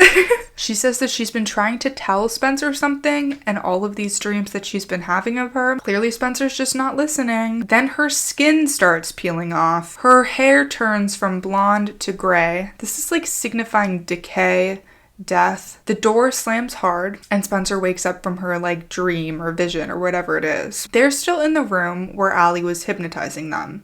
So does this mean that it worked? This time everything's fine? Spencer recalls dreaming about Allie and all of her other dreams where there were two Allies, which is interesting. Like, she was having those dreams of two Allies before she even knew that Allie had a twin. So clearly her dreams mean something. She calls out for Allie. But again, Alison is gone. Thank you, Sarah Shepard, for your attention to detail. I love a circle back moment. I love a repetition moment. This obviously mimics the night where it all began. Hannah wonders if Alison disappearing is all just a part of the reenactment, but this kind of goes against what she was saying of like, things working out better this time. Spencer doesn't think so. She thinks that something is really wrong. Spencer says that she thinks the girl outside the window that night was Alison's sister, and that's who killed her. Hannah is confused. Spencer, you said that it was Melissa. Now you're saying that it's Allie's sister. Emily's confused too. Nobody killed Allie. Allie is alive. Allie's here. What are you talking about? Aria remembers visiting that creepy medium who told her that Allie killed Allie. This had led her to believe that Allie could have committed suicide for a while, but this could be explained by her twin killing her. That's where they notice, a few inches from the door, a white envelope. It says, "To 4 bitches from A." Yeah, so where is Alison? Why is A sending them a note? Emily is trying desperately to believe that this is anyone but Alison. Like, Alison did not do this. Alison is not A. She says it could be Melissa. It could be Billy. I'm gonna get into what the letter says, but first, I'm going to get another cup of coffee. This is what the letter says. Once upon a time, there were 2 beautiful girls named Allie and Courtney, but one of them was crazy. It explains that Allie became Courtney for a while, which is obvious. We already know this. But what they don't know is that Courtney also became Allie. You heard me right. Pretty little losers. It's all because of you. Remember when you stalked me in my backyard for the time capsule flag? And remember that girl who came out onto the lawn to talk to you? Allie explains that the girl who went outside to talk to them wasn't her. It was Courtney. She explains that Courtney was home switching from the Radley to the preserve that weekend, but Courtney really didn't want to go to the preserve. She saw the girls in the yard and she really took her chance. Courtney pretended to be Allie, talking about the flag as if she had been the one to find it, even though she was the person who originally stole the piece of the flag from Allie. She also said that Courtney ruined the flag by adding the wishing well. There we go. But everyone in their family thought that it was Alison outside and Courtney inside, even though it was really the other way around. Allie's mom didn't believe her because Courtney had taken her A is for Allie ring, making her look like Alison. Again, it's kind of crazy that you can't tell your own daughters apart over something so serious. You can't identify them without their rings. I don't know. So her mom took her to the preserve as Courtney. Courtney got my perfect life and I got her wrecked one. Just like that, she ruined everything. She put her lips all over Ian Thomas. She nearly got arrested for blinding Jenna. She ditched Naomi and Riley, the coolest girls in school. But the very worst thing that she did was choose 4 new best friends, girls who weren't special in any way. So she is kind of clearing a few things up here. Courtney was the girl that the girls were friends with, and it wasn't actually Alison. And the girl writing this letter is actually Alison. So this explains why Alison couldn't remember any of their past memories, didn't have anything to say, often messed up information, because the girl that they've been talking to for this entire book is not the girl that they were friends with. They thought they were friends with Alison, but they were really friends with Courtney. Courtney was the one who orchestrated the Jenna thing, and Courtney was the one who had a crush on Ian. Alison was the one who was talking to Ian during the announcement of the time capsule flag, and after that, everything that happened was Courtney's doing. While most of this information is true, this also isn't the full story of the twin switch and what happened and why everything happened. Alison explains in this letter that she's made it her life mission to make sure that her sister pays for what she's done to her, stealing her life, sending her to the preserve, and she wants to make the girls pay as well for their part in it. Being outside that day. That's literally it. They didn't really do anything else because they didn't know. She admits to trying to burn them alive, make them feel crazy, having them arrested, getting in the way of Aria and Noel, so she's admitting to doing that on purpose, sending Hannah fake tickets, making Emily believe that she liked her, and she still has something special waiting for Spencer. She explains that in the time that Courtney was pretending to be Allie, she took very detailed notes in Alison's diary, and that's why she knew so much about the girls. And we know that that's how Mona knew so much about the girls when she was A as well. Courtney took notes because she had to remember everything about Allie's life, this new persona she was taking on. She had to make sure that she was playing the role well. So it does seem like it was originally Allie's diary and Courtney just took it over and it became her diary. She explains that this is a big moment for her, and she ends the letter with, "Kisses, A, the real one." Which, okay, let's just be real. Maybe she's the real A because she's the real Alison, but Mona was the real A because Mona was the one that invented A and invented the game. But I guess what she's saying is that Mona was like trying to be Allie by being A, which is the first letter of Allie's name. She is revealing herself as the second A in the series. So now let's circle back to a couple of the things I was mentioning earlier. Hannah had thought that the whole thing in that dream where Alison was saying, "She hurt me once, she'll try to hurt you, we were friends once," that was talking about Iris, but really it was talking about the real Alison. Courtney was expressing that her and Alison used to be really good friends because, you know, they grew up together, they were twins, and they were best friends. And then Allie hurt Courtney. So Allie's trying to do the same thing to Hannah and the girls. That's what that meant. As for that thing about the cat food, you know, when Alison's mom was like, "Why don't you remember how to feed the cat?" And Jason was like, "I can help if you want." And Alison was being really mean to him. This was Courtney. And Courtney couldn't remember how to feed the cat because Alison was the one that was feeding the cat between 3rd and 6th grade. So when Courtney took Allie's place, she didn't really know what was up. And even though Courtney and Jason were close, Jason and Alison weren't close. So when Courtney took on this Alison persona, she had to pretend to not be close with Jason either. And this is why it didn't really make sense to me. Jason thinks that he's talking to Alison, but he's shocked when Alison isn't nice to him, which is weird because I don't think that Jason and Alison had a close relationship. It would make sense if he thought he was talking to Courtney, and then that's why he's shocked that Alison isn't nice to him. But he shouldn't be shocked that Alison was mean to him because his close relationship was with Courtney, not Alison. You know what I'm saying? I'm not saying that like Alison and Jason didn't get along at all, but it was made to seem like Jason had a much closer relationship with Courtney than he did to Alison. So I don't know if Sarah Shepard just got confused when she was writing that and wanted to make it seem like the mood has changed because the twins have switched. But like, if anything, nothing should have changed because she was pretending to be Alison. Or if anything, maybe she would have been nicer to him because of that like strong relationship that they had. You get what I'm saying?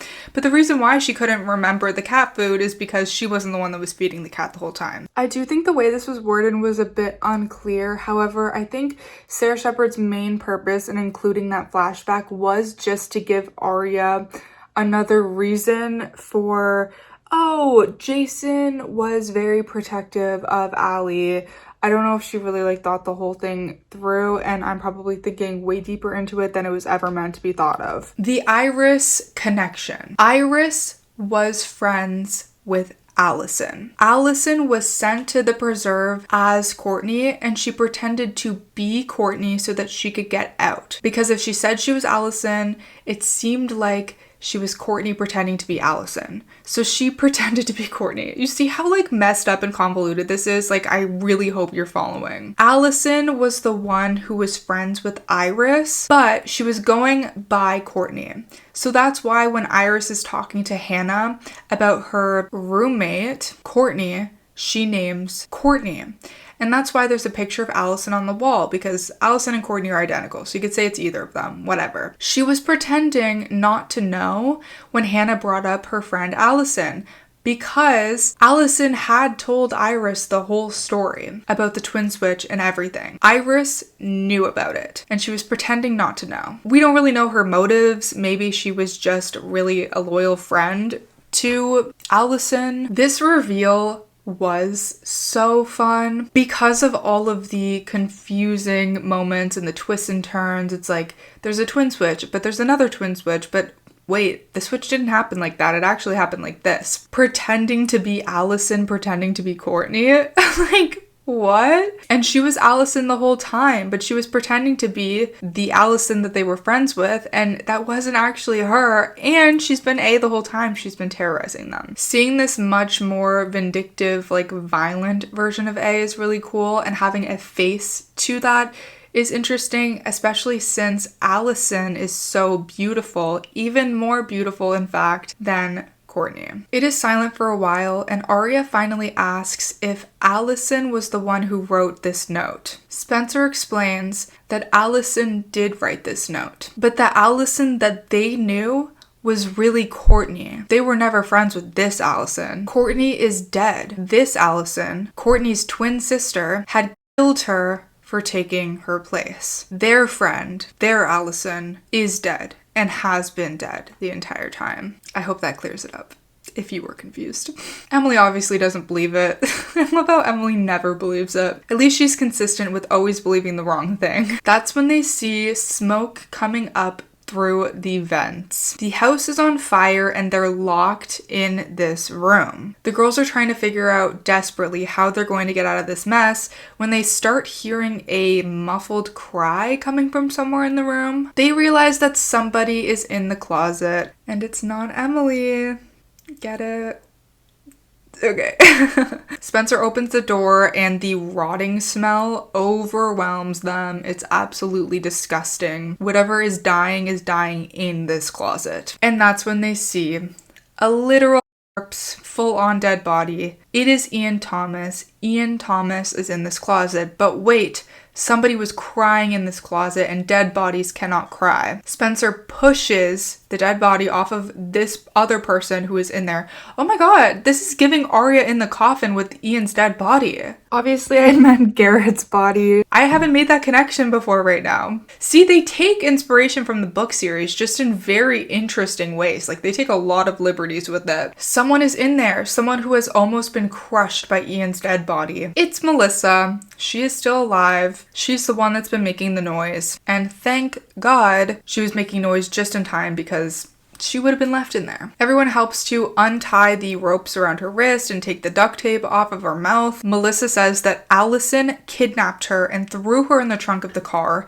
So the whole way up to the Poconos, she was in the trunk of the car and the girls just didn't know this. Melissa was never missing. She was never at a psychiatric hospital. She was kidnapped. So not only did Alison kill Courtney, her twin sister, she also killed Jenna Cavanaugh. And I believe this is because Alison wanted to reveal herself to the public as Courtney, and Jenna was the only one who knew about the twins, so like Jenna knew too much type of deal.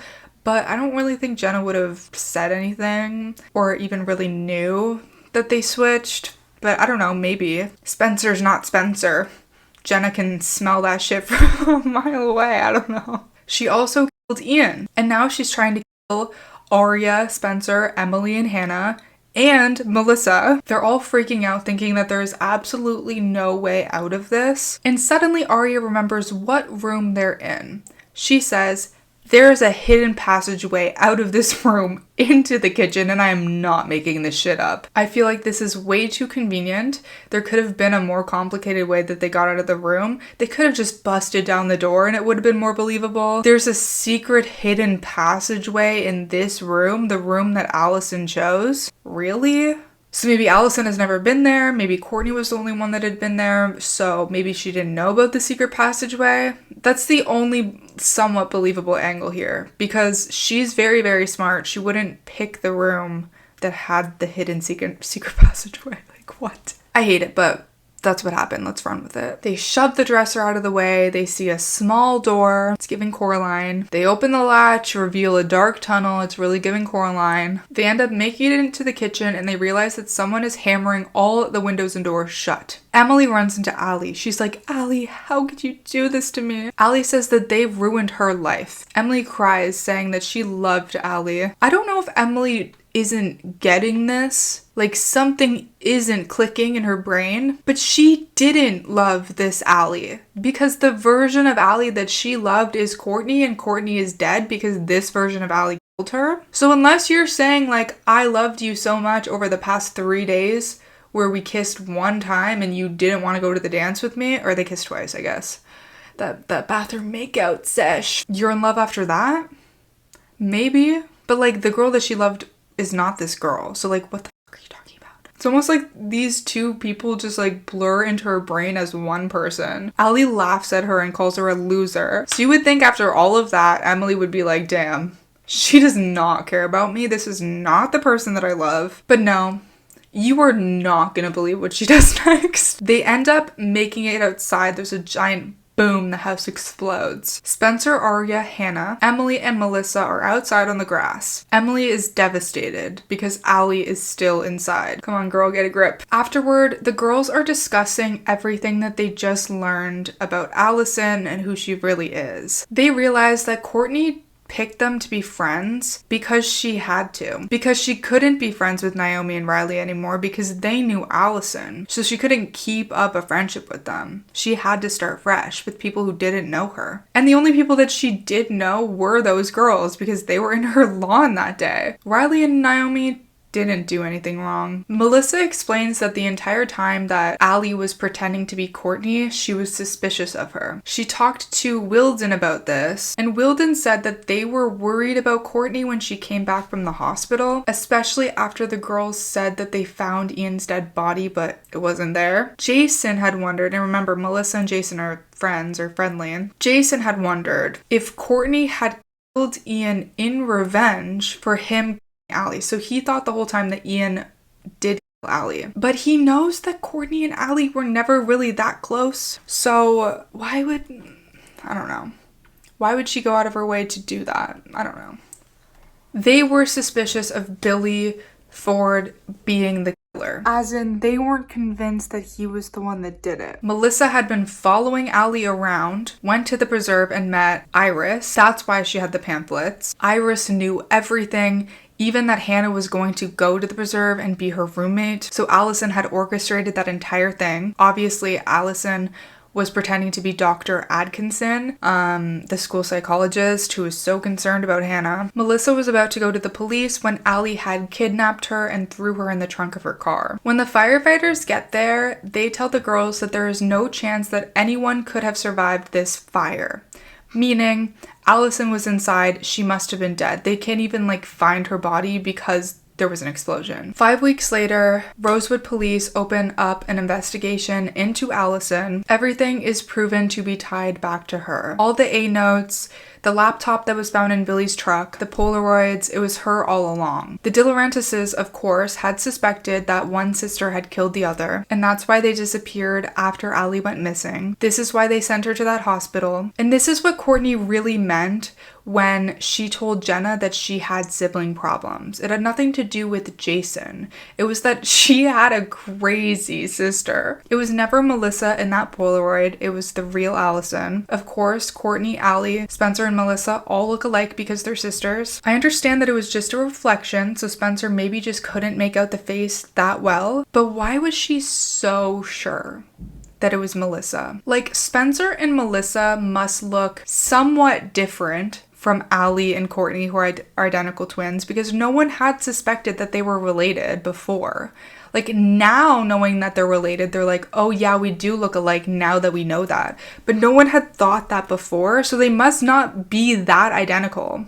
So for her to think that that was Melissa in the Polaroid is kind of crazy to me, I don't know. On page 247, Arya is watching the news. A reporter is interviewing a woman in Kansas who started a Facebook group claiming that Alison is still alive. She thinks it's odd that Allie's bones or teeth weren't found in that fire even if her body had exploded. And she thinks that this proves that Alison is still alive. But Arya is convinced that this is definitely not the case and Allie is really gone for good. So there are public speculations that Alison is still alive. Alison also has a growing fan base. On page 51, Spencer thinks about how on the news, people are saying that the DiLaurentises' parents vanished, that they obviously caught up with their daughter and are now hiding her in another country. Spencer doesn't believe this either. She knows in her mind that Alison is dead and that she is gone for good. If I were the girls, I feel like I would be much more paranoid than this.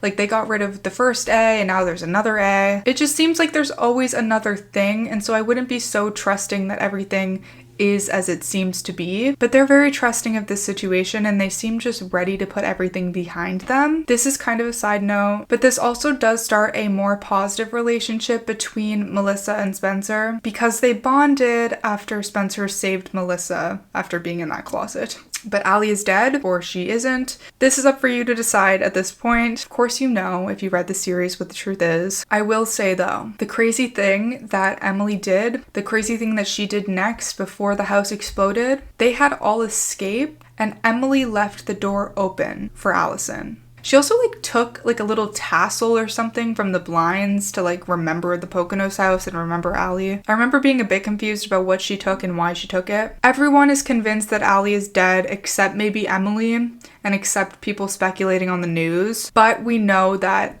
the door is literally open. So maybe she's alive, maybe she's not. I cannot believe that Emily would do that. After learning everything about Allie, after Allie called her a loser, showed that she didn't care about her, or maybe the annoying part is that I can believe it. It's just craziness. Hi! I'm back. I am halting my watch of Death Note. I'm on episode 8 to finish this video. I hope finish this video. My issue is that my script was already 90 pages long, but then I just have to sit here and yap and yap and yap and add more information and add more opinions. But I am having fun, so I hope you're having fun too. I thought that today we would start off by doing the background on Alison and Noel. It doesn't fit seamlessly into the story, as it's kind of a side note, just to give you more context about why Noel was acting the way that he was with Allie, because it was a little suspicious. Allie was definitely hardcore flirting with Noel to piss Arya off, to manipulate her, to get her back on her side. But what part, if any, does he play in this? In the book Crushed, which is actually later on in the series, it's the 13th book, the girls are convinced that Noel or Mike could be A. So Noel is dating Arya, and Mike is obviously Arya's brother, but he's also dating Hannah, so they are around a lot. The girls are trying to figure out who is around them a lot, when they're trying to figure out who the next A is. So this is the next A after Alison dies or didn't die in that fire. They're not sure. This is technically the third A at this point. Arya starts remembering this time when Alison came back as Courtney and Noel and her became friends. She thinks it's suspicious that he was so friendly to her right off the bat and that she was so comfortable being friendly with him. She starts questioning him on this. She's wondering if he had known all along that Courtney was actually Allie and just didn't tell her, which would be incredibly deceptive. She's also wondering if he could have possibly been helping her, which is very creepy, to think of you dating someone and maybe they're helping your enemy. She asks Noel if he ever suspected that Courtney and Alison switched places, or if he had at least suspected that the girl that came back into town wasn't Allie, it was Courtney, or if he just thought, if he just suspected that it wasn't Allie at all. He says, "I don't know why you're suspicious of me. I've told you this. Alison was the one who kissed me at the Valentine's Day dance, not the other way around." He's trying to express to her he didn't really have a role in that. He did not want to kiss Alison. He didn't have any interest in Alison. That was all on her and part of her big plan to take them down. She of course already knew this, but Arya brings up how they were really friendly towards each other and how they were in this grief group together. He is very convincing that he did not know any of this. He didn't know about Courtney really being Allie. He didn't know about the twin switch. He would never intentionally cheat on Arya. And he never actually liked Allie when she came back into town and pretended to be Courtney. He had no interest in her. But a few chapters later, she finds this ticket stub in his wallet. She's doing some snooping, some serious snooping. And I would too. It says the Woods Cinema, which reminds me of the Lost Woods Resort.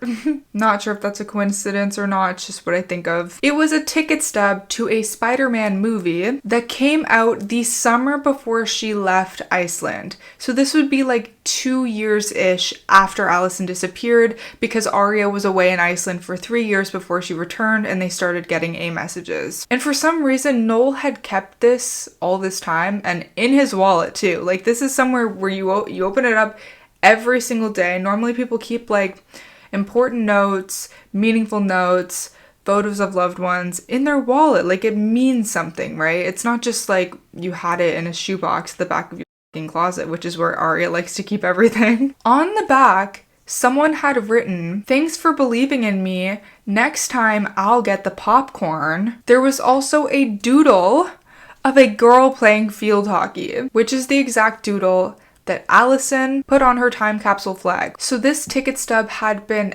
Allie's. Perhaps they went to the movies together and he had kept it all of these years. Why? The ticket stub would have been for after Courtney died. So it was actually Alison. And this is notable because you know how Aria's friend, Alison, who was really Courtney was telling Aria, "Noel doesn't like you, Noel likes me, we went out on 2 dates, whatever." So the person that Noel and Aria both knew from school in 7th grade was Courtney. This person that he would have went to the movies with 2 years later would not be Courtney. That's not the same person they know from school. That's a different girl, completely different girl that they didn't even really know. Okay? This would have been during the time that Alison was at the preserve because she killed Courtney. Aria's like, did Noel take Alison out for the night while she was imprisoned in the preserve? Like a little field trip moment? Like what happened? Then Aria starts going through Noel's phone. 2 Februaries ago, Noel had sent a text message to an unlisted number that said, "Anything you need." And she is assuming that this was to Alison. It is suspicious to say the least, because it insinuates that he's helping someone with something, and she is trying to figure out if Noel helped Allie with her plan to take them down or whatever. The unlisted number had texted back, "Thanks for helping me. You know what to do." Also insinuating that he was actually doing something to help her, while also being cryptic and suspicious. This was around the time when Aria was trying to figure out if Alison could have committed suicide.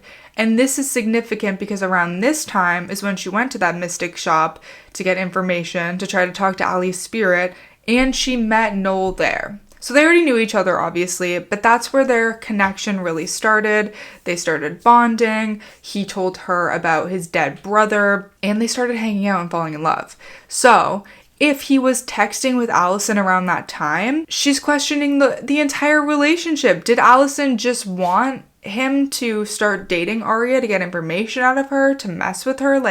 Is the relationship even real? These are all the things that she's thinking about in this moment. She also notes that it's pretty crazy that he would still have this text message thread in his phone, considering he probably had a completely different phone 2 years ago and would go out of his way to transfer messages over.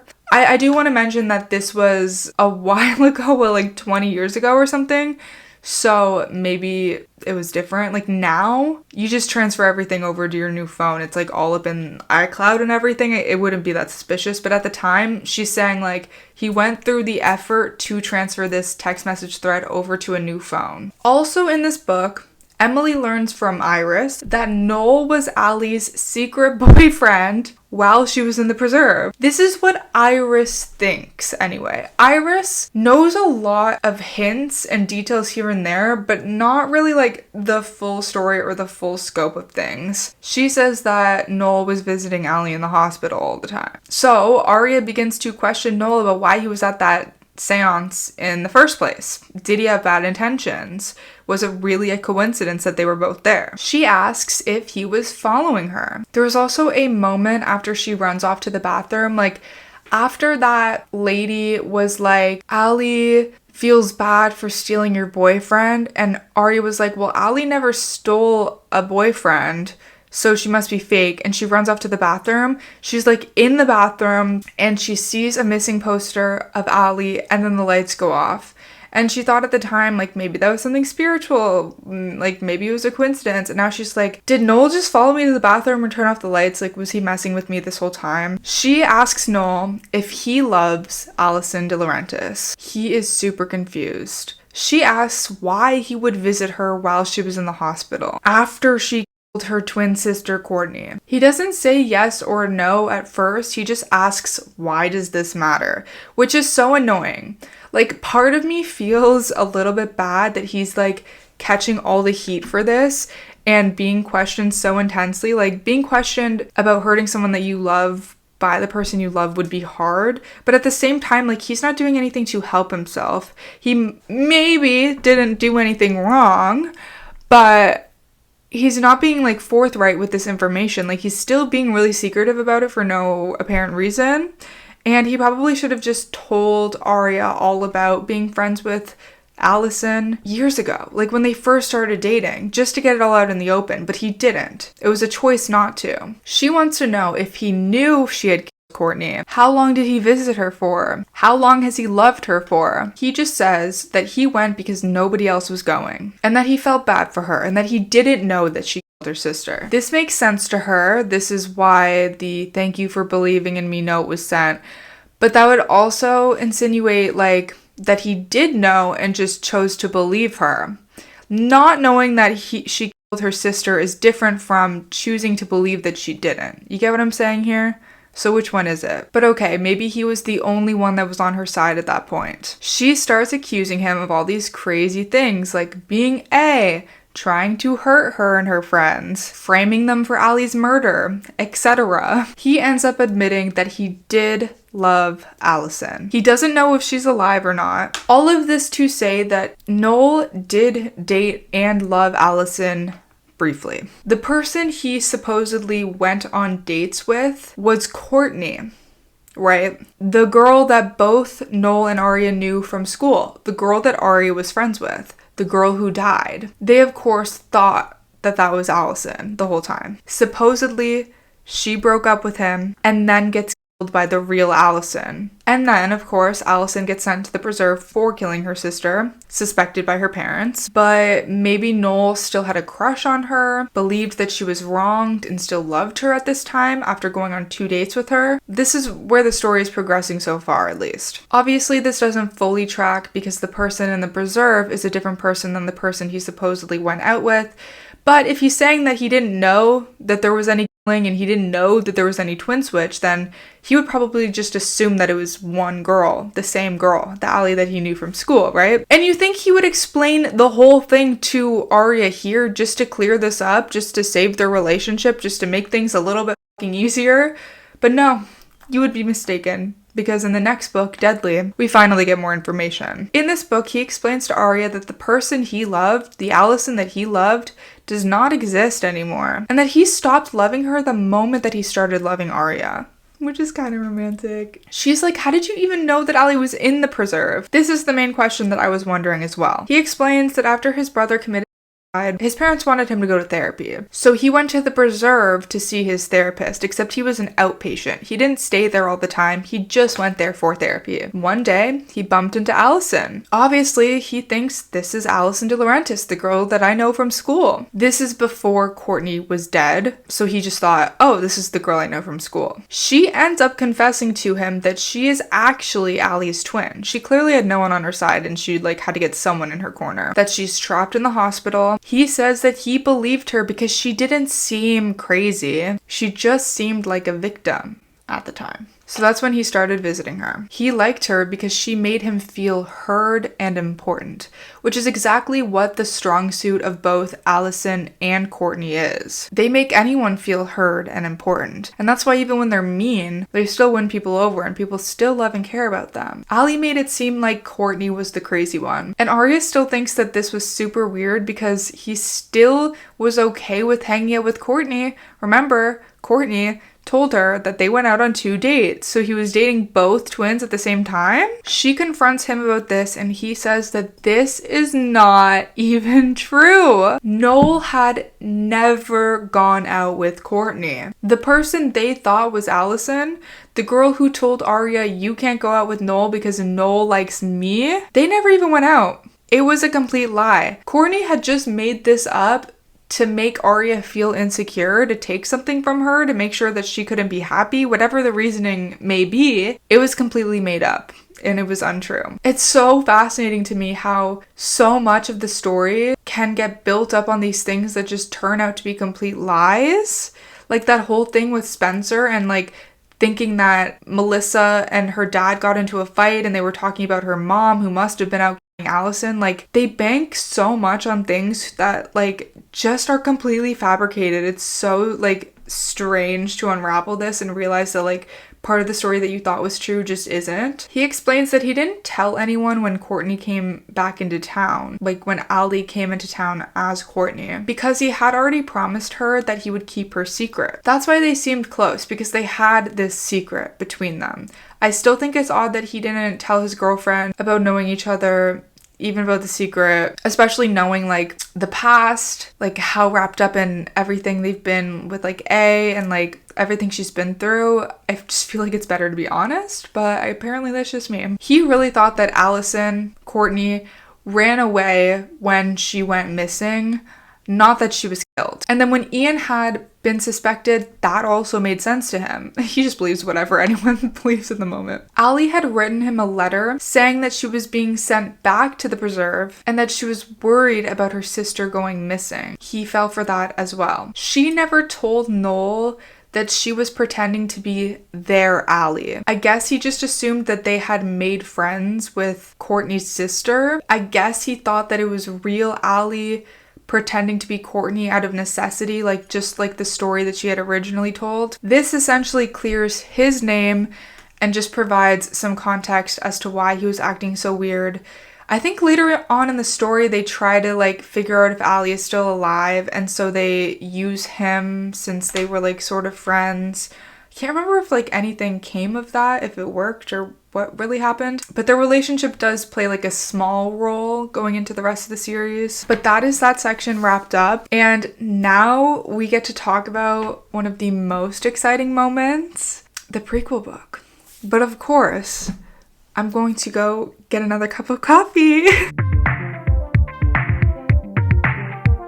Now we get to hear the entire story from Courtney's perspective in the prequel book called Ali's Pretty Little Lies. One of my favorite books, if not the favorite book of the entire series. It's just so cool to get into her mind and see her as something more, because you get so much backstory on why she acts the way that she does. It also just ties up any loose ends that are still existing about the twin switch. Ali has always fascinated me in the book series and in the TV show. All the flashbacks when she comes back, particularly before she comes back. She really is this mysterious figure, and that's why seeing like deeper into her psyche is like a privilege almost. So I want to preface by saying the way that it's written kind of swaps Ali and Courtney. Alison is called Courtney and Courtney is called Alison. That's because they've switched. So the second that Courtney takes over Alison's life and takes over her persona, she's called Alison. And I thought about like explaining it that way because it's more consistent, but I feel like that would just be too confusing. So I'm just gonna call the girls their own names for simplicity's sake. Obviously, in 3rd grade, they moved to Rosewood. Courtney is the one in a mental hospital, and Alison is there. From there, Courtney takes over Alison's life. So the girl who is friends with the liars in this book, as we will explore her friendships with all of the girls, that is Courtney, and I'm calling her Courtney. The book starts off by describing 2 identical twin sisters, Alison and Courtney, who look alike in every way. They made promises to be best friends forever, but in 2nd grade, they started to fight a lot. Courtney started pretending to be Alison, and the way this is written is really cool, because it says, maybe she pretended she was her sister because Ali had a little extra sparkle. Maybe Courtney was jealous. Or maybe Courtney was forced. Right off the bat, we're told, hey, Courtney is up to some sus behavior, but is she actually doing it on purpose, or is somebody making her do this? Maybe the reason she's doing things is because she has no other choice but to do them. She would often say,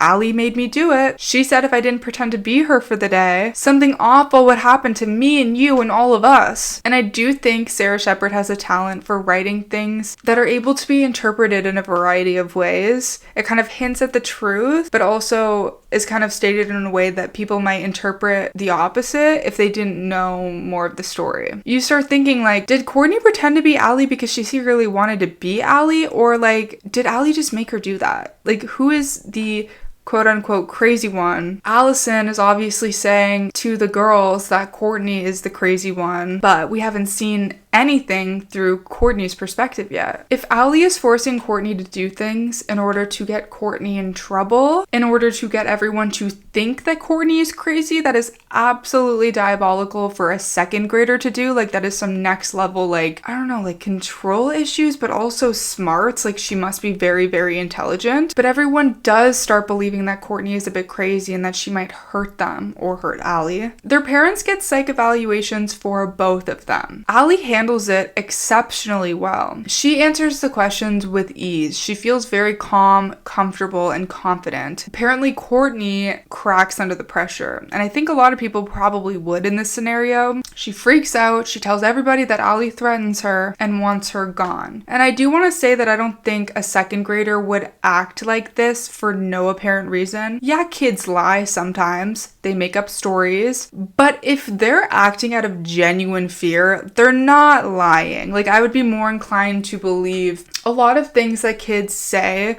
when it comes from a place of like sadness or fear. Like, they trust their parents, they trust their adults, and not believing them is kind of crazy. But in this case, the person she's telling these stories about is a girl of the same age as her. So it's kind of like, okay, they're telling opposite stories. Who do we believe? It's easier for adults to believe the one that seems more rational. But again, you're in second grade. You're not going to be acting rational. Like, that's not necessarily normal either. Courtney ends up being diagnosed with schizophrenia. The parents let Allie decide Courtney's fate, and Allie decides to send Courtney away. So is this version of events true? Does Courtney just have mental illness? And is Allie okay? Is she being truthful? Or is she just very put together? Is she just a very good actress? Is she very good at manipulating the situation? Okay, so at the start of this book, Courtney is home from the hospital because she's transferring over from the Radley to the Preserve. This is in 6th grade. So she's been in the hospital for about 3 years. On page 5 of this book, Alison is looking for her A's for Allie ring because it's missing. Courtney, she woke up in the guest room of this house. Courtney wakes up, puts on a t-shirt, almost the exact shade of pink that her sister Alison is wearing downstairs, which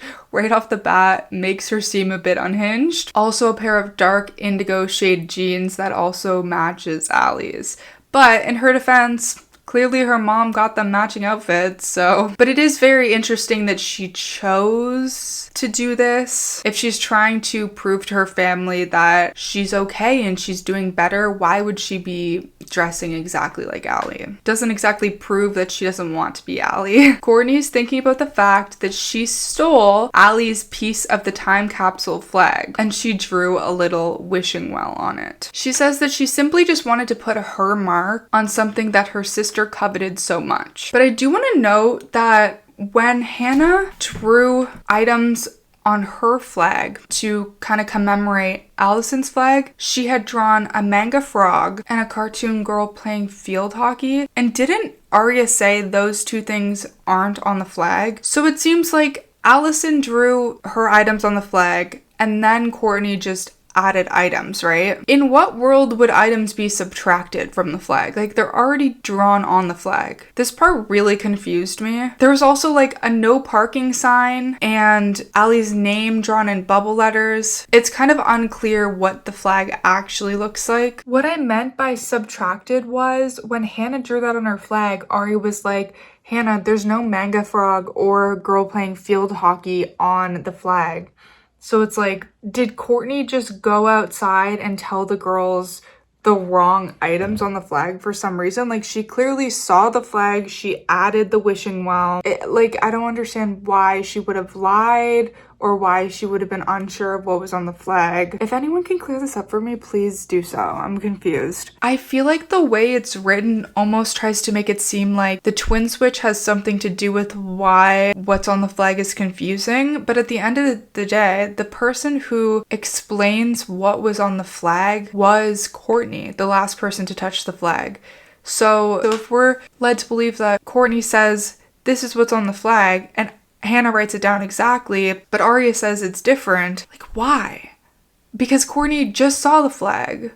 Unless she lied, but like, what's the point? The twin switch really had nothing to do with it, because it wasn't like Allie was talking to them about the flag, and then Courtney came in later. It was like the only person who said anything about the flag to them was actually Courtney. She was the one that was outside, not Allie. But anyway, Courtney was annoyed, just like the other girls were, that Allie had it so easy, that Jason just basically told her exactly where to find the flag and she didn't have to put in any work or look for herself. She's thinking how she's gonna give it back. She's not evil. But then Jason sees her decorating it and he gets mad and takes it from her. Jason just kind of wants to keep the peace. He doesn't like that Courtney's like gonna piss off Allie by doing this. Now I understand why Courtney would hate Allie to a certain extent if Courtney really got forced to go to the hospital because of Allie, and it was all a lie. But I feel like she should be doing a better job of trying to appear grateful, trying to act like everything's fine, trying to forge some sort of relationship.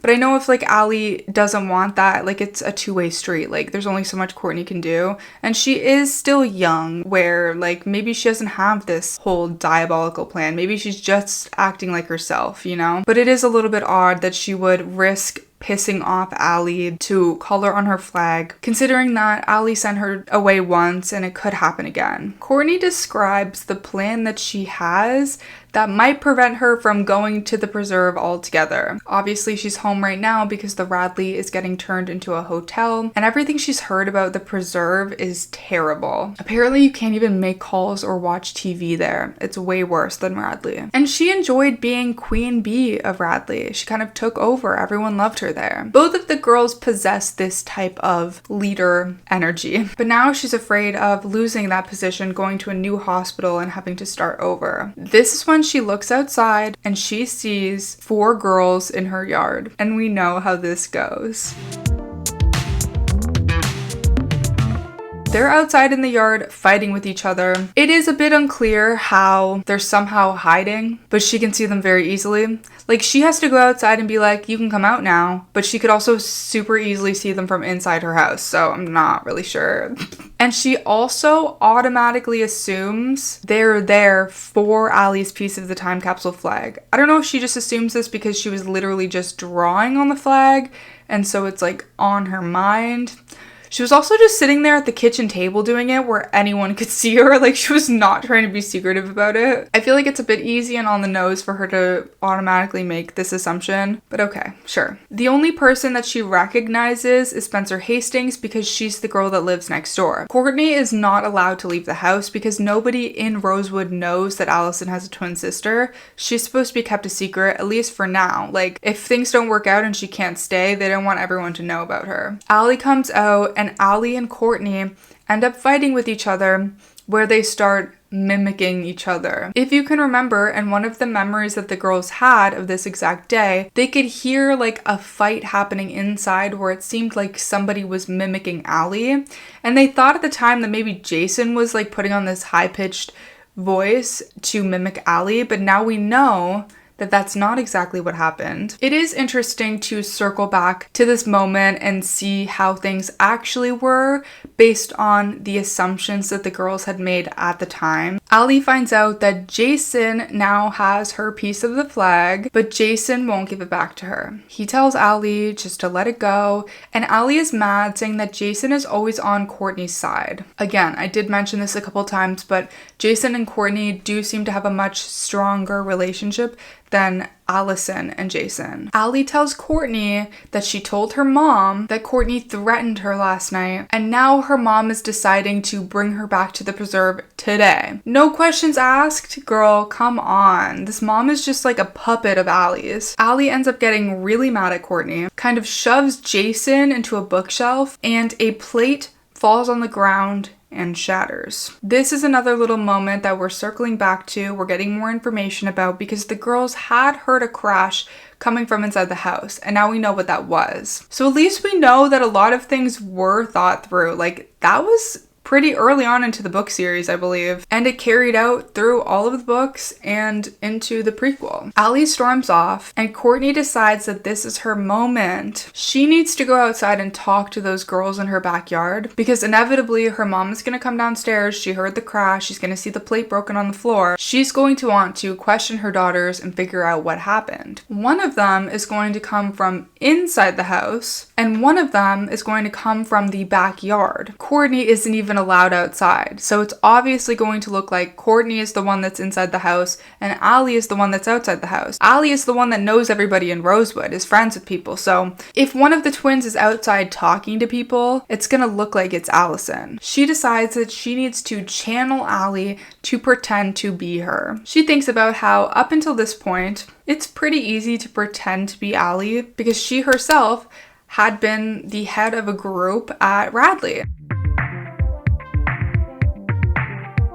People had loved her, Courtney, more than her sister. People felt at ease with Courtney. They picked her first. They teamed up with her. Allie, however, sometimes put people off. She was too pushy, too intense. She yelled at people when no adults were watching, and that does seem to be true. Allie is not as likable in the traditional sense of like liking a super kind and compassionate and like fun person, you know? Courtney is mean, but she is also genuine. Sometimes people ask me about the twin switch, like when they haven't read the books, because like the concept is pretty fascinating. And it's really hard to describe this dynamic if you haven't read it for yourself. Courtney isn't necessarily a good person, but in comparison to Alison, she is. Courtney really got pushed into this corner where she has to imitate Allie literally to survive. And if she really was forced to imitate Allie, like as in Allie was forcing her to do that from a young age, it's normal that this type of imitation would almost be second nature to her at this point, especially if she sees that Allie gets everything she wants by being Allie. She would probably want to be that way too. When Courtney's acting like herself, she basically gets shit on. Nobody believes her. So why would she want to be herself? The only way to get anywhere in life is to pretend to be Allie, which is kind of depressing when you think about it. It's just cool to me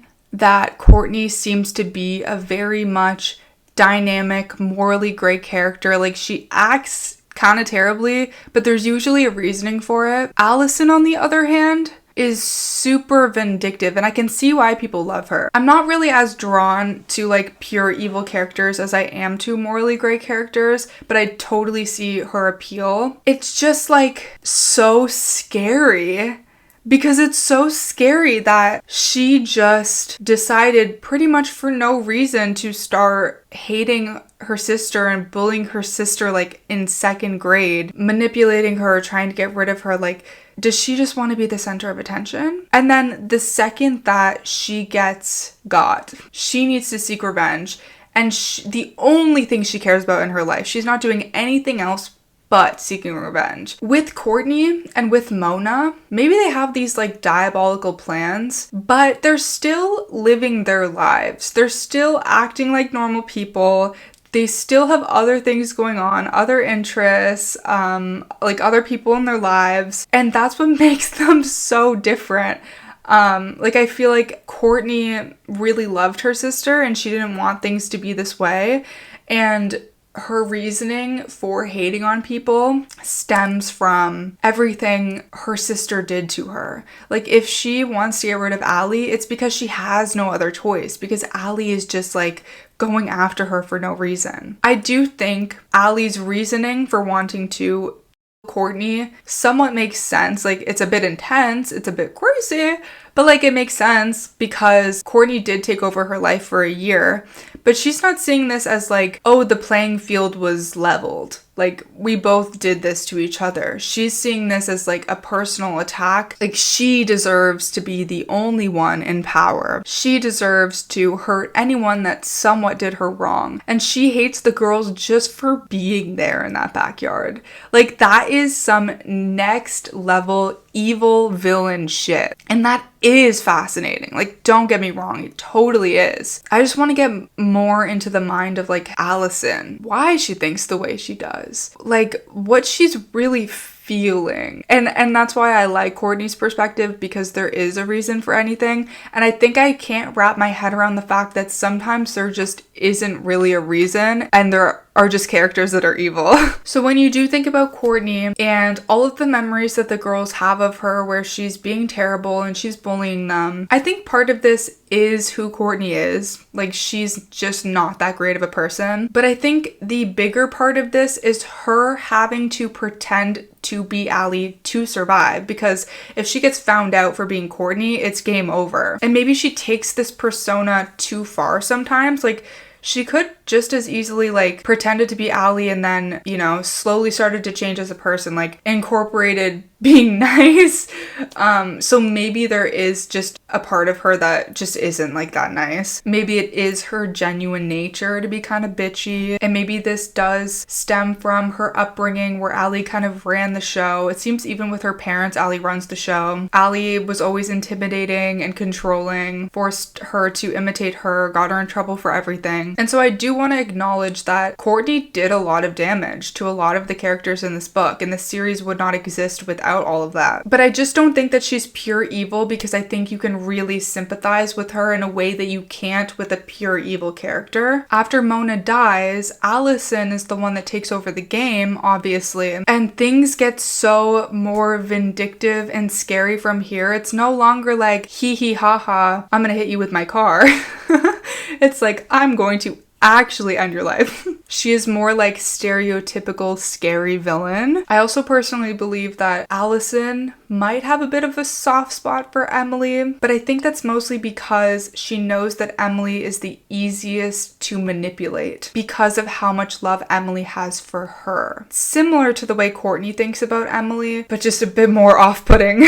With Courtney, it almost seems like she acts a certain way because she doesn't know how else to be. Maybe it's pure strategy. Maybe it's a bit of both. But I do think that the way that there are so many ways that you can spin this is what makes her such a great character. I love morally great characters because you have to dig deeper to understand their motivations. You might not know what their next move is going to be. And I think that's why this book works so well, because you can see everything that she's done and just build on this by adding context and seeing that really all the evil that she does is because she feels so terrible inside and because she wants to save herself. We can still acknowledge like how terrible she is, but also root for her. And I think that's why what happened to her in the end is so devastating, because it's easy to sit here and be like, oh yeah, their bitchy friend died. That sucks. But then when you really see things from her perspective and you understand all the things that she felt in all of those years, it's harder to say goodbye to her. We can use the Jenna thing as an example again, because when we first learn about the Jenna thing, it kind of just seems like another terrible thing that Alison has done. But then we learn from Jenna that it was really a favor to her, that she needed Courtney's help. She bullied Jenna, she was probably jealous of Jenna, but at the end of the day, she didn't want to blind her. Courtney's a bitch, but Alison is a full-on murderer. Okay, end of rant. I know that was a crazy rant. I'm sorry. I love this series so much. Okay, so we know that Courtney is maybe the more well-liked twin, but Alison is actually the more beautiful twin. Page 13 says, Allie was beautiful, a teensy bit more beautiful than Courtney, in fact, but she wasn't the most loved. So this is kind of a good time where we can go back in the comparison between the two girls, because we see them described in slightly different ways. Like, of course, they both have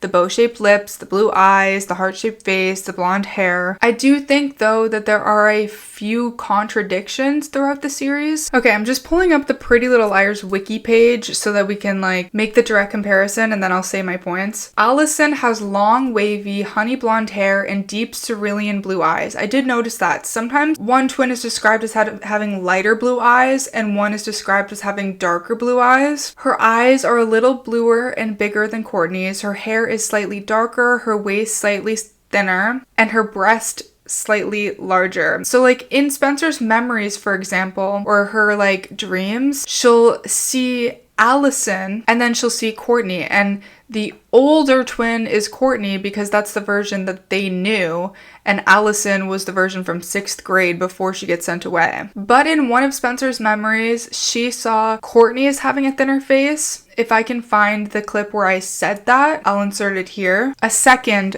older Allie stands on the sidewalk. She was a little taller and her face a little thinner. There was another moment when Hannah was looking at an old picture of Alison from the day of the time capsule flag being announced. She's looking at it and she feels like this person looks different than her friend Alison. And that's because her friend was Courtney and the picture that she's looking at was of Alison. She saw that Allie had almond-shaped eyes and puffy cheeks. But Alison is supposed to be the one that has a thinner face and she's supposed to be more beautiful. I feel like that was a bit contradicting. It just doesn't feel thought through, okay? Like when Hannah's looking at the photo of the girl that she wasn't friends with, the girl before 6th grade, like that's Alison. She has almond eyes, right? But then Alison is described as having bigger eyes. Almond eyes and bigger eyes, that's not the same thing. And then Alison is supposed to be thinner because in this way, beauty in this book is described as being thinner, having bluer eyes, apparently, whatever. But Hannah describes Alison, the person in that photo, as having puffy cheeks. Obviously nothing wrong with having puffy cheeks, but she didn't say like, oh, she had fuller cheeks. She said, like, the word puffy is insinuating that it's less than beautiful. You know what I mean? Like, that word choice is purposeful. So it just doesn't really work with the description that Allie is the most beautiful one and the thinnest. And it just doesn't make sense to describe someone as being the more beautiful, skinnier twin and then have Courtney have a skinnier face. And then in Wanted, when Allie comes back pretending to be Courtney, she is described as having sapphire blue eyes with hair a little darker and face a little narrower. So yeah, it's like consistent that Alison has darker, like honey colored hair, but the whole like who's skinnier, as if it matters, it doesn't.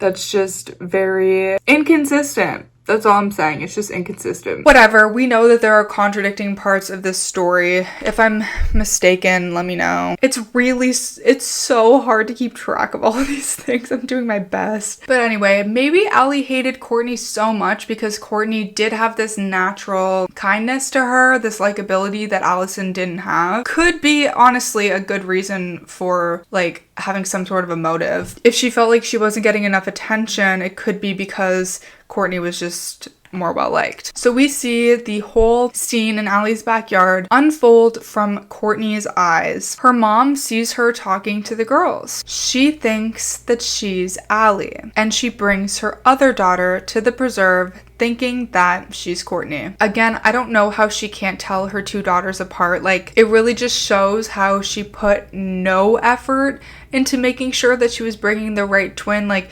you would think with all of this history of one twin pretending to be the other, and just the nature of twins, like I feel like this is a fairly common thing, she would make sure that she was bringing the right twin to the preserve, right? And it's not just like a split moment thing. Like, I know they're identical twins, and maybe you would mix them up once in a while, or you would call them by the wrong name or whatever, but you're like looking in her eyes, you grab her, you're in the car with her, and you can't even tell that you're bringing the wrong twin. Like, do better. Like, what? At the very least, like, you could be unsure and maybe like check their identity somehow, fingerprints, I don't know. Courtney is relieved her plan worked, and she thinks about how she needs to keep up this persona for more than just a couple of days or weeks. Like, this is her life now. She needs to figure out how to sustain this. And this is sort of proving to me that most of what she does and says as Alison is her acting within this persona. And maybe we don't know who Courtney truly is without Allie, because she's never truly existed without Allie, except for maybe when she was in Radley. I would have liked to have seen her in Radley. Like, I would love a whole spin-off just of that, like her being on her own and having her own persona, but like being herself, still being the queen bee, still taking over. That would be so fascinating. Or seeing Alison in the preserve, both, whatever. I would love it. After she reads Alison's diary, she realizes that she needs to get rid of Naomi and Riley. There are so many references having to do with them in this diary. She would have no way of knowing like what they mean. They were just so close that she is not going to be able to keep up this persona in front of them. They're gonna know that she's a fraud. This is kind of like when real Allie tries to be friends with the girls when she comes back as Courtney. She can't really keep it up. It's not really believable because there's so much that she's missing. Like, she knew a lot about them from what Courtney wrote about them in the diary, but that wasn't enough to make it. I mean, they were fooled, actually. It did work, I guess, but it was suspicious. She thinks this is the perfect opportunity to befriend the 4 girls that she saw in her yard because she's already talked to them. It's honestly just like the easiest option. And they're really the only people in Rosewood that she even knows besides Jenna, who she's also only met one time. She reveals that she had taken Allie's ring when Allie had taken it off. She puts it on her right pointer finger, which she says is the finger that Allie wore it on, case closed, and then says to her reflection, "I'm Allie,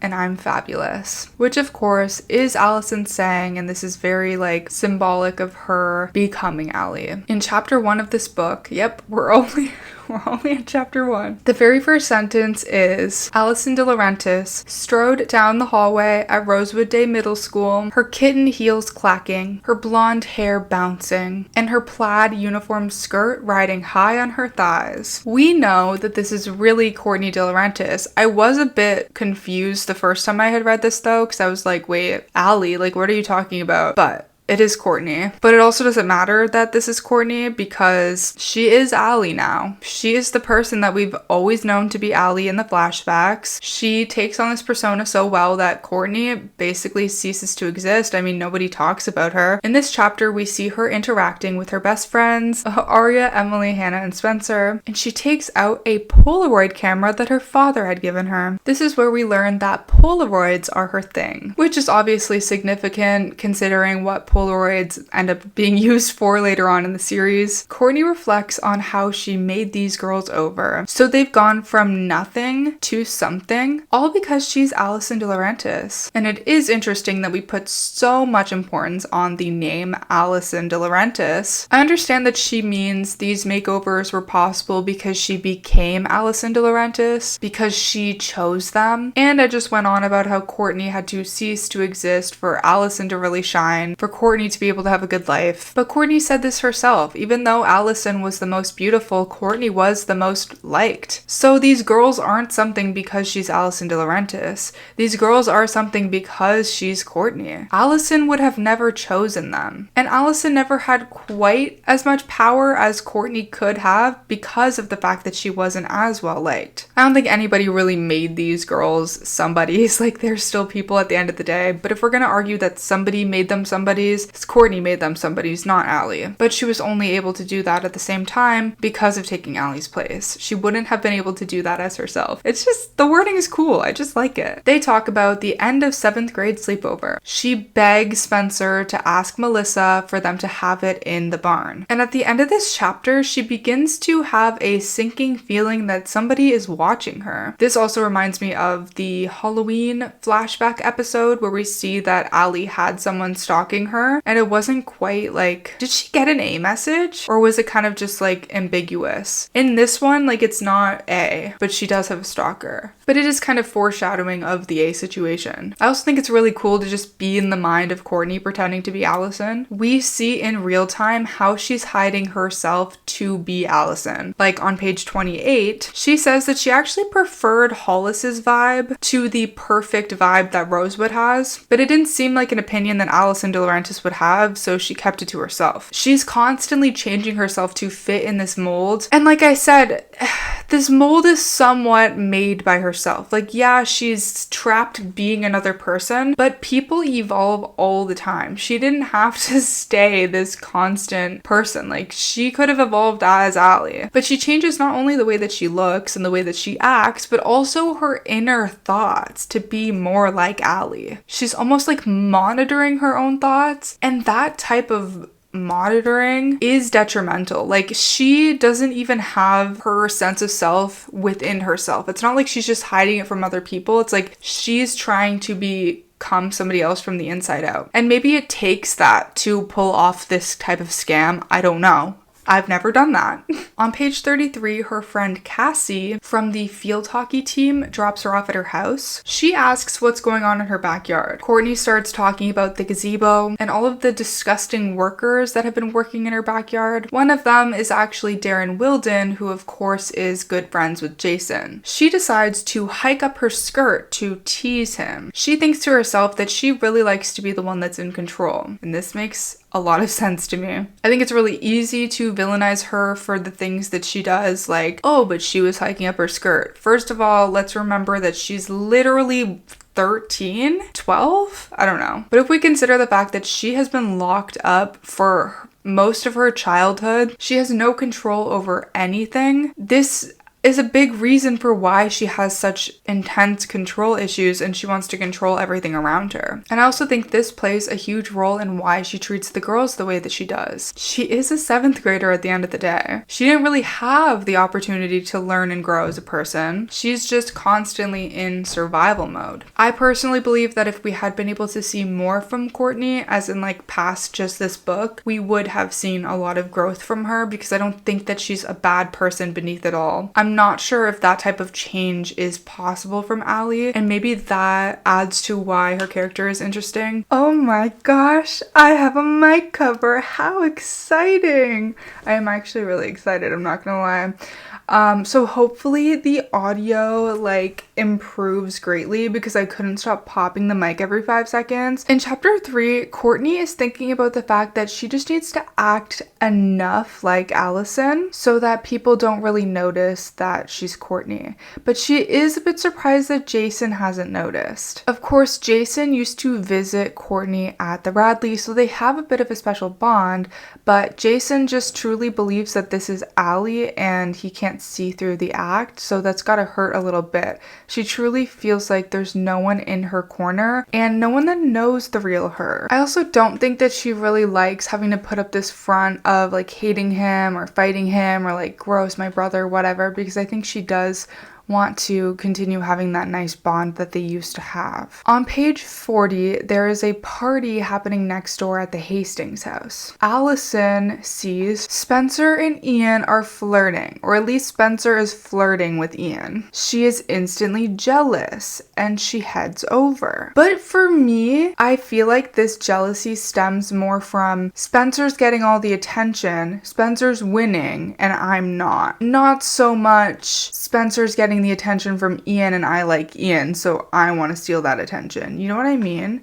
They also had a contest, some kind of contest going on to see who could kiss the most number of guys, or is it like the most number of older guys or just guys in general? I forget what it was, but I'm pretty sure that was happening. Please comment down below and remind me of that if you remember. When she goes over there, she ends up just making fun of Spencer and how Spencer is obsessed with Ian because it's her sister's boyfriend. Allie thinks to herself, there is something in her DNA that makes her want to flirt with every boy Spencer liked. She needed to prove she was better. So that just goes with what I was just saying. Like, it's more about being better than Spencer because they are very competitive with each other, and Spencer is really the only one of the girls that tries to one-up Allie. Like, she doesn't just want Allie's attention and affection. I mean, she does, but she has her own life, she has her own goals, and she sees Allie as competition. And I also think it's interesting how it's phrased, it's in my DNA, because Spencer is this way with Melissa as well, right? Like the natural competitiveness among sisters. I mean, me and my sister are not like that at all. But I think it's fairly common to see that, like between sisters or siblings. And we know that Alison and Spencer are siblings, even though they don't know it at this point. I do like how self-aware Courtney is of most of the things that she does. She thinks in her head, like, what the explanations are. It's not like she's just a bitch and she doesn't understand why she's doing it most of the time. She actually encourages Spencer to go after Ian, and Spencer admits that she does have a crush on him. She tells Spencer that her secret is safe with her, and we know how that's gonna go. In chapter 4, Allie is reflecting on the night and Thinking about the fact that so many upperclassmen had hit on her and asked for her number, she thinks there's actually something sketchy about such older guys being interested in her, which is very interesting given that we already know she wants attention from older guys, such as when she like lifted up her skirt for Wilden. It is interesting how just because she does something, it doesn't necessarily mean it's how she thinks. We get this like disconnect where she does certain things because it's how Ali would do it, or she thinks it's how Ali would do it, or she thinks, I don't know, like maybe it's like an inner cry for help, for attention, for love, whatever it is, but it's not actually like who she is on the inside. It also shows that real Ali didn't like Ian, and neither did Courtney really, even though it really seems like she was interested in Ian from her account sort of and everyone else's account. But when you get like deeper into her thoughts, you see that she really didn't like him. She just pretended that she did for a goal, to get what she wanted. And that's why when we see like Spencer's dreams, we see that older Ali, Courtney, was interested, and younger Ali, real Ali, wasn't interested. And it's like because everyone perceived it a certain way because that's the way that Courtney wanted them to perceive it. Hannah ends up introducing Courtney to this girl named Josie. Courtney feels very threatened by this. She thinks to herself that Hannah would be such a dork if she hadn't made her popular. But then she's like, Hannah is my dork. I don't want to share her. So even though she doesn't like think super highly of this girl Josie, I believe she's like a new student or something, she still feels threatened because she feels like Hannah's attention isn't just solely going to be on her anymore, and that's a problem for her. So she deliberately tells Hannah that she has dog poop on her shoe just to like embarrass Hannah, knock her down a peg. This isn't even true, and Hannah points that out. Courtney thinks to herself that Hannah is smarter than she sometimes gives her credit for. She picks up on manipulative behavior much faster than the other girls do. And I do think that's a very interesting insight on Hannah. She does seem like the most loving or the most forgiving, but she does know what's up most of the time. She's trusting like she wants to trust people, but she can tell eventually when she's getting manipulated. I think sometimes she oversees it just because she wants to remain on good standing with other people. She also thinks that Hannah might be Queen Bee if she wasn't in the picture, which is very interesting knowing how things go after Ali disappears. So we do see, Courtney being a bit mean, Courtney being a bitch, but we also see how she truly does think fairly highly of the girls. Like she thinks Hannah's a dork, but also that she's very smart and that she has the potential to be Queen Bee. She loves the girls in her own way. Bullying them has less to do with actually hating them and more to do with her comparing herself to the girls or fearing that she's losing their interest or their like obedience, losing her control over them. I don't think it has anything to do with like actually not thinking highly of them. So at the end of the day, all of her meanness just comes from insecurity. And as much as it does impact the girls in so many ways, it's not super odd for a 7th grader to be acting this way. I just don't think it is. But even in the other books when they're in like 11th grade, I like that they're written in ways that would make us question whether or not we should support them because they're more interesting that way. But then we got to think about how they're literally just kids like figuring things out. But I'm not saying that's like we shouldn't hold anyone accountable because they're young. It just gives some reasoning into why they act certain ways because they haven't like grown out of these patterns or they're too young to understand their feelings or, to like get out of terrible situations.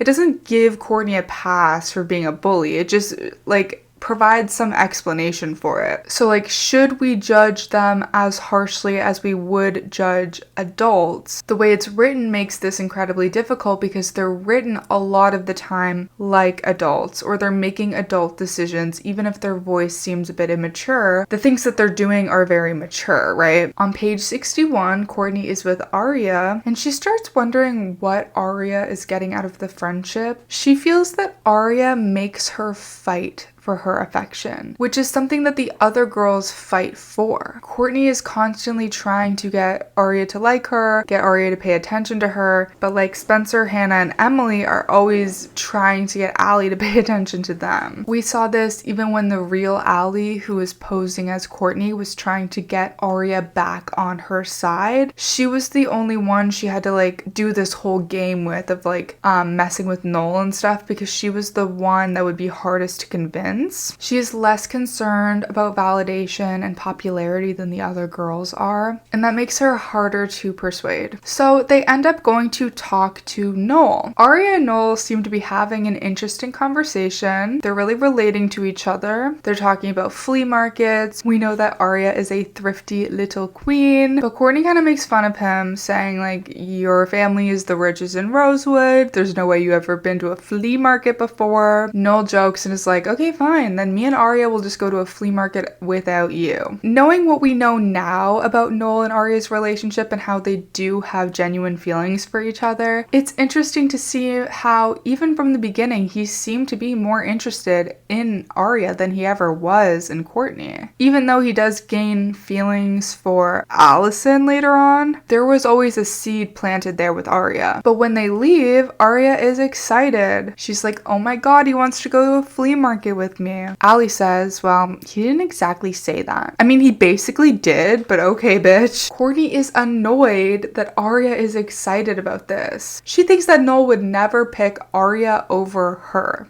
How dare he? Or she is threatened by the fact that he actually might. On page 70, Courtney is hanging out with Emily. Emily is definitely complimenting her a lot, kind of flirting with her on the low. Courtney thinks to herself that when she's alone with Emily, being perfect doesn't matter as much, meaning that she is probably the most herself with Emily than with anyone else in the world. And I do think that's really sweet, honestly, because we know that she is never truly herself. And I do see that she seems a bit different with Emily than she seems with everyone else, both in the show and in the book series. And I think because that like pure, genuine adoration Emily has for her makes her feel a bit soft, even if she doesn't necessarily return those feelings. At least in the books, she doesn't. Courtney says that she wants to hook Emily up with Mason Byers, and Emily's like, no, I actually like someone else, but she won't say who.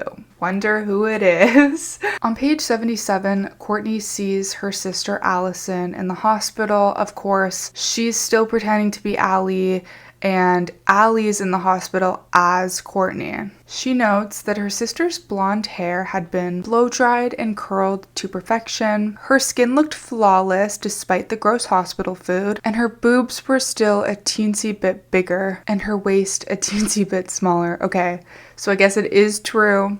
It is true. You heard it here. I actually forgot that Courtney made this observation herself. I was like, there's no way that Emily can be the judge of this, considering there's a 3-year age difference here. But yeah, so Allie's boobs are a bit bigger and her waist is a bit smaller. She's just like super hot, whatever. She meets Iris, who clearly knows the whole story and believes it. So Iris is on Alison's side and thinks that Courtney is like the worst person to ever exist. Alison is acting very nice, very proper, very put together. Her family thinks that she's doing much better. And like, we saw this even at the beginning when we were learning about the twins when they were growing up, right? Alison was always put together. She was the manipulator. She was the one who got it done. Like, she's very believable. And when we see like Alison terrorizing the girls and stuff, like, she's vindictive. She's focused. She gets the job done. Like, there is no stopping her. But Courtney would crack under the pressure. So Courtney goes to the bathroom and Alison follows her in there. She's like, you're going down. Courtney is genuinely afraid, and I would be too. She says, please don't lock me up again, because obviously Alison had locked her up originally for 3 years, but then she's mad at herself for like admitting this fact even to Allie. Like, she had vowed to herself like she was going to be Allie, she was going to pretend to be Allie, and nothing was going to make her drop this persona. So even admitting like, don't lock me up again, that admits that she's Courtney. And even admitting that to Allie is kind of a failure on her part. So she feels like terrible about doing that. Alison says, "Your time is running up, Allie. Say your goodbyes." Very chilling foreshadowing, knowing what we know about what's gonna happen near the end of this book. She remembers the only other time she's been alone with her sister since she became Allie. It was early in 6th grade, basically like right after the twin switch happened. Oh my god, you guys. I was literally losing my mind when I was editing part of this video. And I was like, when did they meet Jenna? When was this photo taken? This answers that question. I forgot about this. So right after the twin switch, there was another time when her sister was home for the weekend, apparently. She had gone outside to talk to Jenna, the only person in Rosewood who even knew that she had a twin, obviously. She was telling Jenna about everything about who Courtney is. So she was telling Jenna about the twin switch. So that means that Jenna did actually know about the twin switch, which would have given real Allie real motive to get rid of Jenna. Because Jenna didn't just know that the twins existed, she actually knew that the twins switched. So this means, you know when real Allie was pretending to be Courtney and she says, "Oh, I was only in town with my sister one time," meaning the time that her sister died, that's one time. Then Emily goes, "Oh, you were also in town together one other time, right?" Talking about the photo of Jenna, Courtney, and Allie 2 times. That's this time. But there was actually one other time, and that's when the twin switch actually happened. So the twin switch happens. That's when Courtney comes out of Radley, because Radley's closing, and then Allie gets sent to the preserve. Then, I guess Allie comes home for a weekend, meets Jenna, starts telling Jenna how Courtney took her place, goes back to the preserve, and then Allie comes out as Courtney, kills Courtney, goes back to the preserve. So, okay, there was 3 times that they were alone in Rosewood. Still doesn't answer the question of who took that photo of them and why. Okay, like what? All right. Maybe it was Mona as A? Like, what kind of photo is this? Was this like a, oh, they were like posing type photo, or like it was like, oh, somebody was stalking them and like took this photo of them? It's probably that, right? Okay. So after this happens, Courtney starts feeling a lot more pressure to like perfect her Alison persona because she doesn't want to get sent back to the preserve. She's getting really frustrated with her friends because she feels like her friends are all hiding things from her and not appreciating her as much as she thinks she should be appreciated. All of her hard work of making them not losers. This explains a lot about the way she's been acting, like kind of taking out her anger on them and stuff like that.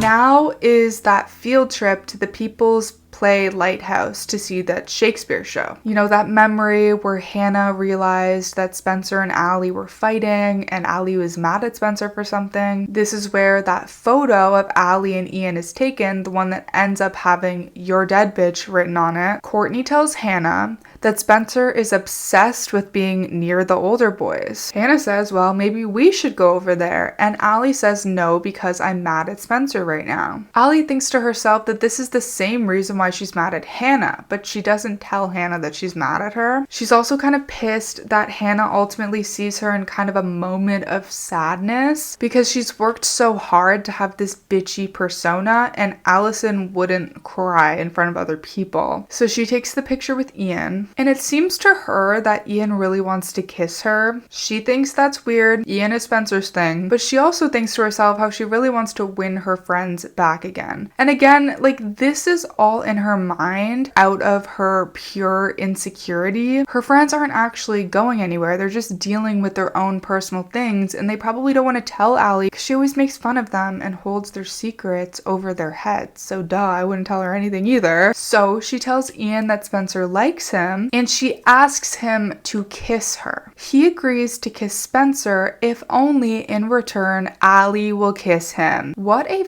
creep. Seriously, you're not getting enough kisses from your girlfriend? You need to shoot lower, younger? Disgusting. She says okay to this, not because she likes him, but because it's going to get her what she wants. She doesn't really care. She thinks that he's kind of gross, but he is gorgeous. Like, he's hot, but like it's gross that he's into her type situation. But as she leaves, she realizes that Melissa was sitting right there and heard the whole thing. So we knew before that Melissa has always known a lot more information than she like told people, and I think that's why she was such a suspect throughout the series, even though she was really innocent. The absolute nerve for him to flirt with Allie in general, but like on a field trip when his girlfriend is there as well. In chapter 12, she's telling her friends that the guys who are digging the gazebo were whistling at her, and she thinks it's really gross. But she thinks to herself that the workers actually hadn't done this. She's just making it up to get attention from her friends. This does play into the Billy storyline later on, because everyone thinks, well, this makes sense.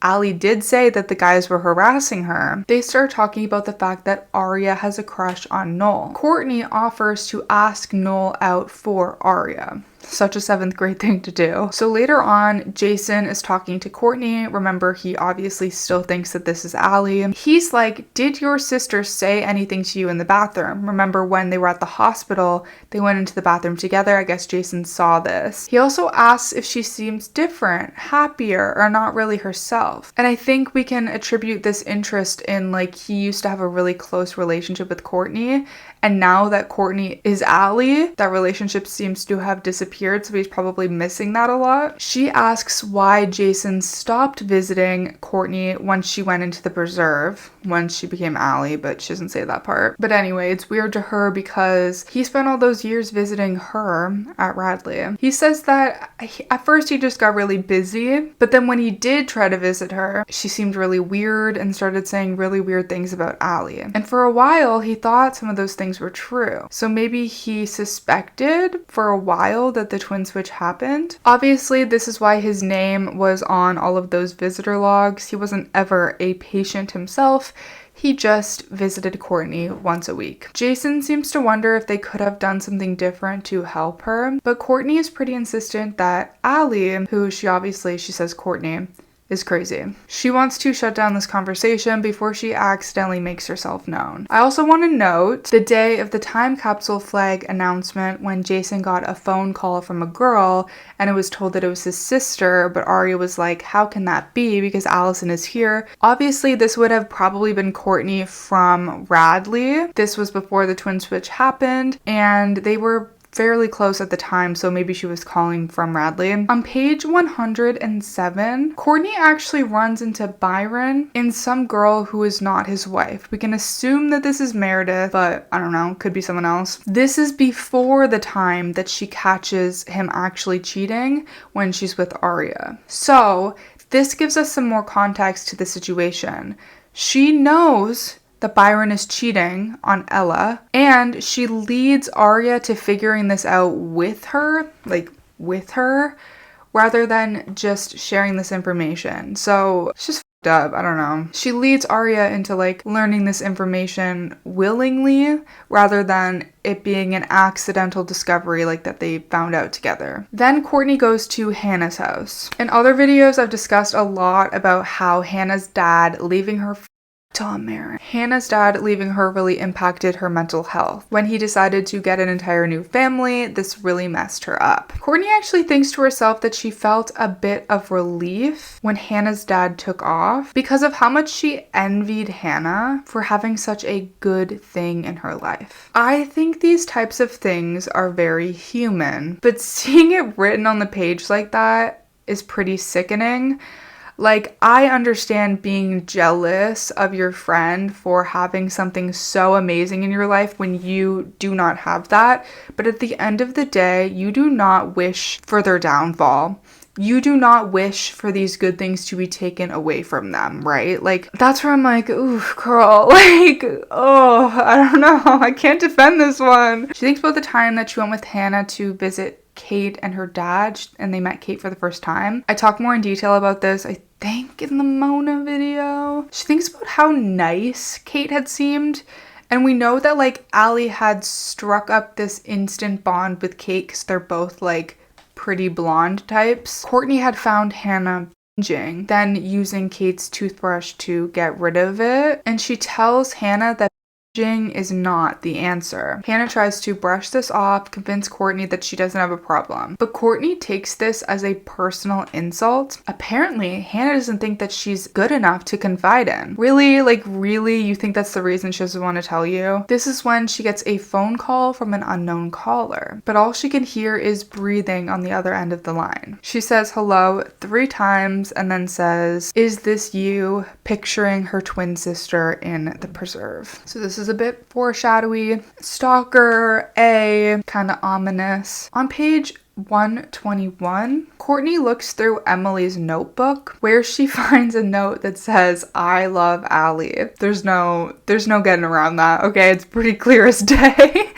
In the next chapter, Allie needs to confirm to herself that she still likes a guy. It is interesting to me that all it takes for her to start questioning her sexuality is knowing that Emily has feelings for her. And in my opinion, that points toward her maybe having feelings for Emily. Obviously, we don't really get to see this develop or like see what's true. She says multiple times that like she's not into Emily like that. So I would rather like believe that than make a bunch of speculations. But I do think it's weird for her to automatically be like, no, I need to prove that I still like men, you know? But again, she is in 7th grade and she probably isn't very confident within herself or her sexuality at all. Plus, at that age, and in general, even adults struggle with this, it's hard to sometimes differentiate really strong friendship feelings from romantic feelings. So Courtney isn't really sure how to handle the situation because she doesn't want to lose Emily as a friend. Basically, she thinks that Emily is a good friend because she is controllable. Like, she literally says that in the chapter. And this trait is not something that is easily replaceable. I can't even justify that. That is just fucking terrible. Like, on one hand, I do feel like she has a soft spot for Emily, but then she thinks like such terrible things about her that I'm like,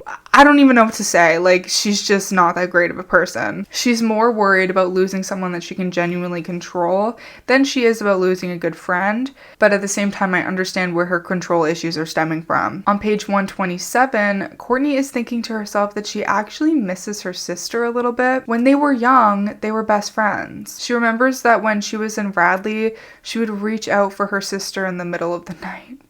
And she was like in 3rd grade, remember? I'm tearing up. It made me so sad to read that because like I feel like Courtney was so innocent when she was young and like she just wanted her twin sister and they were like inseparable, and then all of a sudden Allie just completely like switched up on her and just like betrayed her over and over and over again in the worst ways possible. On page 129, Courtney sees her mom with another man, and this is going to be very important going forward. Courtney also looks out the window and sees Spencer and Ian together. Ian kisses Spencer on the lips. Courtney is excited because she can just imagine Spencer being excited and immediately coming and telling Allie what happened. And then Allie would be able to share, Courtney, you know what I mean? Courtney would be able to share with her, "I'm the one that made it happen, don't you love me?" Like that type of thing. Obviously though, that would just diminish the moment, but I don't think she's like thinking that. I think she's thinking she would love me because I made it happen. But it is obviously interesting to see where it stems from. Like something that seemed so malicious is coming from like sort of a nice place. Like, I know it's coming from her wanting to control Spencer, but it's also like she wants to do something nice. She just wants to be appreciated. I don't know. It's so like layered, but it seemed like truly malicious. Like she just wanted to do it to make fun of Spencer. Like, before and all of the memories when we're like, he said you didn't even know how I was dating him, blah, blah, blah, blah, blah. But obviously, like, she's making up that the girls don't like her. Not telling her secrets isn't necessarily a personal attack. They just maybe don't want to talk about stuff. So Spencer doesn't even tell her what happened. And Courtney starts getting really mad. She's annoyed that Spencer thinks that Ian just likes her. And again, Courtney's like, I guess I'm not good enough to share this information with. On page 145, we hear a bit more about Jenna. She thinks about the fact that she had tormented Jenna. But then she found Jenna in tears one day and she actually felt bad and she wanted to atone for like everything that she's done to her. That's how she decided to help Jenna get rid of Toby. On page 138, Courtney tells Aria that she thinks her parents are breaking up. This is a desperate attempt to see if Aria will confide in Courtney about Byron cheating on Ella, but of course Aria doesn't even know about this at this point. But also I think she just wants to tell somebody, and she wants to tell somebody who could potentially understand the pain that she's going through. She feels insecure about her mom cheating, so she wants to like suffer with someone rather than suffer alone. But again, like this is a theme that's been happening with all of her friends, no one wanting to tell her anything, so it's starting to piss her off that Aria has nothing to say to her. So she tries to retaliate by saying she talked to Noel for Aria and something weird happened.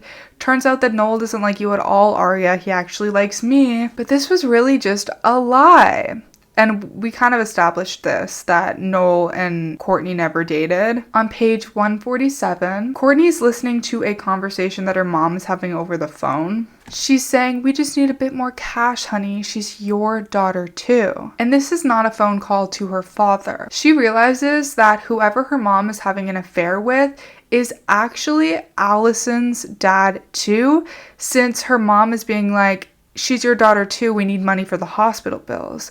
And because it's actually Allie's real dad, it's actually her real dad too, because they're twins, duh. And she's like questioning everything about her family, her mom, who her real dad is. So in chapter 19, Jason offers Courtney a ride. She feels a strong sense of wanting to tell him the information that she just learned about the cheating. But she reminds herself that she can't be Courtney right now because she has to be Allie. So she declines, keeping up this bitchy, hating him type persona, even though it's hurting her inside. On page 155, Courtney is with Emily. She thinks about the fact that she doesn't return Emily's feelings, but there's something about flirting with Emily that makes her feel powerful. She tells Emily that she looks really cute today and that her butt is so tiny from swimming. Emily says, you are definitely the prettiest girl in Rosewood, and sometimes I can't believe I even know you. Actually a really sweet moment from Emily, who's just trying to return the compliment, but does it from the most genuine place I've ever heard in my entire life.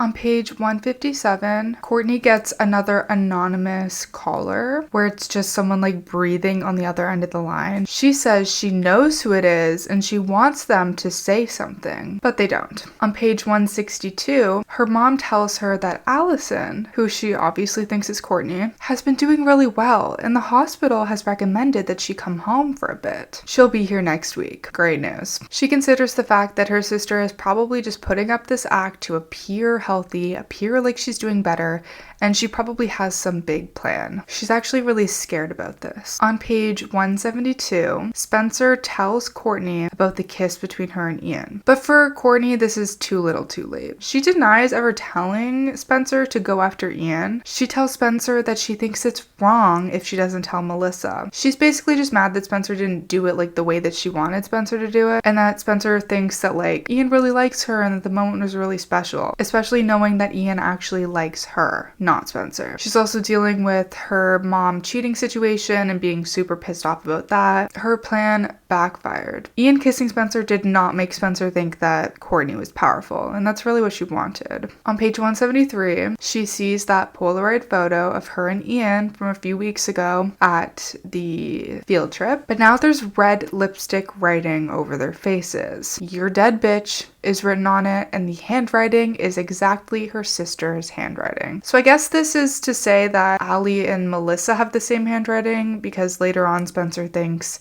this is Melissa's handwriting. In chapter 22, we learn that Courtney is telling Aria that she's going out with Noel, which we now know is a lie. She just wants Aria to feel insecure. Aria tells her that her family might be moving to Iceland. Courtney gets jealous that Aria is leaving and doesn't even feel sad to be leaving Courtney. This is when she gets the idea that it would be perfect timing to out Aria's dad. They end up passing Byron's car. Aria's like, "Oh, good, I'll leave my dad a note." And that's when they catch him cheating with Meredith. Meredith is having a meltdown. Another thing that was just completely orchestrated by Allie, and it just like questions the way that we viewed everything when we read the series the first time. In chapter 23, we see that Courtney has been writing all of her friends' secrets down in her diary. On page 185, she confronts her mom about who her father really is. And her mom quite literally slaps her right across the face. Yup. And says, "There will be no more talk of this." I mean, no wonder she turned out the way that she did, like seriously. On page 188, Courtney is asking questions to Aria about her dad and that girl. She thinks about her mom slapping her, and then she realizes that being mean to other people makes her feel good, like she is in control of the situation, which is just like overt telling. I mean, I do like that she's aware of herself, but it's definitely more telling than showing at this point. In this chapter, Hannah sees her new friend, remember from earlier, the one that Allie wasn't happy about, flirting with Sean, and this is who Hannah has a crush on. Courtney witnesses this happening and then sees Hannah throwing up again. They both agree to have each other's backs, and this makes Courtney feel a lot better. She's definitely manipulating the situation, taking advantage the way she always does. On page 199, Emily and Courtney are in the treehouse together. This is the famous treehouse scene. They talk about running away together, and then Courtney ends up telling Emily that she's seeing a secret older guy. She is seeing a secret older guy. I'm just not including all of those parts because it's not really relevant to the twin switch, but it would be relevant to like another A video. And she's actually not talking about Ian. This is when Emily kisses Courtney. Of course, she thinks that she's kissing Allie. Courtney thinks that Emily's lips feel really good and like basically just like a guy's. Again, it just, I don't know. She notes that it actually feels good, but then she remembers that this isn't what she wants. People would think that it's really weird that they were kissing, and how dare Emily think that automatically she would be into this. And again, like her jumping straight to, "But what would people think?" does also make me think like maybe she likes Emily because she's like, "This feels so good, but what would people think?" You know, like this feels kind of just like kissing a guy, like, But I do want to clarify, like, it's one thing if Courtney just isn't into it. I don't think like kissing her without permission was it. And Courtney has been flirting with her, but that's not necessarily like permission for anything else. There's no real way of knowing her true reasoning, but she does outright say that she's not into it to Emily. So like boundaries, you know, I'm like preaching boundaries, and like this girl is like also just a bully to everyone. So Courtney says, "Well, I guess that's why you get so quiet when we're changing for gym." She makes fun of Emily. Emily leaves. She thinks that Emily is very much in her power right now, but it kind of makes her feel awful and not super powerful like it normally makes her feel. And maybe this is her realizing she has some feelings and really showing how different she is from her sister. On page 210, she is at Floating Man's Quarry with that older guy I was telling you about. When she goes to the bathroom, Ian scares her and then randomly kisses her, again with the no boundaries. She thinks that she's no better than her mom because she's kissing some other guy who's not her boyfriend, so she's basically cheating. Even though she did not know that that kiss was about to happen, she did like agree to it earlier on in the book, but she didn't know that he was about to jump out and kiss her is what I'm saying. And this just like is not helping his case at all. Literally nothing in this book helps his case. That's so creepy. Like what? In the next chapter, we can see her continue to take out all of her frustrations on her friends, subtly hinting at their secrets to everybody else. On page 232, Alison has come home and she's acting really normal. Her dad even got her her own Polaroid camera, so Alison and Courtney have matching cameras now. How interesting. It also kind of seems like Alison has been watching Courtney all this time, like stalking her, but she's not sure how this would be possible since Alison has been in the preserve all this time. Miss DiLaurentis talks about possibly introducing her to all the neighbors now, which would insinuate that this is going to be a much more permanent situation than Courtney was expecting. They tell Courtney that she should tell Spencer about the twin at the sleepover. Oh, the sleepover is about to happen. Courtney does not like this idea. Courtney's like, if I tell Spencer at the sleepover, then everyone's gonna know, and I don't want anyone to know about her. And then Alison actually thanks Courtney for sending her to the hospital. Of course, this is like in front of the family, saying that it saved her life. And this is something that her mom finds really touching, so this whole act is obviously working really well. On page 243, we learn that the hole is going to be filled tomorrow. Courtney goes outside and sees that all of her friends are there. They're like, why are you in trouble? What did you get busted for? Why did you change that cute halter top that you were just wearing? This is the scene that we've recounted a couple of times by now. She is shocked. Obviously, her friends had been upstairs and saw her, but it wasn't really her. It was her twin. She's pissed because she knows Alison was wearing a halter top. Clearly they had seen Alison, but at least they thought it was her and not that she has a twin. But she's like, Alison was in my room. Maybe she's trying to pass herself off as me. Maybe she's trying to switch back. And she realizes that if Alison was able to convince her friends it was her, then maybe she could convince everyone. But she doesn't know, like, there wasn't really much of a conversation happening there. Like, they just saw her. Obviously, they're gonna assume that it's her. Maybe, well, I was gonna say maybe they would notice if they talked to her more, but clearly not, which we learned from the other book. Anyway, this is obviously, like, just terrifying for her. All of her worst fears are coming true. Later, her mom tries to explain to her that the reason her twin was in her room was because she's curious. She hasn't lived a normal life, but she promises that she will keep her inside for graduation and for the sleepover. Courtney tells Allie that she's not going to get away with this, and Allie says, why not? You did. Very eerie. Her motives are crystal clear. Courtney is feeling really insecure by the time the sleepover starts. She thinks that her sister might ultimately be able to replace her. She decides the ultimate plan to win everybody over and have power over them by hypnotizing them. Her main goal here is to erase their friends' memories of seeing Alison in her room, which is interesting because it was kind of like confusing before, like why does she want to hypnotize them? At least now we have like a specific reason for it, but it is misguided because like it wasn't really that deep. They didn't really think too much into it. You know, like, they just saw Allie writing in her diary. Like, they were a little bit suspicious, but I think they would have gotten over it. She says that as soon as she touches them, they'll be in her power. While all of her friends have their eyes closed, she sees a figure on the other side of the window holding a Polaroid camera. We obviously know that this is Alison. She's worried that maybe her sister's gonna get inside the barn, so she's absolutely horrified when Spencer opens her eyes and stands up and tries to open all of the blinds. She's afraid that Spencer is going to see her twin. So while she does have this obsession to be powerful, she had other worries and like things she was trying to control. It wasn't just about needing to be right and not letting Spencer get what she wanted. It was about self-preservation. She needed to make sure no one saw her sister and erase anyone's memories of seeing her sister so that she can remain in her rightful place in society. So the whole fight happens. Courtney leaves the barn. Spencer finds her on the path. She's still afraid that Spencer's going to see her twin, so she's trying to get rid of her. She says, I'm going somewhere much cooler than hanging out with you guys. She says, you try to steal everything away from me, Spencer, but you can't have this. Spencer ends up pushing her and she slips a bit on the path. She tells Spencer that friends don't shove friends, and Spencer says maybe we're not friends then. Sound familiar? It definitely should by now. She's honestly annoyed that Spencer hasn't left, and that's why she gets so angry at her. She says that Ian said that Spencer doesn't even know how to kiss. Allie has pulled it off twice, like making these girls think that she's dating some guy that she's not.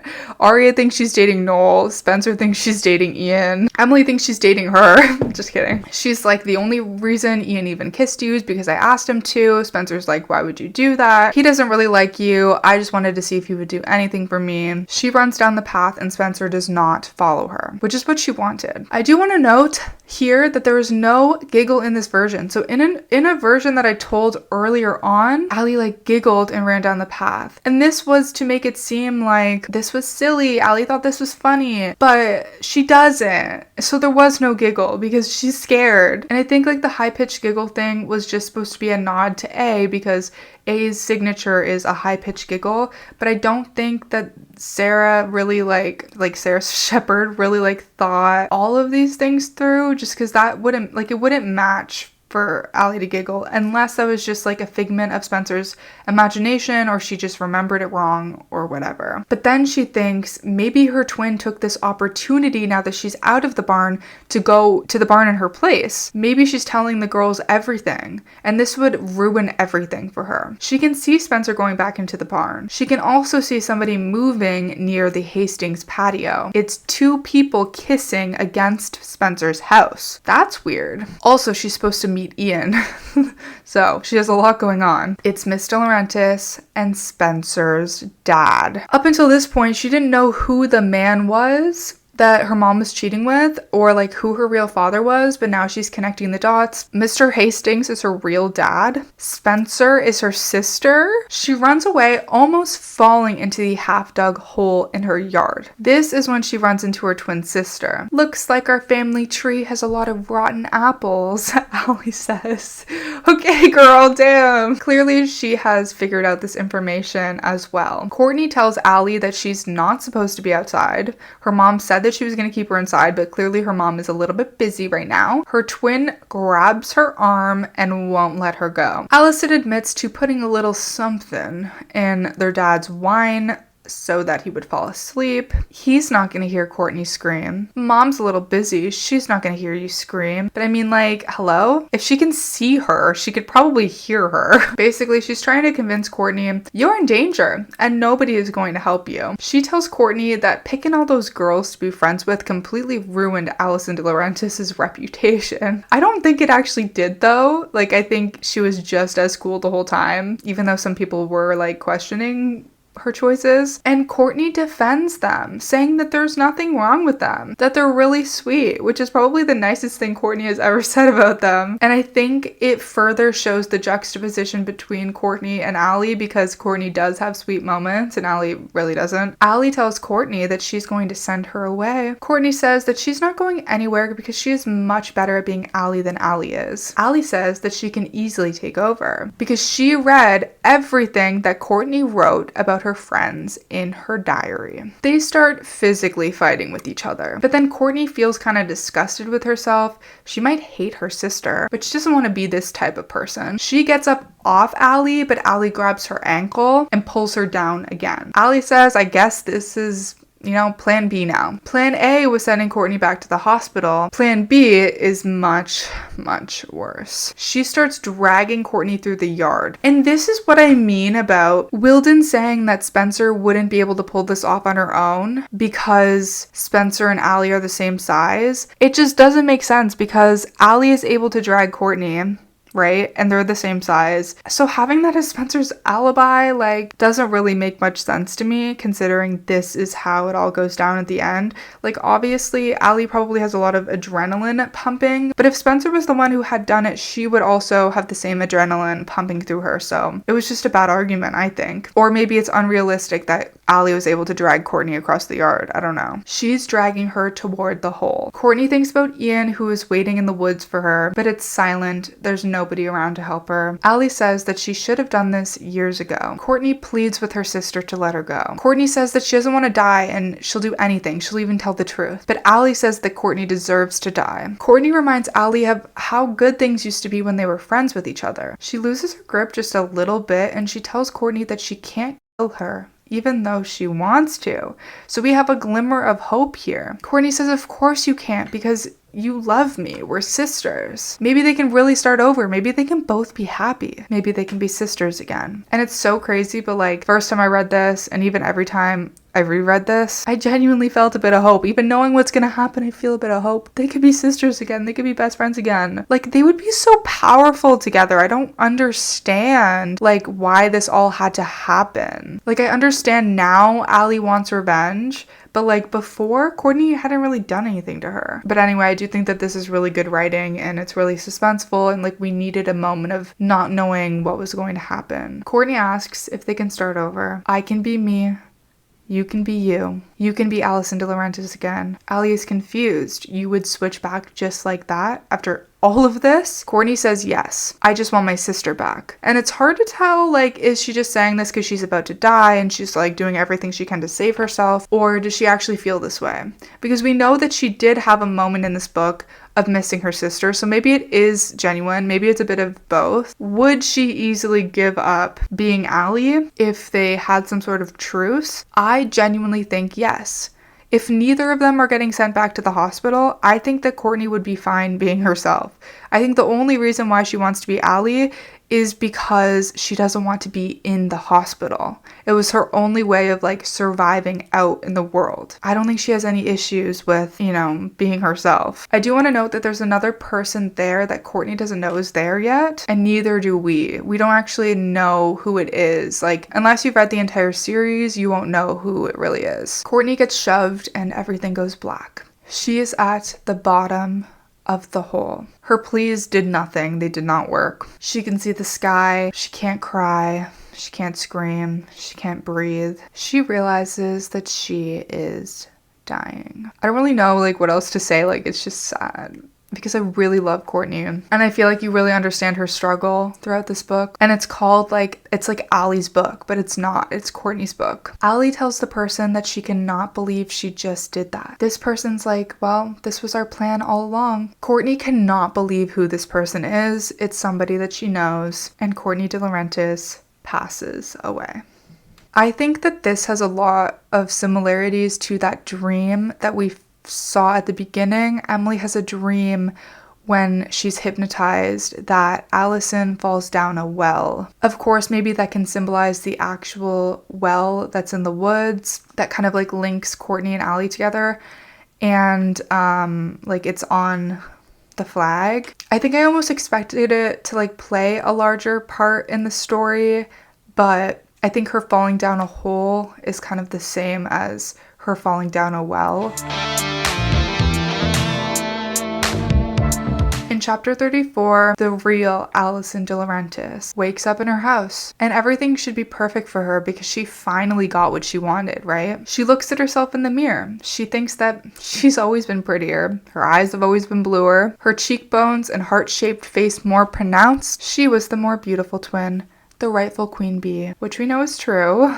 She's very vain. But when she goes downstairs, her mom thinks that she's Courtney. She tries telling them that she's Allie, and she is actually Allie. That's the crazy part. But her parents don't believe her. She's not wearing her A is for Allie ring because Courtney had that, and she's not wearing the Jenna thing bracelet that Courtney always wore because Courtney's wearing that. So she did not really think this through very well. She probably should have taken that from her sister. She is the dangerous one. She is the one that needs to be locked up, and her parents are correct in thinking that, but they think that she's Courtney, and they're wrong in thinking that. But they're finally recognizing, I guess, the correct daughter, because that is the one that's been locked up for the last year, even if it's technically the wrong daughter. This is when Mrs. DiLaurentis questions the girls. This is the next day. She's wondering where Allie has gone. Like, did she run away? Has she been sad? All of those questions. The real Alison watches this conversation go down, which explains why Miss DiLaurentis was so insistent that Hannah not go upstairs to find Allie's diary, and like why she was so like pent up and like kind of mean, because she was just like stressed. Outside the window, Alison watches as Men stands around the hole, putting concrete into it, and nobody looks down into the hole at her sister. She had put like some dirt on top of her, but it definitely would have been noticeable if someone had just like looked down the hole. And I do think that's kind of crazy. Like, are there no rules around this? Like, hey guys, maybe look down the hole before you pour concrete into it. Like, what if there's like an animal down there? I don't know. You think somebody would look. I know that this is a young adult series, but this is one of the more sickening things I have read. Like, just once you get all of the context, like she is hearing the cement pour out of the truck onto her sister's body. Like, her sister's already dead, but like still. And it's one thing like at the beginning of the series to find out that Allie's body was there before you like know too much about her, or when you only know the bad things about her. But something about this book, like learning her motivations, learning who she is as a person, learning that she really just wanted to exist, and then hearing this happen, it's gross. It's gross. And as we learned in the other books, the girls have gone outside at this point and they hear this happening too. And they don't know that the friend that they're looking for is in that hole getting covered in concrete. Allie hears the cement mixer turn off and she knows that her sister is gone for good. At that moment, all of the blood drains from her mom's face because she's watching her. Instantly, she knew, based off of this expression alone, that something terrible has happened. Doesn't seem like she knows the specifics about the hole in the cement mixer, but just like her intuition is telling her that like this girl did something to her sister. And that look confirmed it for her. Like, she was suspicious before, but that really cemented it, for lack of a better word. She knows that Alison has done something terrible to Courtney, even though she thinks it's the other way around. And in that way, it's also frustrating how Courtney, like, it took so long for her name to be cleared. Like, throughout the series, we end up knowing what actually happened. Like, the girls end up knowing what actually happened. But for so long, like, everything that Allie did wrong, it was Courtney. Like, Courtney's the crazy one. Courtney's the one that killed Allie. Like, all of this. Like, her name was just dragged to the fucking mud, and she herself had to like sit there and be like, Courtney's crazy, even though she was Courtney, just because that's the way things were. She finally did get to clear her name, luckily, but that's just crazy. She tries telling her parents over and over again that she's Allie, but they don't believe her, and she realizes that she's never going to be able to be Alison DiLaurentis ever again because she's stuck being Courtney, the crazy one. She realizes that they found out what she did and that they probably thought that they were being kind by sending her back to the preserve instead of calling the cops. I mean, it's kind of crazy that they didn't call the cops, in my opinion, but I guess they don't really have proof and a mother's love. I don't know. I would call the cops. She thinks about her sister's words saying that she just wanted her sister back, to recognize that it had stopped her for at least a moment.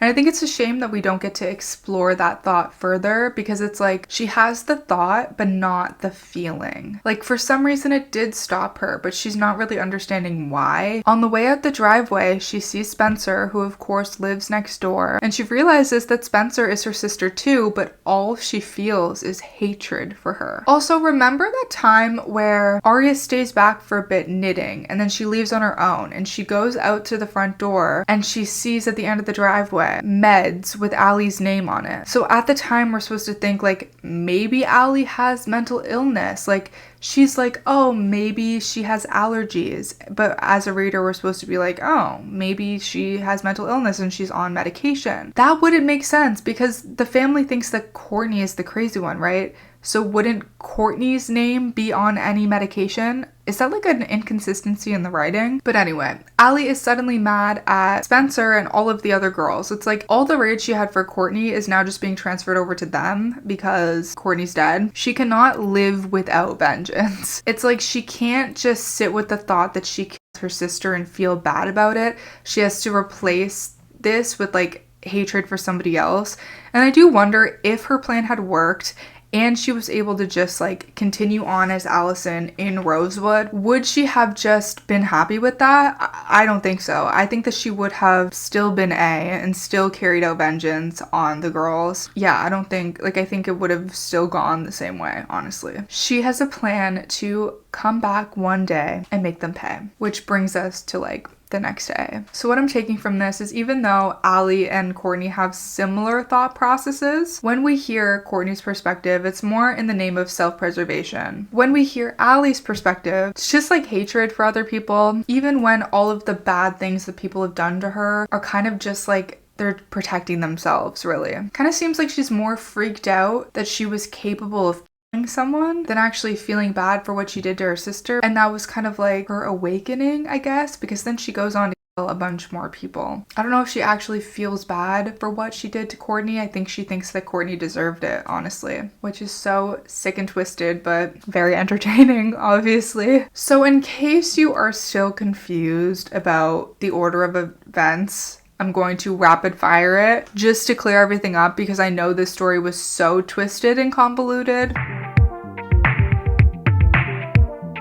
We had the story that everyone first thought happened. Then we have the story that Allie tells everyone. Then we have the real story, which is from Courtney's perspective. This is what everyone thought happened. Spencer and Alison fight. Spencer goes back into the barn. Alison meets up with Ian. So originally it was that Ian killed her. Eventually it's that Billy Ford killed her. She ends up in the hole in her backyard. But when Allie comes back from the hospital as Courtney, this is the story that she tells everyone. Spencer and Allie fought. Spencer went back into the barn. Allie went home and Courtney was caught by Billy Ford. I just want to note that I literally have Billy Black written in my script. Like, are you kidding me? All of the times that I was saying Billy Black earlier in this video, I had Billy Ford written, but by the end I was saying Billy Black in the script, so okay. This means that they were never actually friends with Alison DiLaurentis because the person they were really friends with was always Courtney DiLaurentis. But this is the actual story of what actually happened. In the summer after 6th grade, Courtney DiLaurentis comes home after years of living at a psychiatric hospital. She steals Allie's ring and she pretends to be Allie by talking to the girls in the yard who were there to steal her piece of the time capsule flag. Allie then gets sent to the preserve in Courtney's place because her parents think that she is Courtney since she is inside the house. Courtney takes over Allie's life for a year. That is the twin switch. I mean, I could have just said that. That could have been the whole video, right? That's the twin switch.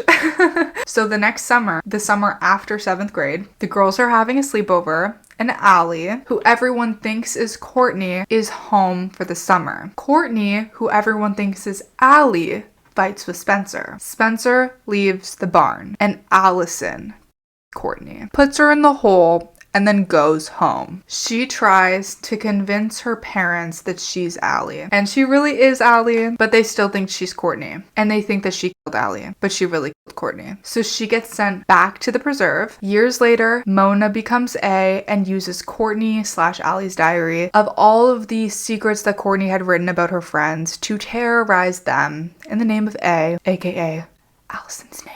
When she dies, Alison takes over the game while she's in the preserve. But eventually she gets out of the preserve and she pretends to be Courtney for a while. She befriends all of the girls as Courtney and she eventually confesses to the girls that she's Allie. And she is Allie, but she's not actually the Allie that they think she is because they assume she means that she's Allie, the girl that they were friends with. But they were never friends with her at all because Courtney was the one who was friends with them. Not only did she want to get revenge on her sister, but now she wants to get revenge on her sister's friends because they're the reason she got sent to the preserve the first time because they just happened to be in the yard. Guilty of standing in grass. Guilty of attempting to steal something. Guilty of nothing.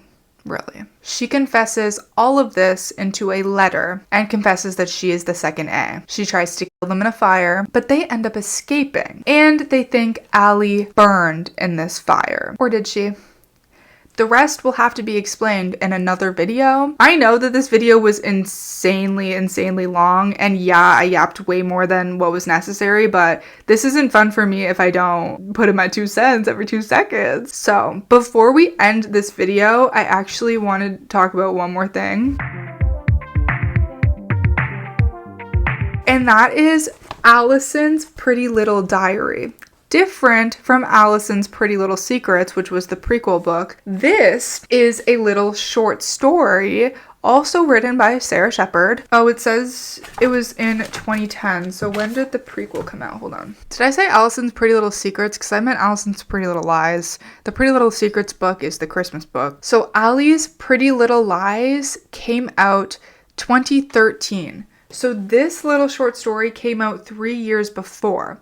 And it kind of like shows part of what happened, like when the twins switched, but it's told as Alison. Like there's no actual mention of the twin switch in here, which I thought was interesting. And it's told directly in like journal entries. So this is when, like immediately after switching places, Courtney starts writing in this diary as Allie, like trying to remember everything. It starts off by saying, I think I just met my 4 new best friends. These are the types of girls I would normally never speak to, but they just happen to be in the yard. She describes all of the girls in a really funny way. She also describes how it was definitely a coincidence that the girls had all met in the yard at the exact same time, which I still think is crazy. She says she watched as the girls saw each other and then like met up in the yard, which I do think is interesting because supposedly like they were hiding, but obviously she was able to see them. I don't know. She also says that she saw the girls from the upstairs window, and she provides a lot of details about their dialogue, like what they were saying outside on the lawn. And we know that this is not true because she was downstairs in the kitchen with Jason when she saw them outside. So there's a bit of an inconsistency. She does mention how Jason gets annoyed and leaves, but there's no mention of the time capsule flag. She goes outside to talk with them. She does mention the flag here, saying like somebody else already stole the flag. She mentions that Jason had been the one to steal it from her, which is true. She mentions that she's pissed at Jason for a lot of things and doesn't explain why, but like with more context, we do know like why she's frustrated with Jason. Her mom comes outside, sees her talking with the girls, and says that they're leaving. She doesn't like mention that she's actually Courtney, which I think is so interesting. She mentions like watching the car drive away and she could see like the outlines of her parents, but she doesn't mention seeing her sister inside the car. She talks about like how she's talking to these girls and then she realizes like, okay, I don't have to be talking to these girls anymore. They serve their purpose. I'm Alison DiLaurentis and I can do whatever I want. So she just turns around and leaves. So bye, she says abruptly. There's then a bunch of descriptions of very like normal, everyday, monotonous things like I can smell coffee brewing. A couple of coats are missing from the pegs, which I think is interesting because this is built up to be so big. This twin switch thing is so big. She was probably feeling so much adrenaline and so much fear and anxiety, and all of a sudden she's just home and this is just her normal life, and like things are gonna be kind of boring from now on out, you know what I mean? But that's exactly what she wants. I do think the tone of this is a bit more sassy, a bit more bitchy than even what we get from the prequel book. Like, don't get me wrong, it was definitely somewhat that tone as well, but we kind of, in here, we just get, this is what I did. I can do what I want. I'm Allie now. She doesn't even say now. She just says, like, I'm Allie. I'm annoyed. I don't have to be talking to them. Like, whatever, without getting all of her thoughts and feelings and fears and stuff. So with adding that emotion, it changes things. It's almost like this short story was the blueprint and then she like fully filled it all back in when she wrote the actual book. She thinks now is her time. She has to befriend these girls and she has to, you know, she has this big plan of being Allie. And I just thought it was interesting that that existed.